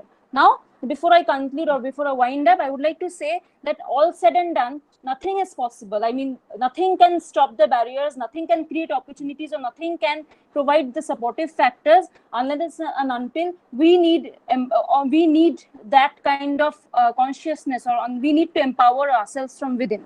Because strongly, though some things are basically feminine in character, there are basic few characteristics which distinguish a man from a woman, but basically we need to provide equal weightage and equal opportunities to both the genders, irrespective of the fact of being a woman. That only can attain or make a woman achieve perfection, because she is excellent in herself. Each woman is excellent in herself. She needs to be the perfect one. From within, she is the perfect one, but from the viewpoint of from the bird's eye view of the world, she needs to be the perfect one, and we are still striving to achieve that perfect stage. Thank you so much. Thank you so much, Ms. Bipasha Ghosh Dastidar, for your nice presentation. Now we'll move to Mr. Povitra Kumar Bormon, Assistant Professor and Head, Department of Political Science, Kaliaganj College. His title of paper is Women's Movement in the Political Context of India. Please, sir. Okay, sir. Okay, please start, sir. Okay. Respected chairperson, all dignitaries, and my dear participants, especially I thank to Professor Kaushik Ghosh and Chandan Rai. I am going to present my paper. The topic of my paper, Women's Movement in the Political Context of India. Women's movement actually is a social and humanitarian movement. Inequality between men and women has been seen in the society since ancient times. There are normal biological differences between men and women. These differences are natural. As a result, gender inequality has been established as a social fact in human society. In a patriarchal society, various restrictions were imposed on women. In society, differences have been created between men and women in terms of rights, opportunities, and status and position. In this context, women movement has been relevant. There are several reasons behind the emergence of women movement. The movement for women's rights was organized in the second half of the 20th century. In fact, the modern women's movement began in the 18th century. Since then, there have been occasional political attempts to raise the status of women and improve their conditions. Democratic liberal feminist movements in Britain and the United States of America have a long history. The main goal of this women movement was to achieve the same opportunities as men.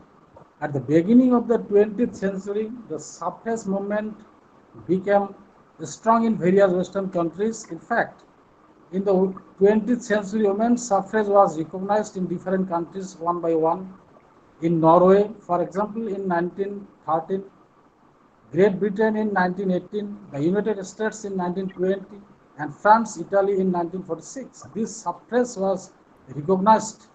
Surprisingly, in direct democracy such as Switzerland, women's suffrage was recognized in 1971.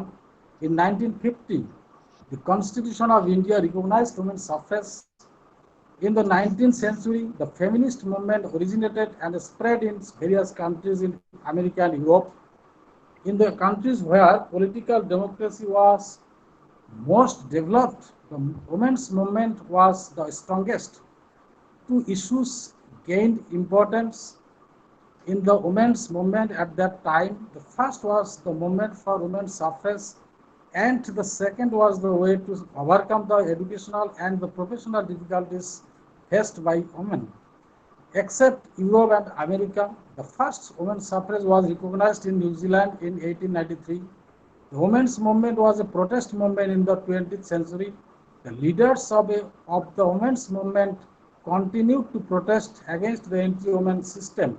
Not only that, they also demanded more representation in the legislatures. As a result, representation of women in the US Congress and state legislatures increased.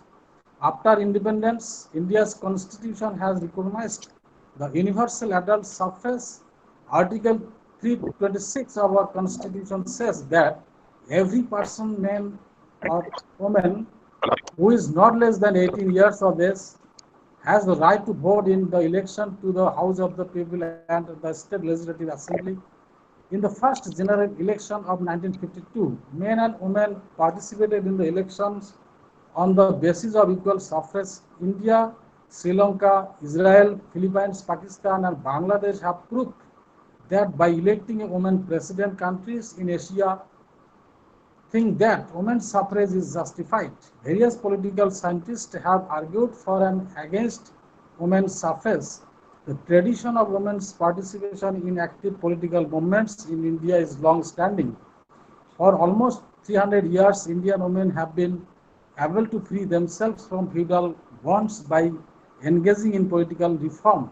The participation of Indian women in the independence movement is everlasting. At present, women's participation in politics is based on two main issues. The first issue is awareness of women's rights as citizens, and second is participation in state power and decision making. We come to know from history that the women were engaged actually in welfare activities. Of course, it should be kept in mind that the role of men was more than that of women in improving the condition of women in India. Social reformer Raja Rammohun Rai, Dayananda Saraswati, and Ishwar Chandra Vidyasagar were pioneers in this regard. They were the first to speak out against this plight of women in India and to liberate women from the superstitions of Satidaha and child marriage, and to introduce widow remarriage and education for women. They were able to overcome various obstacles and make women aware of their rights. Annie Besant, an Irish woman, came to India in the early 20th century and was elected president of the Theosophical Society in 1907. She played a special role in raising awareness about the rights of Indian women and demanded the establishment of home rule. Women joined the movement against the forcible deployment of Indian troops in the First World War in 1917. A memorandum was submitted to the Montagu Chelmsford Mission with 14 delegates led by Sarojini Naidu and Margaret Cousin, demanding women's suffrage. Apart from this, Annie Besant, Hirabai Tata, and Mithibai Tata submitted a memorandum to South Borough Commission for Women's Suffrage. It is important to note that 20,000 women took part in the Salt Satyagraha and non-cooperation movement led by Gandhiji and were arrested. In addition to that, women took part in several movements like Pigeon Movement, Evagha Movement, Sanjukta Maharashtra Movement led by Jayaprakash Narayan, Chipko Andolan, Narmada Bachao Andolan led by Medha Patekar. Gandhiji did not support the active participation of women in politics because he thought that violence arises from power. So if women are encouraged to come to power, it will go against the nature of women. So it is desirable for women not to get involved in politics. The Constituent Assembly was formed on the eve of independence with 389 members, and only 11 of them were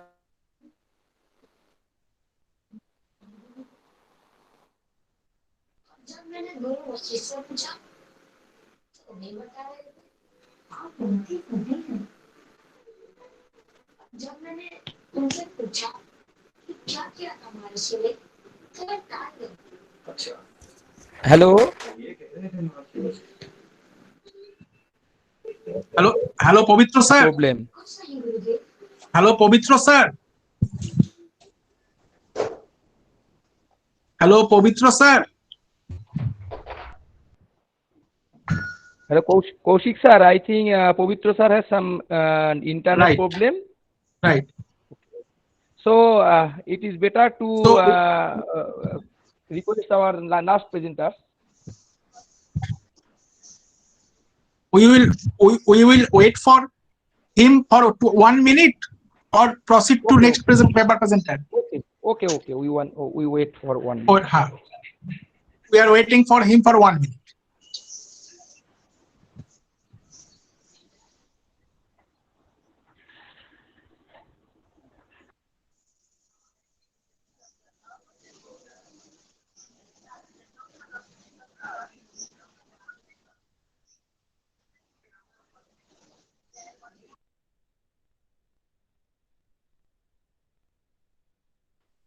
Pavitra,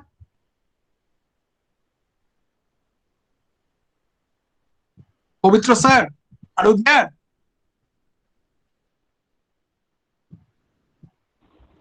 Okay, Kaushik sir. It Okay. is better to ask next presenters. Okay, thank you, Chandan. So our today's this technical session 5's last paper presenter, Mr. Bhajan Bosak. He is assistant professor political science, Ananda Chandra College, Jalpaiguri. The title of his paper is Political Participation of Tribal Women in Panchayati Raj Institutions: a study of Jalpaiguri district. Mr. Bhajan Bosak. Yes, sir. Yes. I am here. Okay, sir. Please start. Good evening to all my honorable chairpersons, paper presenters, and all of the audience here presented here. May I start? Hello, am I audible? Yes, Mr. Bosak, you are audible. Please start. Yeah. Thank you. My paper's title is Political Participation of Tribal Women in Panchayati Raj Institutions, a study of Jalpaiguri district. Political participation, the term political participation has a very wide meaning. It is not only related to right to vote, but also relates to participation in decision-making process, political activism, and political consciousness, and so many terms are related to there. The Constitution of India attempts to remove gender inequalities, reserving the post for women. To reduce gender inequality in politics, the India government has instituted reservation for seats in local governments. The 73rd Constitutional Amendment has created a space for women in political participation and decision making at the grassroots level by reserving 33% post for women. The India government has also proposed to raise the level of reservation in Panchayat Raj institution to 50%, and most of the state government implemented 50% reservation of seat for women in local self-government, that is in Panchayat Raj systems. In local bodies, over the past 2 decades, elected women representatives have been taking active interest in using their activities in local level. We see it, but there is a confusion in national level. That is I can only one example. I can give you only one example. That is, if we see the first 2 elections in Lok Sabha, that is held in 1952 and 1957, the women member were 24 out of 533. That is 4.4%. And In 1957, second Lok Sabha election, the picture was the same, not satisfactory. And if we see the last two Lok Sabha election, that is in 2014, there were 66 women members in Lok Sabha only. And in 2019, there were 78 women members presently. There are 78 women members presently, that is almost 14%.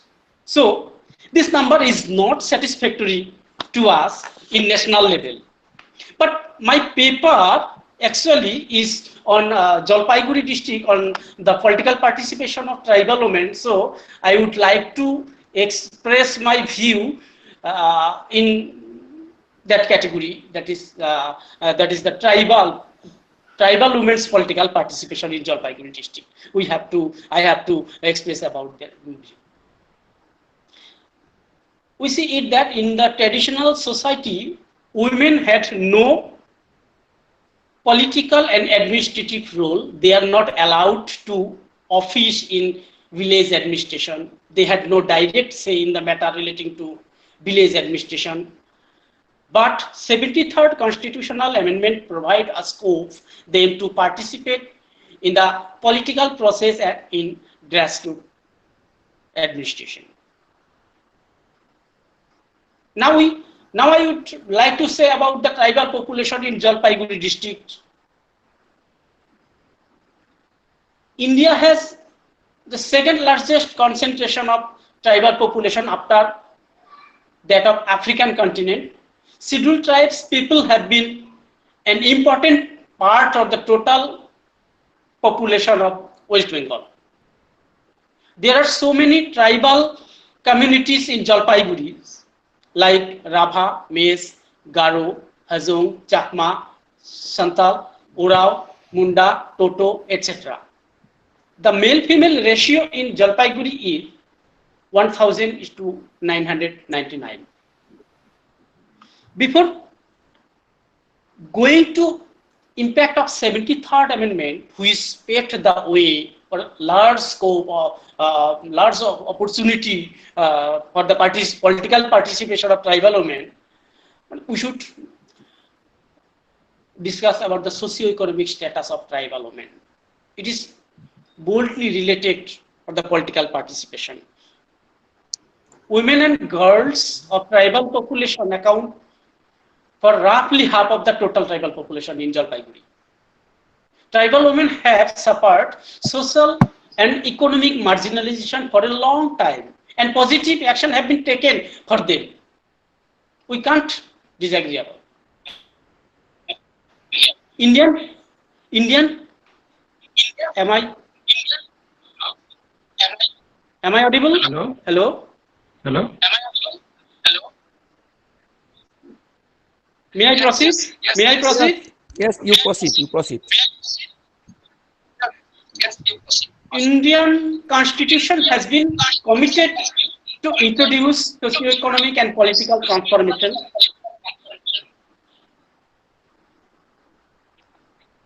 Now, I would say about the 73rd Constitutional Amendment, which paved the way for tribal women's political participation in wide range.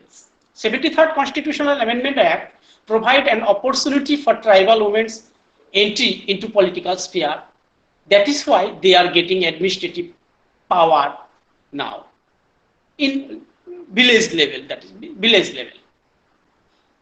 This Amendment Act provides for 33% reservation of seats for tribal women in the governance of local bodies in rural area, with the target of good governance and fair representation in the development process at grassroots level. Actually, I have made an empirical study from Nagrakata block. That is, there are 7 blocks in Jalpaiguri district: Mal, Meteli, Nagrakata, Dhupguri, Raiganj, etc., etc. Nagrakata is the largest tribal dominated block and I prefer, I have selected this block as so many 49% tribal people are living here.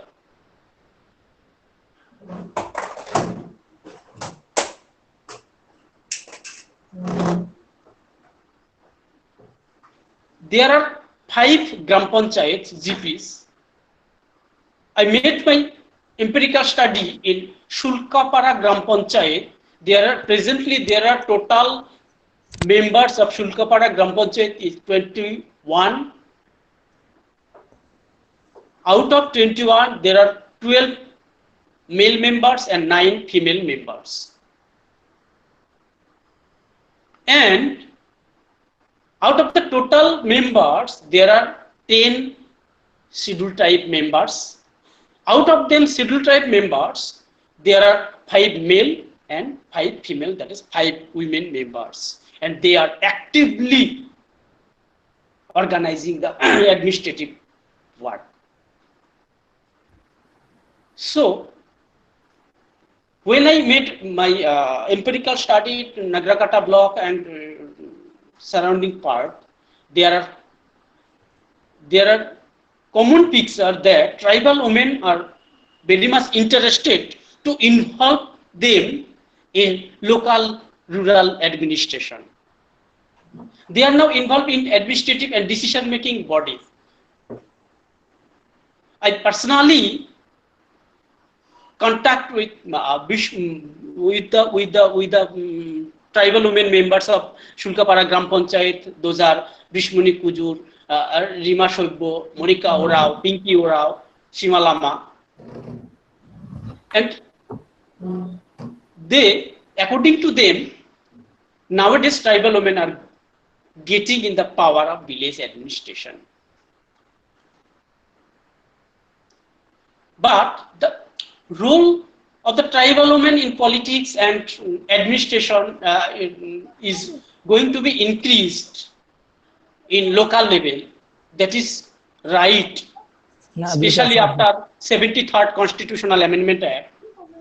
But this performance is not satisfactory. They are not perform their duties well due to lack of knowledge and awareness.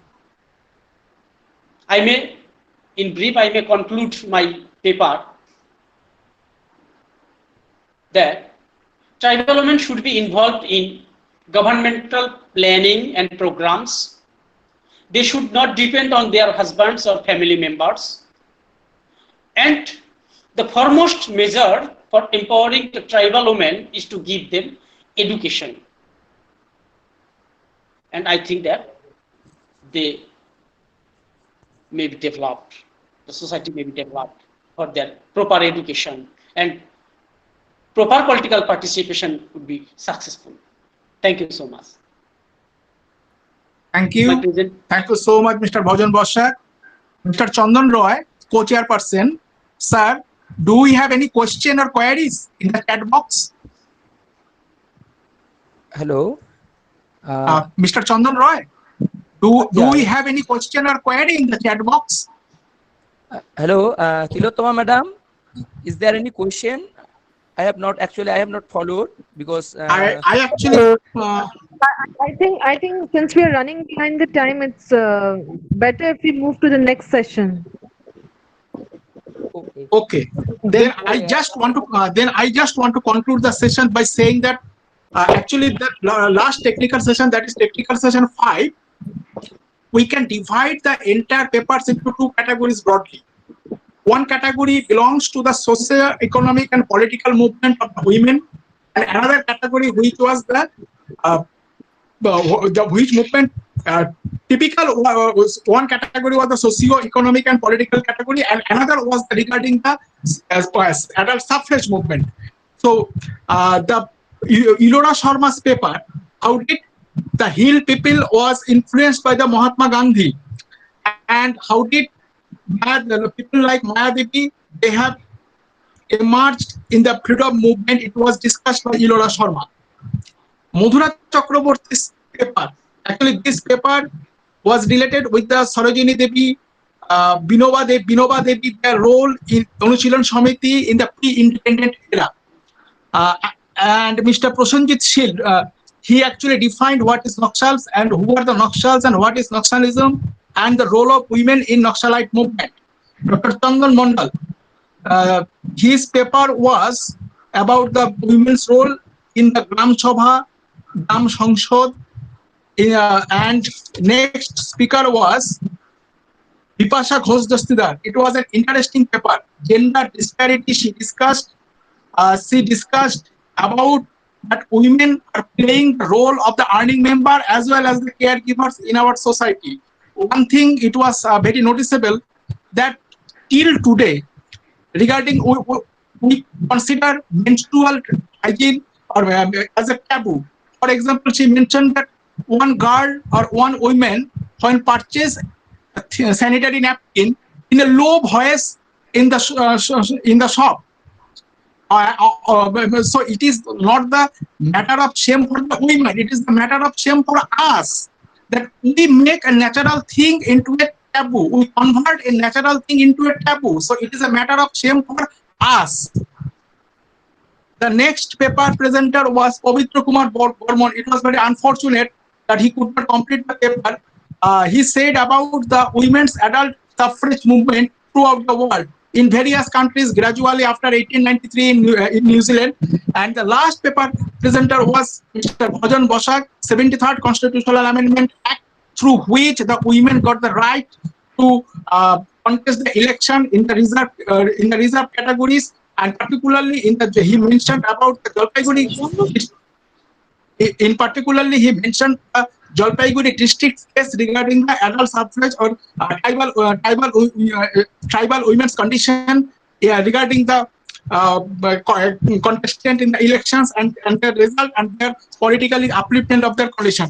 What I actually wanted to mean at first, actually the whole entire categories of this paper was divided, might be divided into two categories. One was the women's role in socio-political economic movement, and another category was pre-independent and post-independent era. So it was a nice presentation. All the papers are very good. It was a conclusive and nice paper presentation was done by the paper presenters. Thank you. Mr. Chandan Roy, if you want to say anything. Thank you, Dr. Kaushik Ghosh, for your good observation. And my observation, I take it reserve because we are already 1 and 30 minutes late. So once again, I like to express our thanks to Dr. Kaushik Ghosh. He has rightly observed all the papers and minutely observed and given his observation. I would like to request all the paper presenters, please follow his observation. If the time permitted, he will elaborately giving his observation. So far as my knowledge is concerned, Dr. Kaushik Ghosh, he minutely observed when he conducted a session in the chair as a chairperson. So it is our unfortunately we are lagging behind the time. That's why it is we can't do in this regard. So once again, thank you, Dr. Kaushik Ghosh. Now we are going to the last session, that is technical session 6. And in this session, I would like to request Dr. Utpal Rai, Assistant Professor, Department of History, Shahid Khudiram College. I have already Dr. Utpal Rai. Please take the responsibility of the chair of the last session, and you will assist by Mr. Mahfuzur Rahman, Assistant Professor, Department of Political Science, Malda College. So once again, I request Dr. Utpal Rai and Mahfuzur Rahman, please take the responsibility of the chair and conduct the session. In this session, we have 8 paper presenters. Out of these 8 paper presenters, Dalia Haldar already present his paper. Her name already is twice we have included here. So we have 7 or 8 paper. So I request both the chairperson, please complete this session within half an hour. Okay. Okay. We are, okay, thank May I you. audible? Okay, thank. Yes. Yeah, you are audible. Hello, Mahfuzur. Yes, Are you yes, I am there? here. Yes, Yes. yes, yes. So this is the last session of this seminar, and already near about 8 p.m. and the presenters and the listeners, they are really tired. But at the same time, the last presenters, they are also waiting for their presentation. So first, I am going to start my first presentation here. Nitha Nair, students, Department of Civics and Politics, University of Mumbai, Maharashtra. His title of the paper is Women Representative and Their Representation in Media. Nitha Nair. Hello, sir. Yes, Yes. you Am may I start. audible? Yes. Yes, yes, yes. Can you see me as well? No, Chandan. your video is not. Please unmute your video. I have done that. I think there is some error. It's not turning on. Just a second. Okay, you may read this paper without video. Okay. Okay. Sure, sir. Start you. Good evening to one and all present here. I'd quickly like to thank the organizers for arranging this webinar today in Women in Politics. I hope that in the post-corona world, all our discussions today can be implemented, and women in politics can be seen as a reality, achieving new heights. My topic for today is media and women's representation in media. When it comes to media and democracies, public opinion has been portrayed in media throughout, and it has been a weapon which has been used for people, by people, for putting their rights and their voices out for people, for the people in power to be heard. World leaders all around the world have have used the media and it has been a tool for mass movements in countries. We have seen women leaders as prime ministers and presidents in various countries, but when it comes to someone who has become a pioneer when it comes to political communication and a woman who has created an image for herself, I have to mention Margaret Thatcher from the UK, who was the first prime minister and the longest serving prime minister who was a woman in the UK.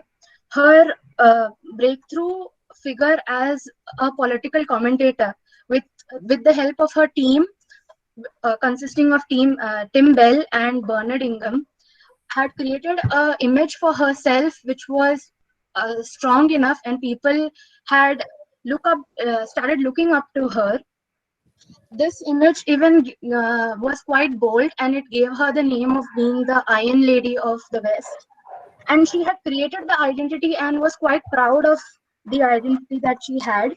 She had haters and a lot of supporters alike, but then her and this never stopped her about stories written about her in the press, whether it was for positive, in a positive light or in a negative light. There are portrayals of her in popular media, songs being written on her and against her as well.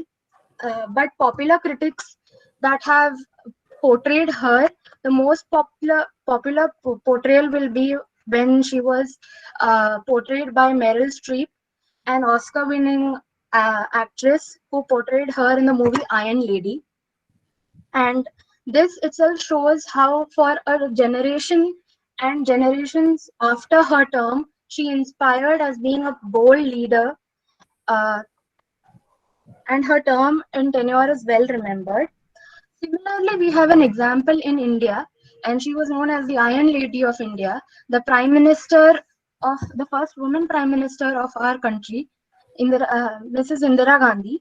From being termed as Gungi Gudiya to achieving the title of being an Iron Lady, she had witnessed a lot of change in all her tenures. At the height of her career, she was responsible in winning. She had gained a lot of attraction for winning the 1971 war, and soon during an emergency and censorship of media, she was criticized a lot. you see how she had created a name for herself through all the years, and she was even criticized for her various actions later. Critics in media had made a lot of movies and write-ups for on her.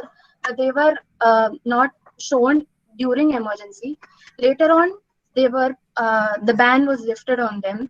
Some of them were like Nasbandi and Kissa Kursi Ka. One popular written book on her is written by the current member of Congress, Shashi Tharoor, Okay, who madam. mentioned. Yes. Madam, may you just conclude your right paper? Sir, can I get 2 minutes more? I'm sorry that I have taken so much time. Okay, just conclude. Yeah. So, her mention is noteworthy. When you talk about social media, some important names in, say, US is Alexandria Cortez, who has made a lot use of social media smartly. She used it for her election campaigns.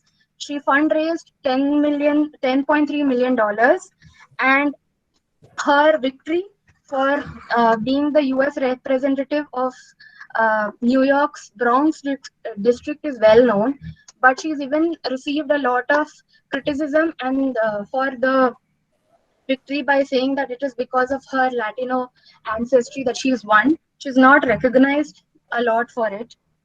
Similarly, and she's known for fact checking and standing against opposition leaders who try to criticize her on unrealistic or with unrealistic comments.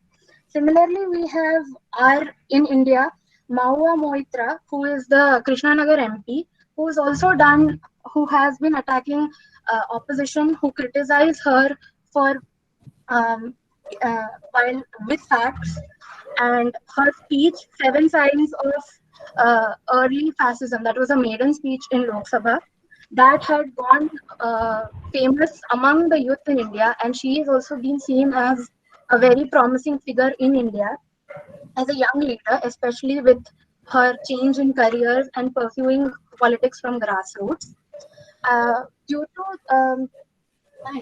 Because it is the COVID world, I have to mention 2 leaders in international politics and Indian politics who have been given a lot of praise for handling COVID. One being Jacinda Ardern, the Prime Minister of New Zealand. Apart from being praised for her for dealing with the COVID pandemic, she's also used social media, and she's promoted she has been actively asking companies to be the social media companies to become responsible and accountable, and to create an ethics of use against the online hate and hate crimes that have been happening. She's even gotten recognition for doing so, and the Canadian Prime Minister and French President have joined hands in asking the social media companies to be accountable. Finally, I would like to mention KK Shailaja, who is Kerala's health minister, and her contribution also is quite important to be mentioned over here. With the Nipah outbreak in 2018, she and her team had tackled the outbreak, and they had used social media, visual media and print media to create awareness among people. There was a film which released on the Nipah outbreak in Malayalam in 2019 called Virus, which showed the entire process of the outbreak and how it was contained in the region, and which had gotten a lot of praise from people around the country. Okay. Sir, just one line. I'm concluding. Sorry. The COVID outbreak also has gotten her a lot of praise around the world. Lastly, I would like to mention that these are just few names who I have mentioned for their work that they have been done. But there are many more women who have done much more work around the world, and it is I would end by saying a quote that is by Margaret Thatcher. If you want something to be heard, you should say it to a man. But if you want something to be done, you should say it to a woman. Thank you. Thank you, Nita. I think this is really good presentation, but you should concentrate on only one particular personality. Just as you have mentioned 3 or 4 names or 5 names regarding this in this particular research paper, and it will be better if you select one. And this is a vast area, but you are talking about Margaret Thatcher, Mahua Maitro, and others. Okay. Yes. And I think at last we will take the questions. Hello, Mehfuzur. Hello. Yes. Hello. Do you have any observation? Hello. No question. Okay, I think we will take question at last, huh? Because this is a time. At last, it will be better. It will be better. And it will be better if you. I will make a note. I am making a note. Okay. All questions. Next, I would like to request here Dr. Rajesh Kumar Pramanik, postdoctoral researcher, University Department of Political Science, Kolhan University, Jharkhand. Yes, sir, I am present. Hello. Politics. Yes. Hello. Sir, you listen me? Hello. Yes. You may start. Yes, sir. Respected chairpersons, good evening. Sir, myself, Dr. Rajesh Kumar Pramanik, postdoctoral researcher, University Department of Political Science, Kolhan University, Chaibasa, Jharkhand. My topic is women in politics. Sir, development of a comprehensive process of economic, social, political, and cultural dimensions. Political development is more of an ideological and ethnic burden that any other. One of the dimensions of political development is political participation.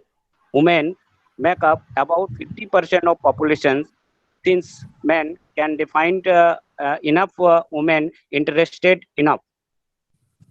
Women participation in all political activities is a must, as one can say the democracy incomplete if women are in political arena. The political participation of women does not mean the participation of women elections and voting, but participations mean the women in all democratic institutions have a defining role and the decision maker. While some of the political and cultural functions determined by gender, the same mechanism define women participation in political, economic, and scientific life. Development of a comprehensive process is of economic, social, political, and cultural dimensions. We know that the United Nations had developed for the first time in the 1960, and economic growth is considered as a rate of the growth rate of country. It is also recommended to third world country to try become industrialized countries in terms of industrialization. However, it was also accepted that the good for development and financial for everyone. Sir. Hello. My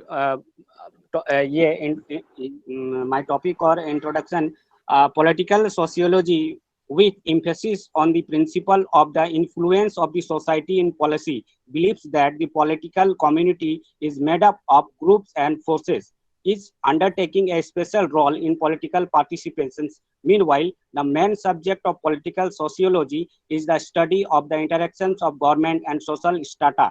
The presence of women in different social, political, and the cultural field is one of the controversial issue is the national social issue. Undoubtedly, the presence and political participation of women in backward and developing countries has a special place in the form of effective and organized participation in the development process. The review and evolution of women enjoyment of their political rights and their contribution to elected and administrative seats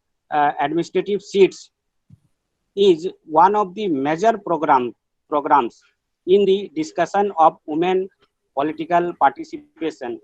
One of the main topic of the political participation belongs to show how the society and state dynamics are the product of active social gaps during the period. One of the social gap is gender difference. Gender gaps are created is a structural divided by the dividing the population of the community over two groups of men and women. These gaps in terms of its size and extent translates into different in different societies, from traditional societies to new societies and to societies. However, the difference and social gaps in the presence of women in the political life face many challenges. We believe that provisions of facilities and litigations for legal support of women's participation in the political area could Hello. also provide Hello. a use incentive for Sir, you just actually mention your conclusion.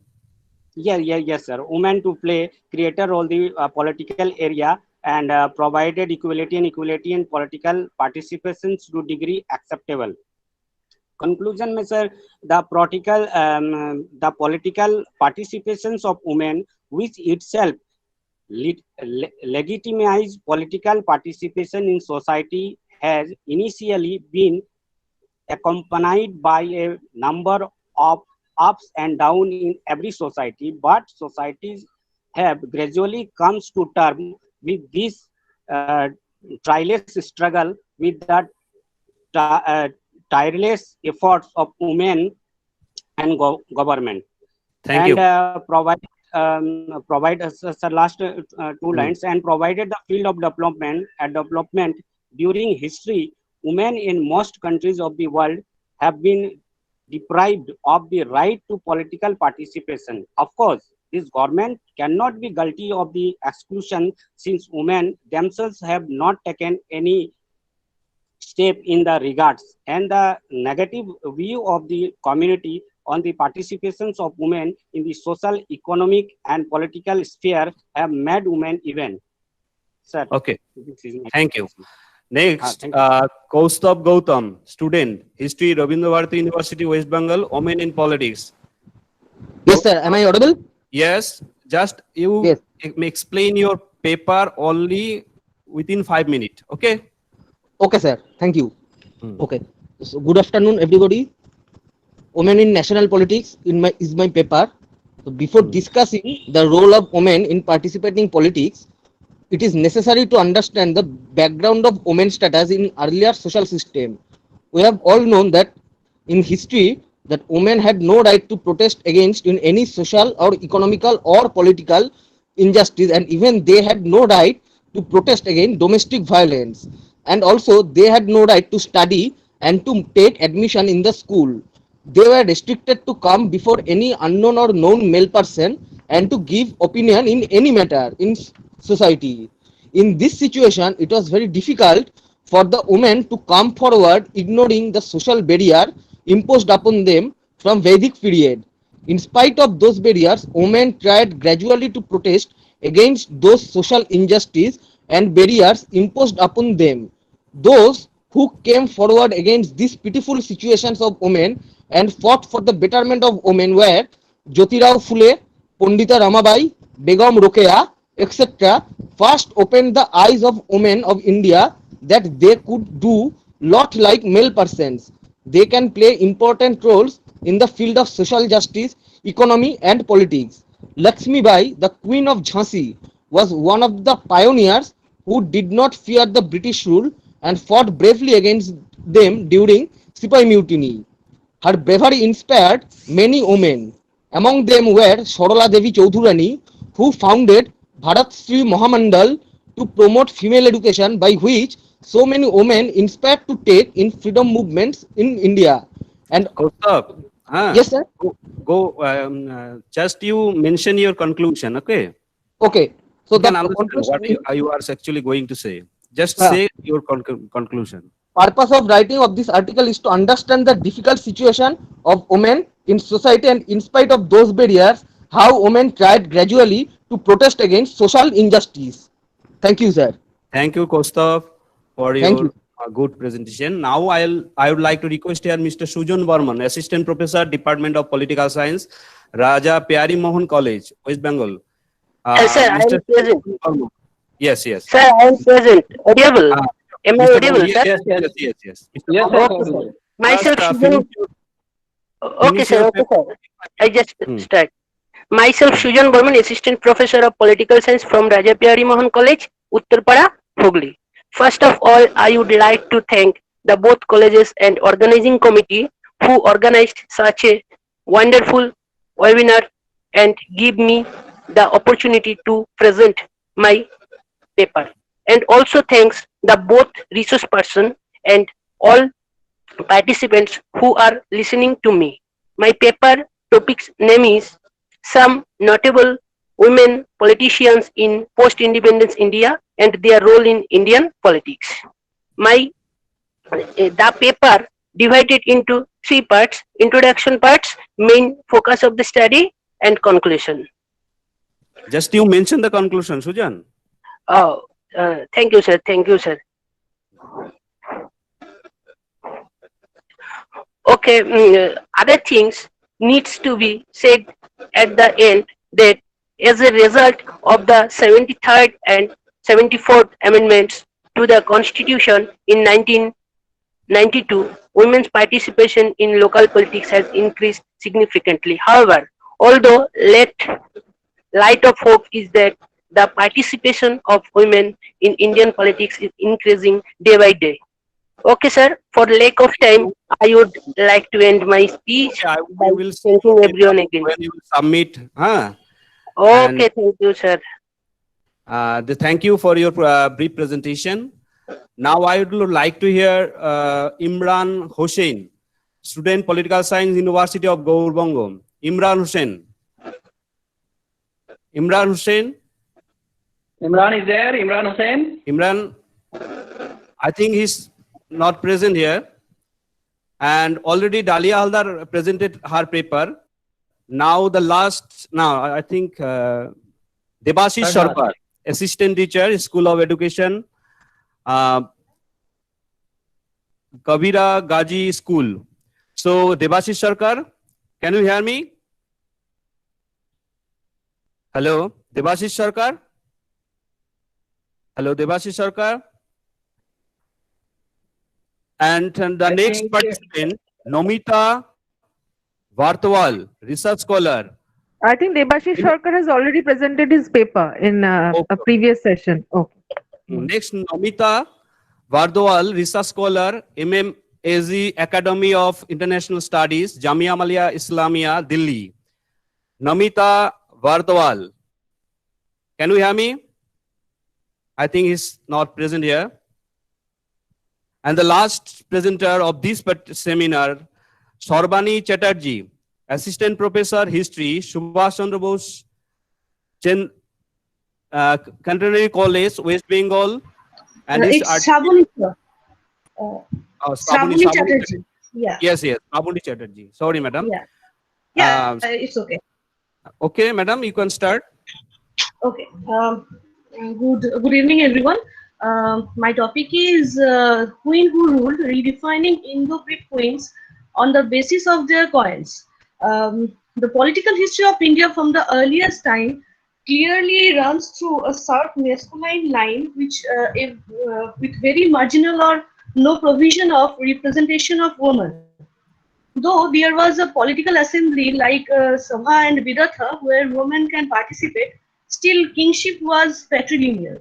In later period, all political rights of women have been curtailed and merely confined to household. In 2nd century BCE, we can feel a distinct contrast where Indo-Greek rulers who were not indigenous but ruled a large part of North India, starting from issuing of their kings as well as queens. In their coins, name of Agathoclea, Calliope, Laodike appeared not merely ornamental but as ruling persona. In this topic, I aim to redefine that era on the basis of numismatic evidence. Due to shortage of time, I like to discuss about only one queen, who is Agathoclea, to draw insight in the topic.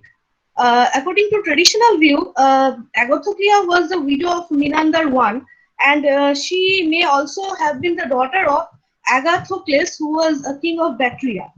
In the civil war after Menander's death, the Indo-Greek Empire was divided with Agathoclea and her young son Strato maintaining themselves in the eastern territories of Gandhar and Punjab. The modern view, which was embraced by R.C. Senior, is that Agathoclea was a latter queen, perhaps ruling from circa 110 BC to 100 BC or slightly later.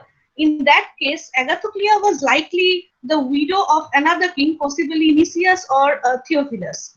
In either case, Agathoclea was among the first women to rule a Hellenistic kingdom and to rule in India itself, in the period following the reign of Alexander the Great. Agathoclea's prominent position suggests that she was herself the daughter of a king, though she was not probably too late have been a daughter of the Bactrian king Agathocles.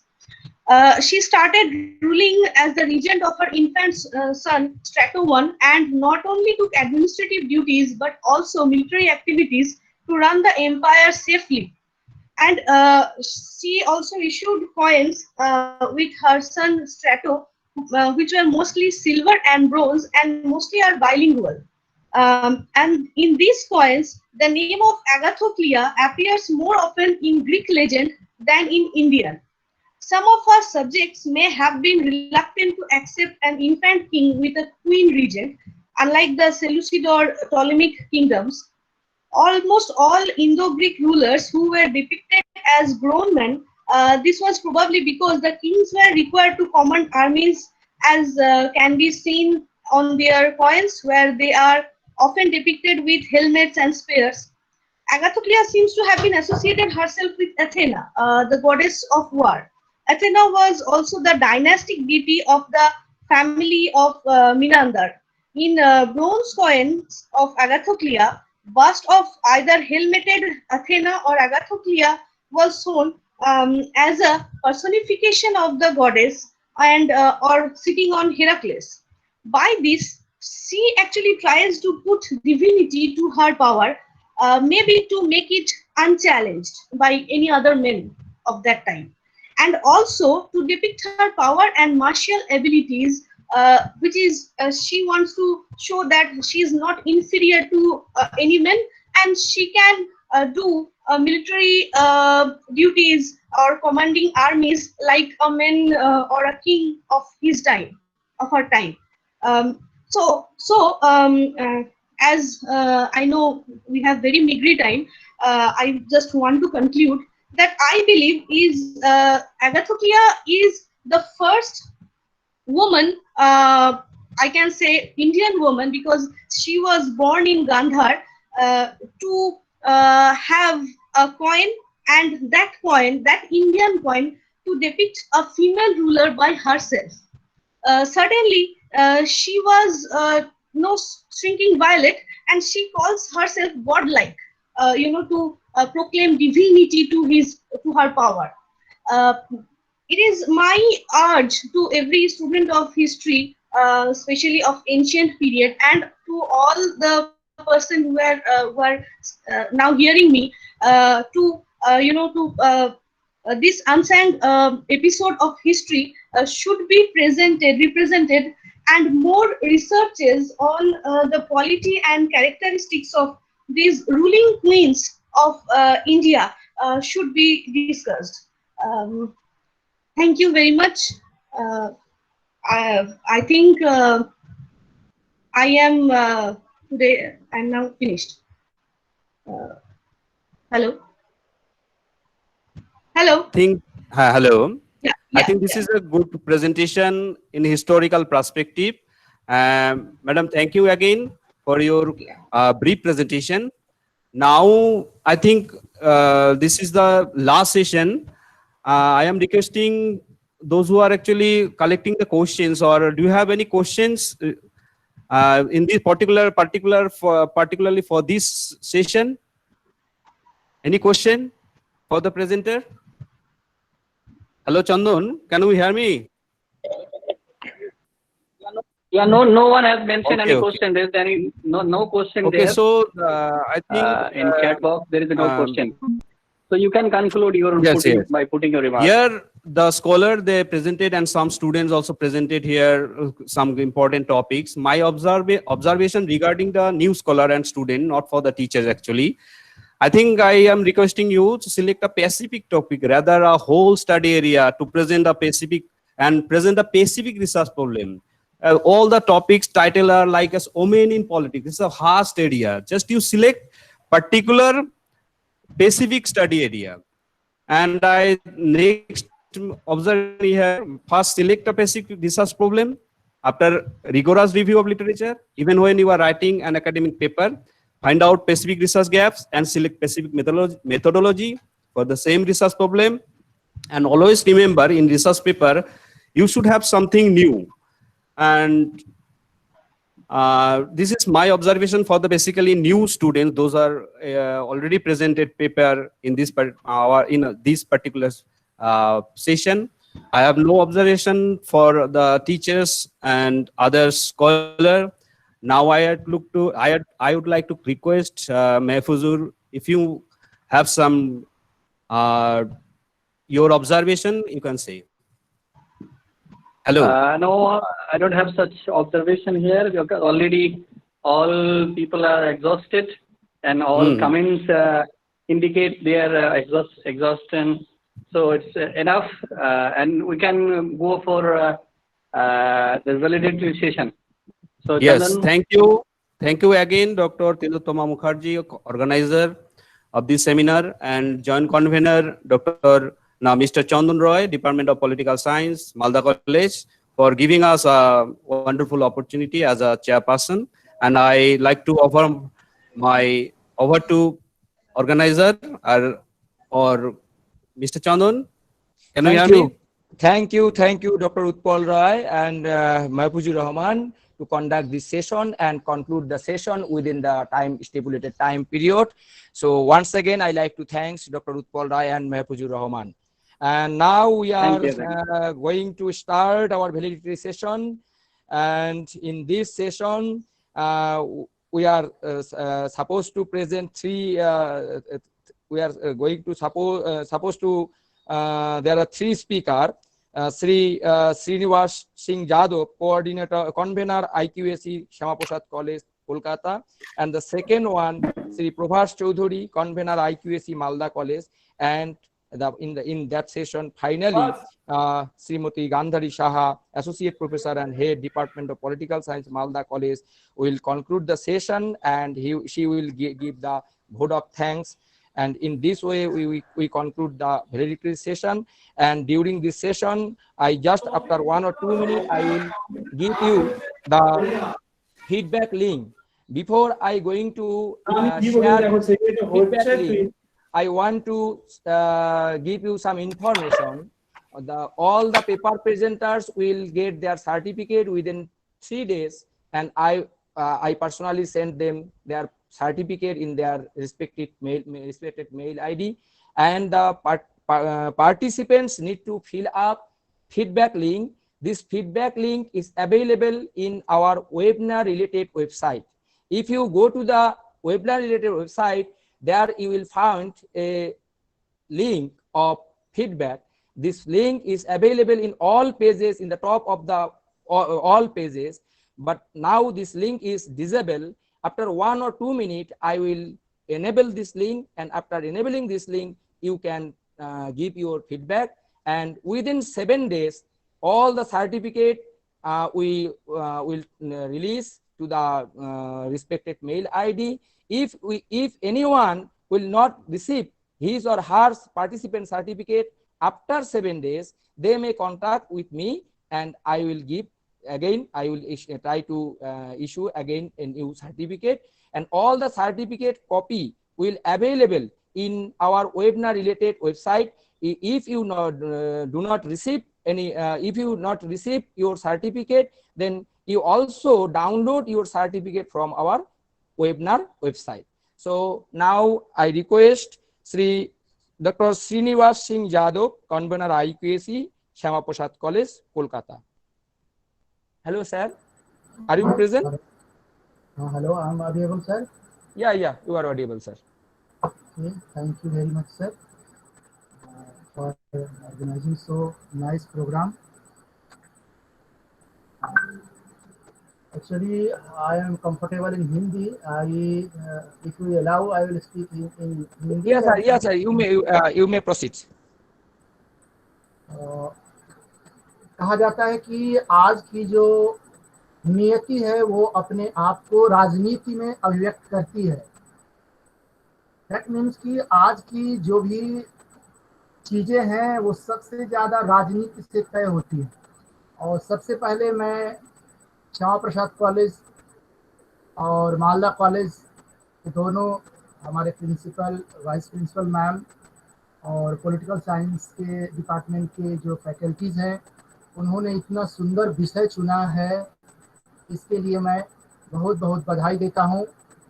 और ये महिलाओं की जो संघर्ष की यात्रा है वो बहुत लंबी है.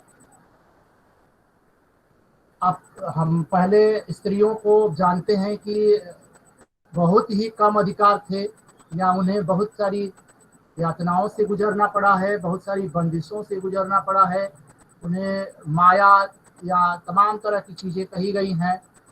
शुरू में ही तिलोत्तमा मैम ने जो एक बात कही कि इतिहास में हमको स्त्रियों के बारे में बहुत कम बताया गया. उन्होंने झांसी की रानी का उल्लेख किया, जबकि शिक्षा की जो आग है, जो ज्वाला है या कहिए कि शिक्षा की चेतना है, वो सावित्रीबाई फूले से शुरू होती है. और उन्होंने जब स्कूल खोला ज्योतिबा फूले और सावित्रीबाई फूले ने, तो उनका लोगों ने जोरदार विरोध किया, लेकिन फिर भी शिक्षा का बिगुल उन्होंने बजाया. मैं मानता हूं कि जो मिडिएवल हिस्ट्री में मीराबाई अपने समय की बहुत बड़ी क्रांतिकारी औरत थी, जिसने राजशाही को ठोकर मारा और वो जो है अपने मन की बात जो है कही. तो स्त्रियों को राजनीति में, प्रशासन में, समाज में भागीदारी उन्होंने अपने संघर्ष के बल पर हासिल किया है और आगे भी वो हासिल करेंगी, मुझे ऐसा विश्वास है. और इसमें पूरे समाज का उनको साथ मिलना चाहिए. बाबा साहब भीमराव अंबेडकर ने हिंदू कोड बिल लाया था स्त्रियों के लिए. बहुत दिनों से बहुत सारी बातें हुई. आज तो मेरा मन जो है, मैं हिंदी का छात्र हूँ, हिंदी का शिक्षक हूँ, लेकिन इतनी अच्छी अच्छी बातें औरतों के डायमेंशंस के बारे में हुई. So many fields and so many questions, so many areas were covered in this lecture. I'm really enriched. मैं बहुत समृद्ध हुआ हूँ. और मुझे इतना अंदाजा नहीं था कि ये जो प्रोग्राम है इतने बड़े पैमाने पर होगा और इतने सारे लोग जुड़ेंगे और इतने सारे सेशंस होंगे और इतने सारे वॉइस आएंगे. और from all parts of India, I was hearing that from north to south, from Maharashtra to Kerala, from other parts of India, they have joined and expressed their views. So we are enriched, and really it was a very nice, excellent webinar. मैं इसके लिए IQAC Shyama Prasad की तरफ से बधाई देता हूँ. और मैं जो मालदा कॉलेज की टीम है, जो मानस वैद्य सर, डॉक्टर मानस वैद्य और उनकी पूरी टीम, उनको पहले भी मैंने सुना है, दे आर एक्सेलेंट. और उनको मैं फिर से बधाई देता हूं. और अपने जो पॉलिटिकल साइंस डिपार्टमेंट की तिलोत्तमा मैडम है, यंग है, एनर्जेटिक है, क्रिएटिव है, मैं उनको भी बधाई देता हूं. और मैं उम्मीद करता हूं कि इसी तरह से और भी कुछ कार्यक्रम आएंगे जिससे हम लोग लाभान्वित होंगे. और we will work together, we are together. Thanks a lot. Congratulations to all again. Thank you very much. Thank you, Srinivas Singh Jadhav sir. May I now request Sri Prabhas Chaudhary, convener IQAC Malda College. Prabhas sir. Hello, Prabhas sir. Okay. Hello, Chandan. Okay, sir. Thank you. Okay, sir. Do you hear me? Yes, sir. Yeah. Okay. Thank you, Chandan. And thanks to good evening to all. I have always pleasure to be a part of our political science department. And I also would like to thank Chama Prasad College, particularly the political science department of that college, for organizing this seminar, so lengthy seminar. I do not like to stretch it, but just I like to mention one point here. Perhaps, hopefully, it will not repeat.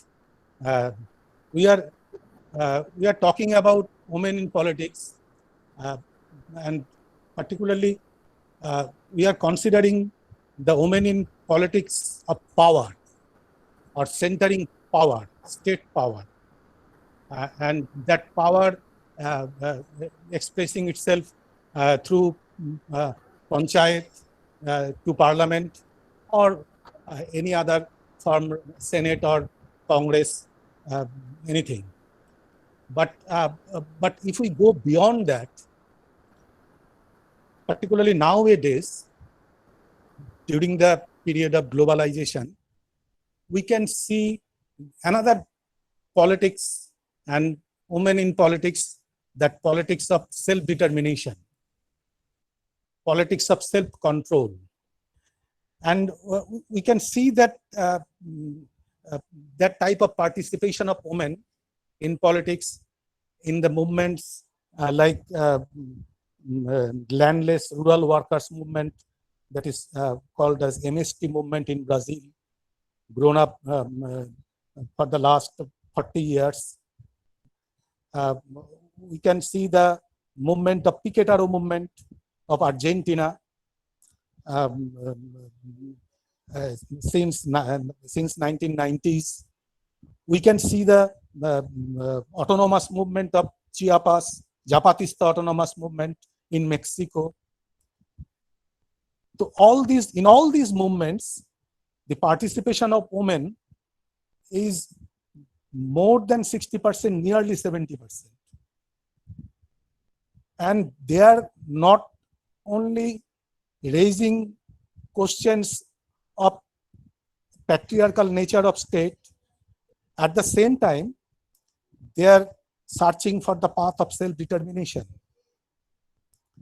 And from their movement, they are raising the question not as women, but as human. They are questioning the construction of women and men for the last 500 years. They are questioning the formation of dimorphism, that is dichotomization of sexuality between men and women, leaving all other forms of sexuality as perversion or object of punishment. All these questions are being raised nowadays, and these questions are always linked with the production process, accumulation process, and appropriation process.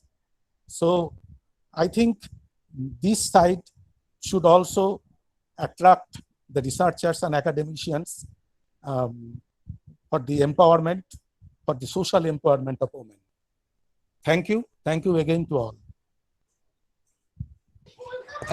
Thank you, Prabhat sir, for giving very specific and brief lecture in the valedictory session. And now may I request Srimati Gandhari Saha, Associate Professor and Head Department of Political Science, Malda College. Please, Madam, conclude the session, and after your speech and a formal vote of thanks also will be provided by our convener, Madam. Good evening, everyone. I feel proud to be a part of one-day national level webinar on women in politics, jointly organized by the Department of Political Science, Chama Prasad College, Kolkata, and the Department of Political Science, Malda College, Malda. Any targeted work, mission needs hard work, dedicated attention, active participation, and regular involvement by the warriors of the institutions to achieve its grand success. Therefore, I congratulate Dr. Tilottama Mukherjee, Shama Prasad College convener, and Sri Chandan Rai, Malda College joint convener of the organizing committee for successful completion of the webinar through their hard work. I'd like to thank, on behalf of the organizing committee, Dr. Shushmita Mukherjee, Honorable Vice Principal, Shama Prasad College, and Joint President, Organizing Committee, and Dr. Manas Kumar Boidu, Honorable Principal, Malda College, and Joint President of Organizing Committee for their support and cooperation. I'd like to thank Dr. Srinivas Singh Yadav, Convener, IQAC, Shama Prasad College, Kolkata, and Sri Prabhas Chaudhary, Convener, IQAC, Malda College, for their overall cooperation and support. I convey my wholehearted gratitude to respected keynote addressee, Professor Devi Chatterjee, retired professor, Department of International Relations, Jadavpur University, for drawing a comprehensive picture on different dimensions of women in politics. I convey my regards to the resource persons, Professor Siddip Chakraborty, Professor Sanjukta Bhattacharya, and Joy Chandra Reddy Gunre for sharing their valuable knowledge regarding today's topic. Furthermore, I am giving thanks to the invited paper presenters, Mr. Moitri Nandan Rai, Sri Bimal Shankar Nanda, Sri Prasenjit Dasgupta, and Dr. Shonu Trivedi, who joined us from Republic of South Korea. They enriched us by sharing their views and lively interactions. I like to thank all the paper presenters, participators who has presented their views, queries, and feedback in different sessions.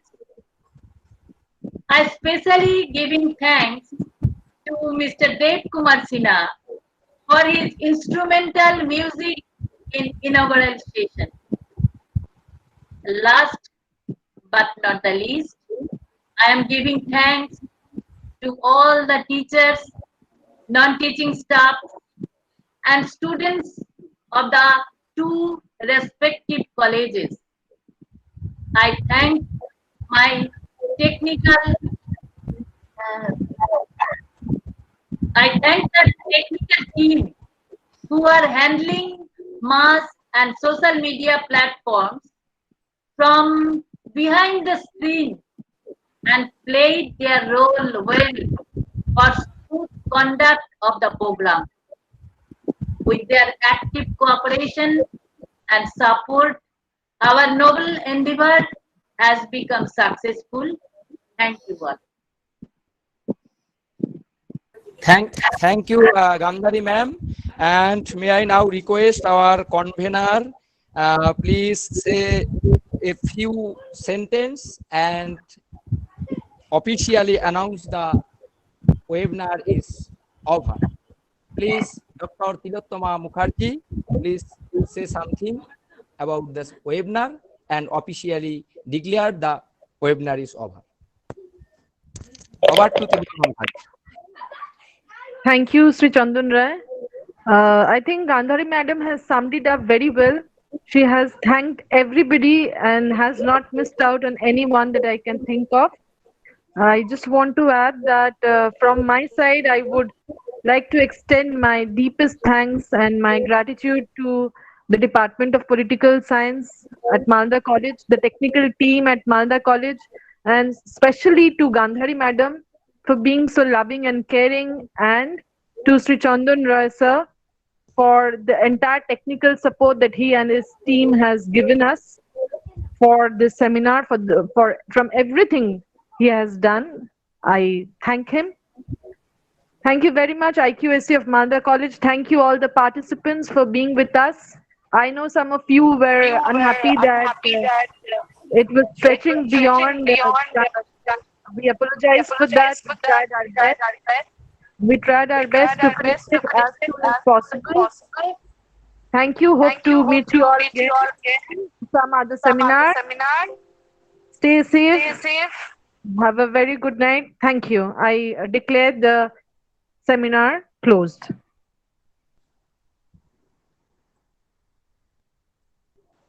Thank you, everybody.